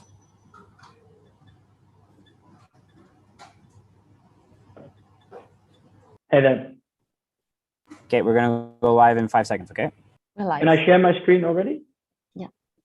Yeah.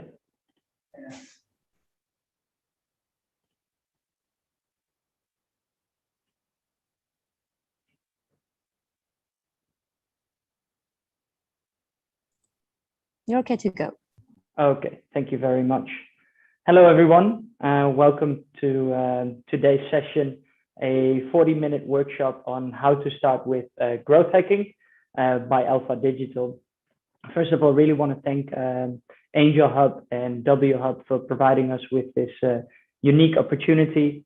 The reason why we wanted to talk about growth hacking in B2B today is basically because we started Alpha Digital about a year ago, really starting off from scratch. I was a student in Hong Kong before traveling in Asia and the US. So simply starting off the company with zero budget, really bringing an agency from 0 to 1. And we've done that by providing our clients with the same service as we use for ourselves as well. So in today's session, I really like to share with you some of the insights that we stumbled across along the way.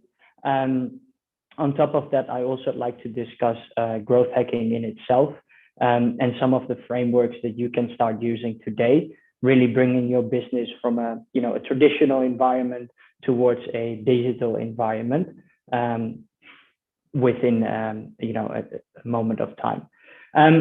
So Alpha Digital, just quickly going to shine a light on the services that we do. Don't want to go into too much detail there, but we do partnerships for businesses.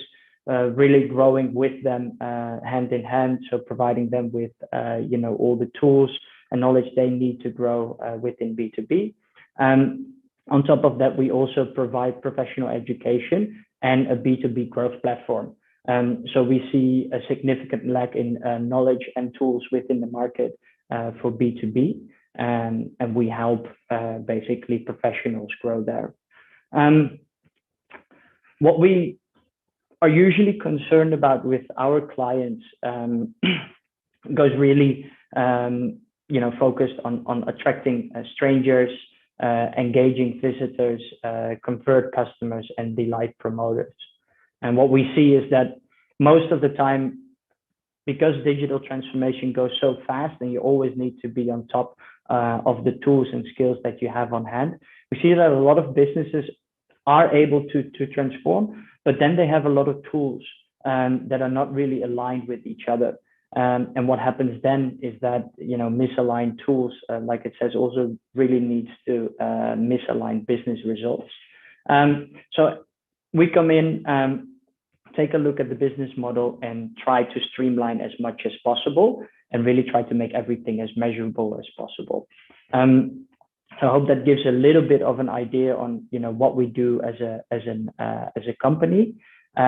We've been working with these brands over the last period of time, as mentioned, really making the step for them to grow into B2B, hacking into the market there. Doesn't really matter where the companies are from. You can see we've had some corporations in our portfolio, but we also work with some SMEs, either from Europe, from APAC, or the US. And in today's session, we're going to be talking about B2B growth hacking. First of all, I'd like to dive a little bit deeper into what growth hacking is on itself before we go into the B2B aspect of it. So growth hacking, the term has been around for quite a while already. Not really sure where it comes from. Growth hacking is generally a small data-driven and technical group of people tasked to figure out how to scale the business. So this, came online about 15 years ago with some guy on the internet, and since then has really grown in popularity especially within startup environment. So that's why we want to focus on that. I'll give you some quick examples of what growth hacking in itself is. Yes, before we go into the B2B, the process and the tools. So a good example for growth hacking today would be Udemy. I'm pretty sure you're familiar with the platform today. Udemy is a marketplace for digital courses. So if you run a marketing or a marketplace, you basically have double the fun, right? So you have supply and demand on your platform. Really difficult to get both aligned at the same time. So these companies really need to be creative, in order to launch the platform and really grow in the market. So this is what Udemy looked like on day one. Basically an empty classroom. No students, no professors, no revenue. And they did have a very, very cool platform, but there was nothing on it. So what for you to decide if this is sneaky or creative. But what they did is they designed a bot to scroll all of the meta description from YouTube and basically converted that into and onto their platform on Udemy. In that way, they basically hacked the supply side, allowing the people, the visitors, to actually pick some products which were initially not really owned by them. So that's how they grew, especially in the beginning, really fast. Another great example is PayPal, Elon Musk's second company. PayPal is basically bringing on the big banks back in 2000. So what they did is they were the first one to really come up with a bit of a bonus structured loyalty program, allowing new joiners to get $10 if they sign up for the platform, and then also giving that person $10 if they would refer to someone else. So in that way, their cost per acquisition was only $20, and they grew the platform to 1 million people within 2000, 5 million in the summer of the same year, and they grew really fast to 100 million. Now, as I wanted to mention is that we will not be talking about all of those growth hacks. If you're interested, obviously connect with me after on LinkedIn. I'm always really keen to hear more of these cool stories or share some more of these stories with you. So happy to connect on that. But for today, we'll leave it as it is, and we want to be focusing on the patterns that we see within those startups, and we also want to be focusing on the process and how do they come up with these ideas, and there must be something behind it if so many companies are doing it. So what we have seen is that there's basically 3 key elements that they are focusing on in order for them to grow the platform really from nothing to where they are today. So they use other people's network, and what that basically means is that they know where their target audience is hanging out. So they know where the potential clients should be, and what they do is they create a way to engage with those people from other platforms in order to attract them to theirs. They're creative or sneaky. That really depends on who you talk to. If you talk to a designer, we talk about creative. If you talk with legal, it's sneaky. And it's definitely more than marketing. I understand that there is still a view on marketing as it used to be 20 years ago. However, it has changed a lot, and starting up a company like this is more than just marketing, and we'll go into more detail on that later as well. So why is growth hacking in B2B, so important today? Growth hacking on itself has always been there for the last, let's say, 15 years. But today there seems to be a increase in focus on B2B. So I recap 6 of the key reasons that we feel are most important and are leading towards a real increment in demand in the market today. And I'm gonna touch on them each and every one, and give you some examples as well to better understand where the market is at. So the first one is traditional sales and marketing channels are expensive, they're saturated, but they're also inefficient. So if we look at that, if you take a look at the average amount spent on internet users on ads per year, we see that there is a increment in ad spend by companies, leading them towards a point where it becomes almost undoable to pay so much for ads. And we also see that the effectiveness of these channels drop a lot, especially after 2021, by more channels coming up, the effectiveness is dropping. However, luckily, there are a lot of new sales channels, and they are popping up everywhere and very rapidly as well. So I'm pretty sure that everyone is familiar with this site. It doesn't really matter where you are. Even if you're in Holland, you might see a group of people going to a restaurant if they're open, being on their phones. But even here in Hong Kong, out on a hike, you see people on their phones. It's only going to become more and more, even with, especially with virtual reality coming up. We also have wearable technologies, smartwatches, etc., etc. People are getting more and more sucked into their digital devices.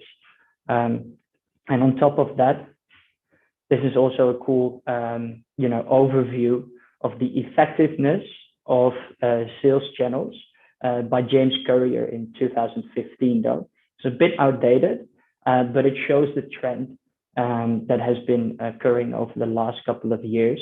And what we can see is that back in before 2003, we had word of mouth being the single most effective communication channel for marketing.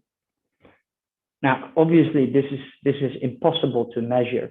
A lot of marketing teams were based solely on word of mouth. Only after 2003, the digital transformation within this field really occurred by introducing email. And what happened after that, if we look starting 2006, a lot of social media channels pop up. It's just crazy. New channels popping up basically everywhere. There is, however, a pitfall with it, is that the effectiveness of the channel has become shorter and shorter and shorter. And that really means for you as a business is that, for example, Facebook might be working today, but we have Snapchat coming up a year later, and that might overdo the effectiveness really, really fast. So for you as a company, always need to stay on top of the effectiveness of channels. So specifically to B2B, what we've seen in B2C is an approach in omni-channel. So within retail especially, omni-channel has been around for quite a while, using social media channels to get people towards your store, or even replacing your brick and mortar completely. This was never really a need in B2B, because obviously we still had all of the events. It was very much about relationships, building up relationships through networking as well. But now, due to the situation that we're in, but also due to the new digital channels approaching, we're more and more looking at an omni-channel approach for B2B. And this is the sole reason why today growth hacking in B2B is very, very hot. So there's a cool research done by McKinsey. I just want to highlight some of the three key findings from the research. So one of them, 85% of the B2B organizations, they expect hybrid sales to be the most common sales role within the next 3 years. So what is a hybrid sales role? So imagine a business developer today who would usually go out to their own network or go out to events. This function has been replaced by a hybrid seller, meaning that this person is fully digitalized, using all of the digital channels in the market in order to maximize his reach and adding value to the market in the process as well. 64% of the B2Bs intend to increase the number of these hybrid sellers over the next 6 months from last month. So making this the lead sales role within the company. That's obviously only adding more reason for you to also start transforming your B2B team in that sense. 80%, so 8 in 10 of the B2B decision makers already think that digital is as or even more effective than traditional sales models. And the key reason for this is, once again, compare it to B2C. But the change that we see happening today is that the decision-making process for senior management or for key decision makers within the organization has moved towards online channels. So problem recognition today is done online. Information search and evaluation of alternatives are the 3 key areas to focus on online as a B2B organization, as your client is now basically making his or her decisions within that process. This is with regards to the channels that we just talked about as well. So keeping in mind that we have more and more digital channels, it should not be a problem for an organization to acquire new clients. With so much opportunity, with so much channels, it should not be a reason for an organization to stop growing, because there's opportunity everywhere. What's really, really hard is the activation and the retention part. Some of the information that we can see within the Android store is actually pretty concerning if you look at the apps that are being downloaded. Once again, this is B2C. But if you look at 100% of the apps that are being downloaded within a 3-month period of time, can already see that this number is dropped to as low as 5% after 3 months. So 95% of people downloading the app discard their app within 3 months. This is digital behavior that we foresee to be happening within B2B as well. Because we're replacing the process by a fully digitalized process, we can expect the retention rates to be a lot more challenging than they were before. It's all about ROI, and therefore the hybrid sales model, the one that we just discussed, is definitely here to stay. The reason for that is because it has just become so much more measurable. So the days of this guy are definitely over. Madman, sleazy salesman, ads, all talk and no action. Those days are over. We have replaced this with attribution models, basically allowing you to really identify what works within the business and what not. So these are the numbers that organizations obviously looking at effectiveness in terms of acquisition, effectiveness in terms of conversion as well. Now, besides all of these 5 points, there are basically there's no reason for you to only do tips and tricks. This is definitely not enough, and you need a process. So I'm very sorry for the ones that signed up for this workshop, expecting to, really get one big growth hack within B2B. This is definitely not the case. There is no magic drink, and you need a process. So all of those reasons aside, for today, I do want to share with you the process that has proven to be working for many companies in the past. It works for us, but it also works for the clients. We're going to go through it step by step. After we've been through the process, I also do want to share with you some of the key criteria that you should be looking at within B2B and should be focusing on in order for you to really have a winning strategy and to identify that growth hack for yourself as well. Okay, so this is the Alpha Digital model.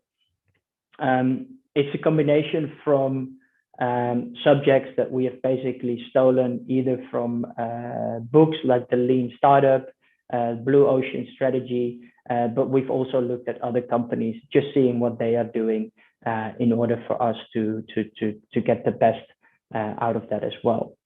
So in order for us to get started with this model, and in order for us to, help an organization make that transition within the digital space, some of the first conversations we have are basically around the pirate funnel, the flowchart, and the NTM. I'll touch on that in a few minutes. So the pirate funnel is basically really identifying how we get new clients towards your organization. This is very much a growth approach. Once we have identified, the structure of the sales funnel, so to say, we then take a look at the customer journey. So we do that by identifying the flow chart. So on which points within, your interaction with the client, are we able to provide information to educate the client, and in what way is the best to do it? Within that process, we try to focus on one metric that really matters.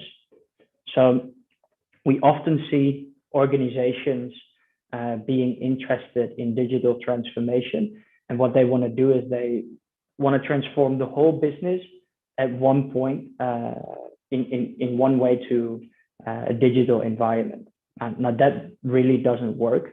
What we do want to focus on is either one or two different ideas and different key metrics that really matter.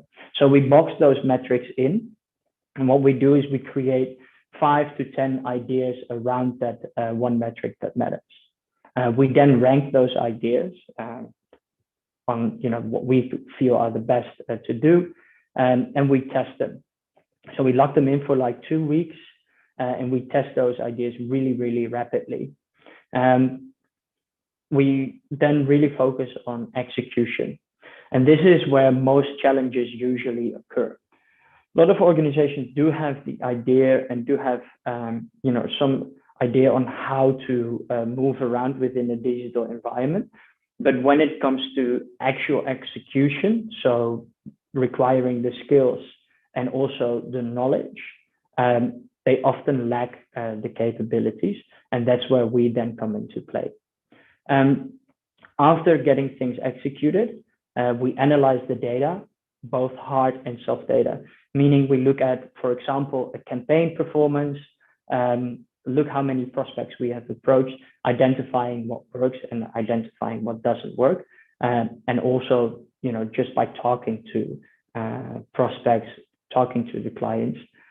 Once all of that is done, bring it back together, look again to the one metric that matters, and start from scratch. So again, identify new ideas. This all looks really nice, but in real life, it looks more like this. So you start with an idea, you rank the idea, test it, execute it, analyze, and at the end of the day, we're just not satisfied. So we'll do it again.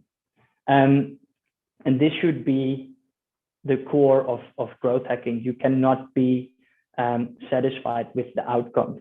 It should always be a learning curve, and you should always come back to the learnings that you have discovered throughout the process. And within that process, obviously, everything needs to be documented along the way. So what does it look like in real life over a time span of, let's say, 3 months? We work together on one metric that matters. We come up with an idea, we test it. Okay, works, but not satisfied. Do it again, do it again, do it again, do it again. Usually then by the 10th time, we kind of feel that we have either maximized the output, or we've really seen a growth hack, meaning that your costs are still really, really low and the output has been crazy. That's where we really want to go with this approach, and we usually get there by trying it for like 10 times.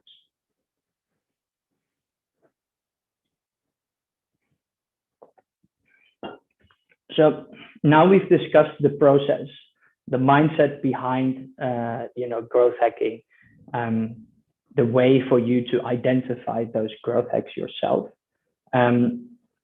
Let's have a look at how growth hacking works in B2B and what elements you should be focusing on. B2B is different from B2B and B2C in many different ways. In the digital environment, so any organization that wants to make the transition towards this environment, wants to digitalize their sales approach, should keep at least these elements in mind. And you should definitely go and do a lot of research around this as well. I will focus on all 6 of them. The first 3 are most important, and the 3 after will then be more of a support to those others. And first of all, value marketing.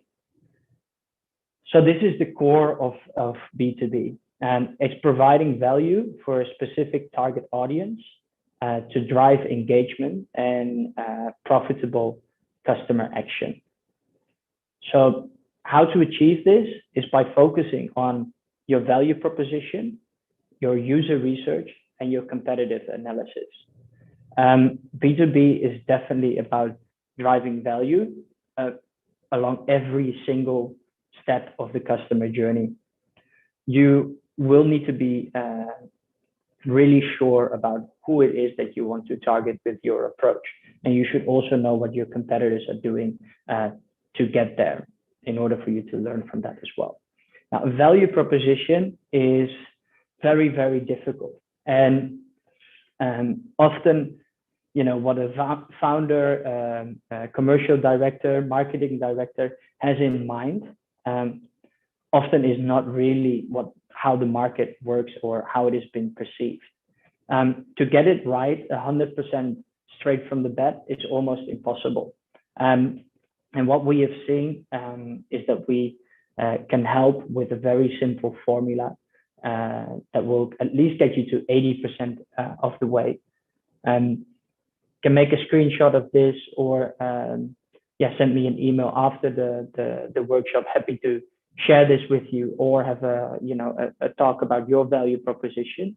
But the very simple formula that helps is I help X do Y through Z, whereas X is your target client, Y is the value you deliver, and Z is how you do it. So you can just fill in the blanks for yourself and make it as measurable as possible. That will get you towards 80%. So we help establish business owners in technology to increase daily qualified leads by 25% through implementing a strategic and automated outbound pipeline. That's an example you could use. Secondly, so this is the second out of the 3 most important elements, sales enablement. So as of today, because this is so new, there is no clear consensus on what sales enablement actually is. Some people, they like to identify what the whole of what we're discussing today is sales enablement. We like to, use it in the process as the process of informing and driving sales within your organization through content and social tools. Now, this very much resonates with the customer journey. So what you do want to do is, after you have your value proposition and have an idea on who your prospects are, where they're hanging out, which channels are they using, remind about the other people's network, then really identify the steps for you to reach them. Okay, so along that way, you have the opportunity to educate your prospects about the services or products that you're providing to the market. And those educational moments need to be provided with and supported with sales documentation. So here we're talking about a nice brochure, a company presentation, either a free webinar or an event, a free trial, etc., etc.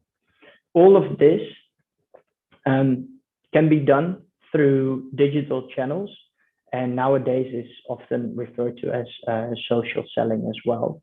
The good thing about this process is that you will be able to measure everything and therefore always be able to manage it as well.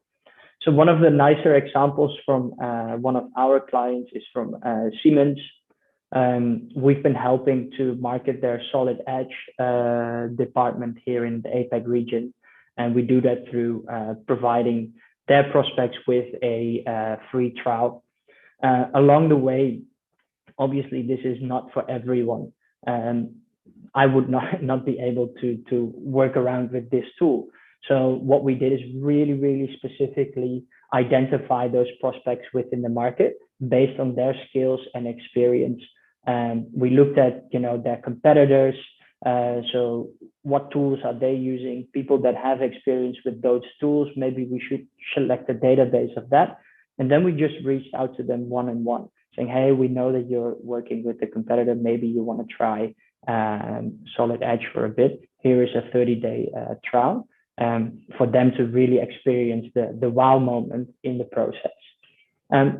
Another example you might be a little bit more familiar with is obviously the Scale Up Impact Summit. Also very nice landing page, is obviously also a sales enablement tool.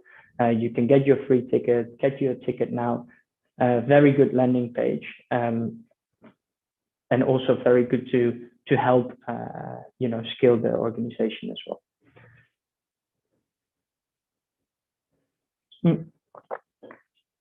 And this is probably most important of all. You should have a really strategic approach and effective approach for data and technology.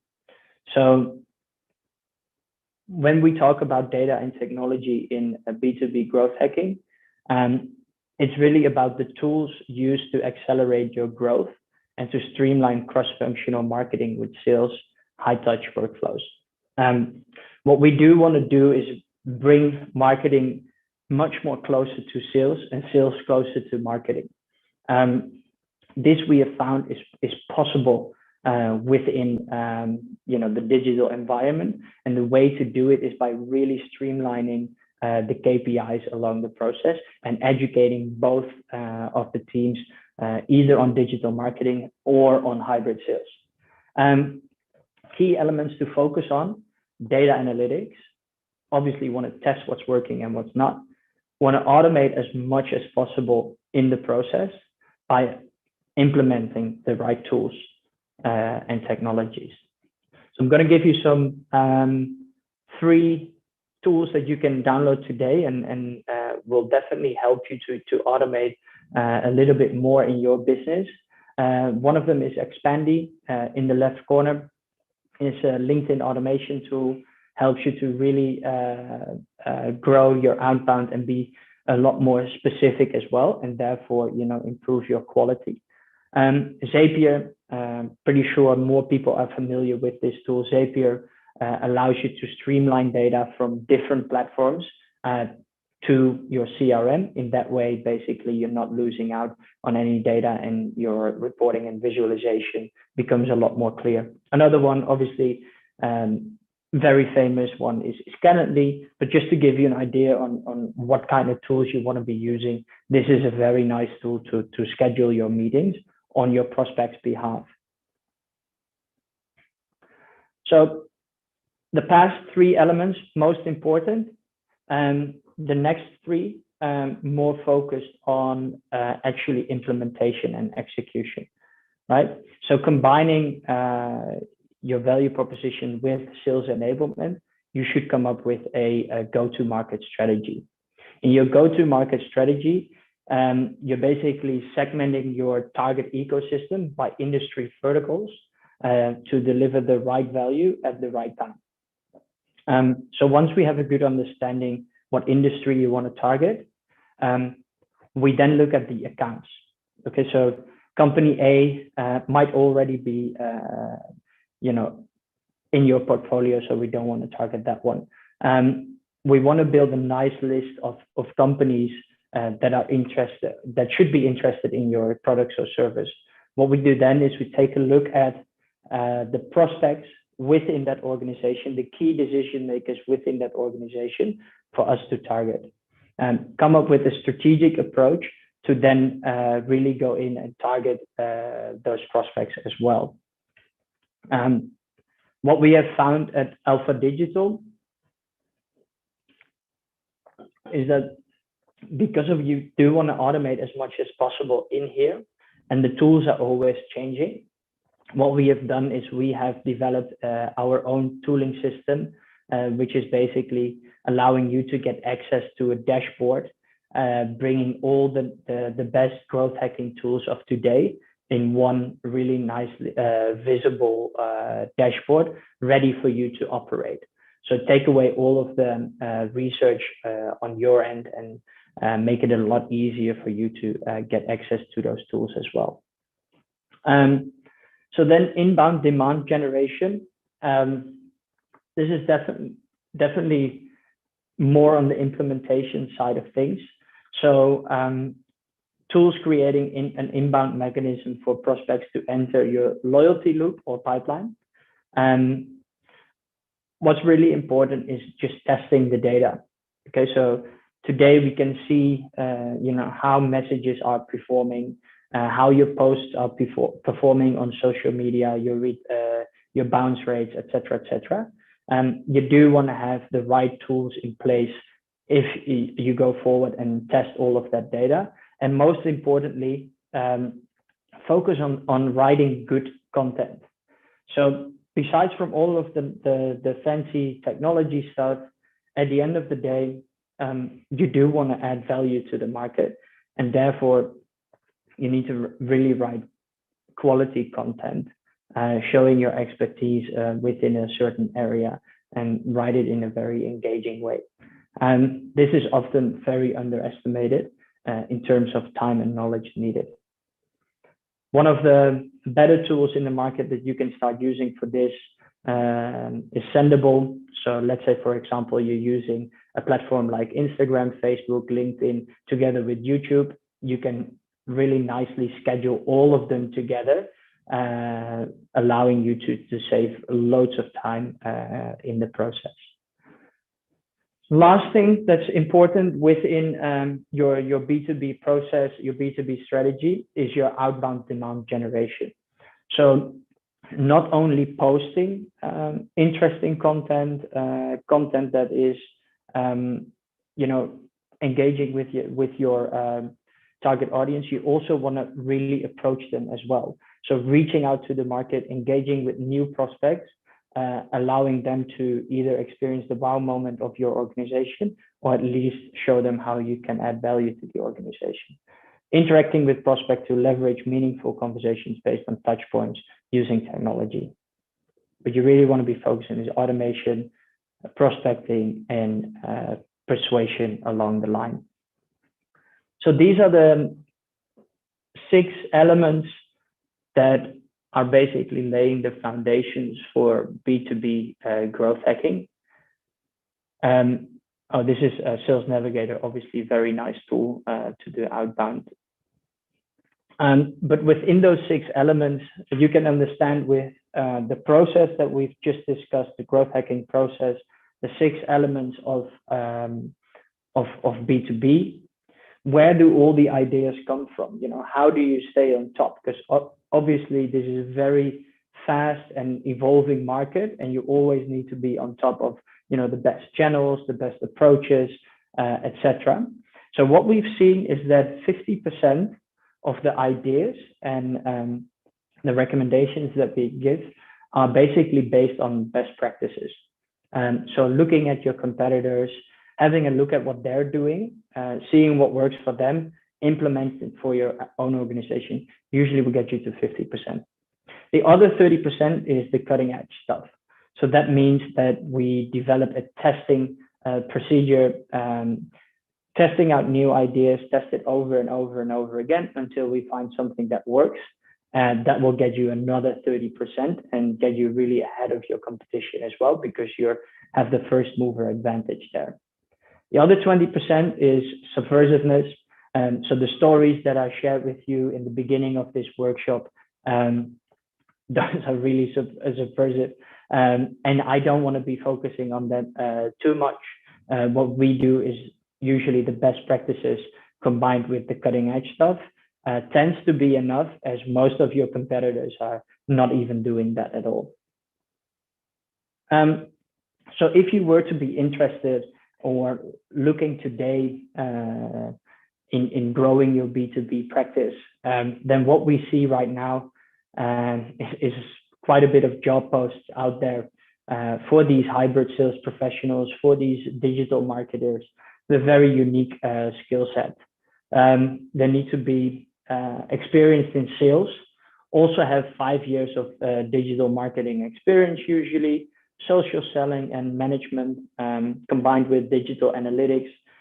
This guy also needs to be a coder. So he needs to have experience with HTML, JavaScript, and CSS, while being a very good presenter and knowing how to work a CRM system, SEO, reporting and visualization. And on top of all of that, it's usually required also to be an artist. So needs to be experienced with Photoshop, Illustrator, and Adobe InDesign. Realistically, organizations are looking for unicorns in the market, and these people either do not exist or they're working with organizations already. They tend to hide quite a bit as well. So challenges that we see with implementing a process or an approach to market like this, as mentioned before, a lack of skill and knowledge. Staying on top of these tools is really difficult because it's changing so fast. And then when the skills are in-house, the access to the tools is usually limited. So what do we do in order to help organizations still make that transition? We either help by providing the growth strategies within their organization to go forward. So providing a 3-day training, allowing you to get access to all of the strategies that are working today, the processes, but also the templates. We do have a B2B growth hacking immersive program that really helps to work in a one-on-one conversation and coaching program with our clients, providing all the tools, templates, sequences, and blueprints as well. And we'll obviously also be working on actual business results. We do the same for the hybrid sales professionals. So the one is more for marketing, the other one is for sales. Within those programs, you'll be working on your own, business case, your own experiments, allowing you to get, real results on the training already. We do live and online training, and we have personalized coaching as well for the team. Don't want to go into too much detail here, but if you are interested to learn more, please visit alphadigital.ai. You can have a look about the programs that we do, also the corporate training and the dashboard that we provide. And if you're interested to learn more about the specifics or the program itself, you can just go to alphadigital.ai. Really easy to schedule a 30-minute free consultation with either me or with the team. And we're happy to provide you more insights or have a further discussion on what we just discussed. Thank you very much for your time. Thank you very much, W Hub and Angel Hub as well. And if there are any questions, then I think I will be able to answer them here as well in the chat. Don't see any questions so far.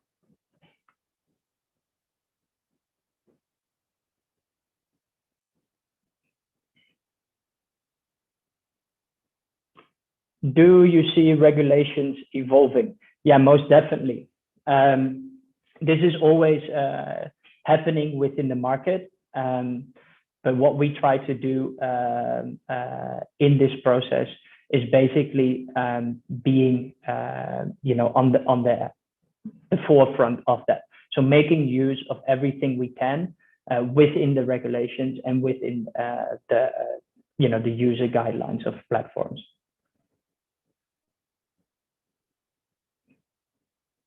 Correct. Yes. In Europe, protection of personal data is obviously very huge.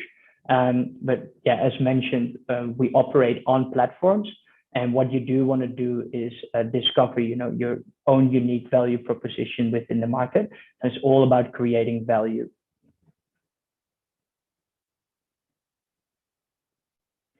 Do you think these type of protective regulations will spread across the globe? Yes, definitely. This is a change within the market, but we also see it as a huge opportunity. So we see big tech companies breaking up quite a bit. What this has brings forward as a result is basically the opportunity for digital marketers to explore more channels along the way. And within that process is really important to have the right metrics in place, to have the right KPIs in place to see what's really working for you. And so platforms are changing, are ever changing, as we discussed in this presentation as well. We see them popping up faster and faster. The effectiveness becomes, actually the time span of that becomes shorter. What you do want to do is identify the best platforms for you along the way.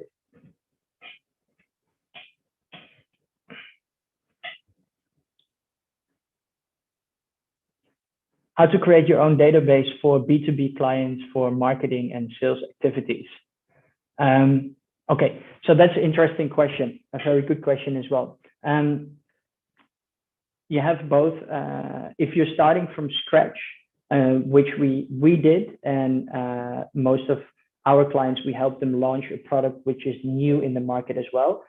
Let's say you cannot tap into your CRM and you have to go out and get new clients to buy your product. What we've seen is that a lot of this can be done through a strategic process and approach. So first of all, obviously you need to really identify who your prospects are, what value you deliver to the prospects, and then the nice automation and tooling comes into place. So what you do want to do, as we mentioned before, you do want to see where your prospects are hanging out. Where is your ideal customer hanging out today? And what we want to do then is find a way to engage with those prospects, with those ideal clients, and try to convert them to get them to your platform, either by contact information or by downloading one of your sales enablement tools. So there's always a process. It starts off with identifying who you want to target.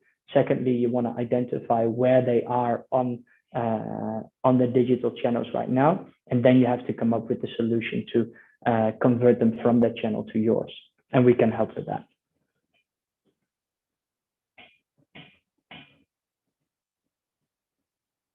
Thank you. All right. I think that was it for today then. If you guys have any more questions, feel free to connect with me on LinkedIn. Always happy to have a chat or book in a call. And other than that, I really hope you enjoy the rest of the event, and thank you for your time. Thank you, Iwan. Bye-bye. Bye-bye.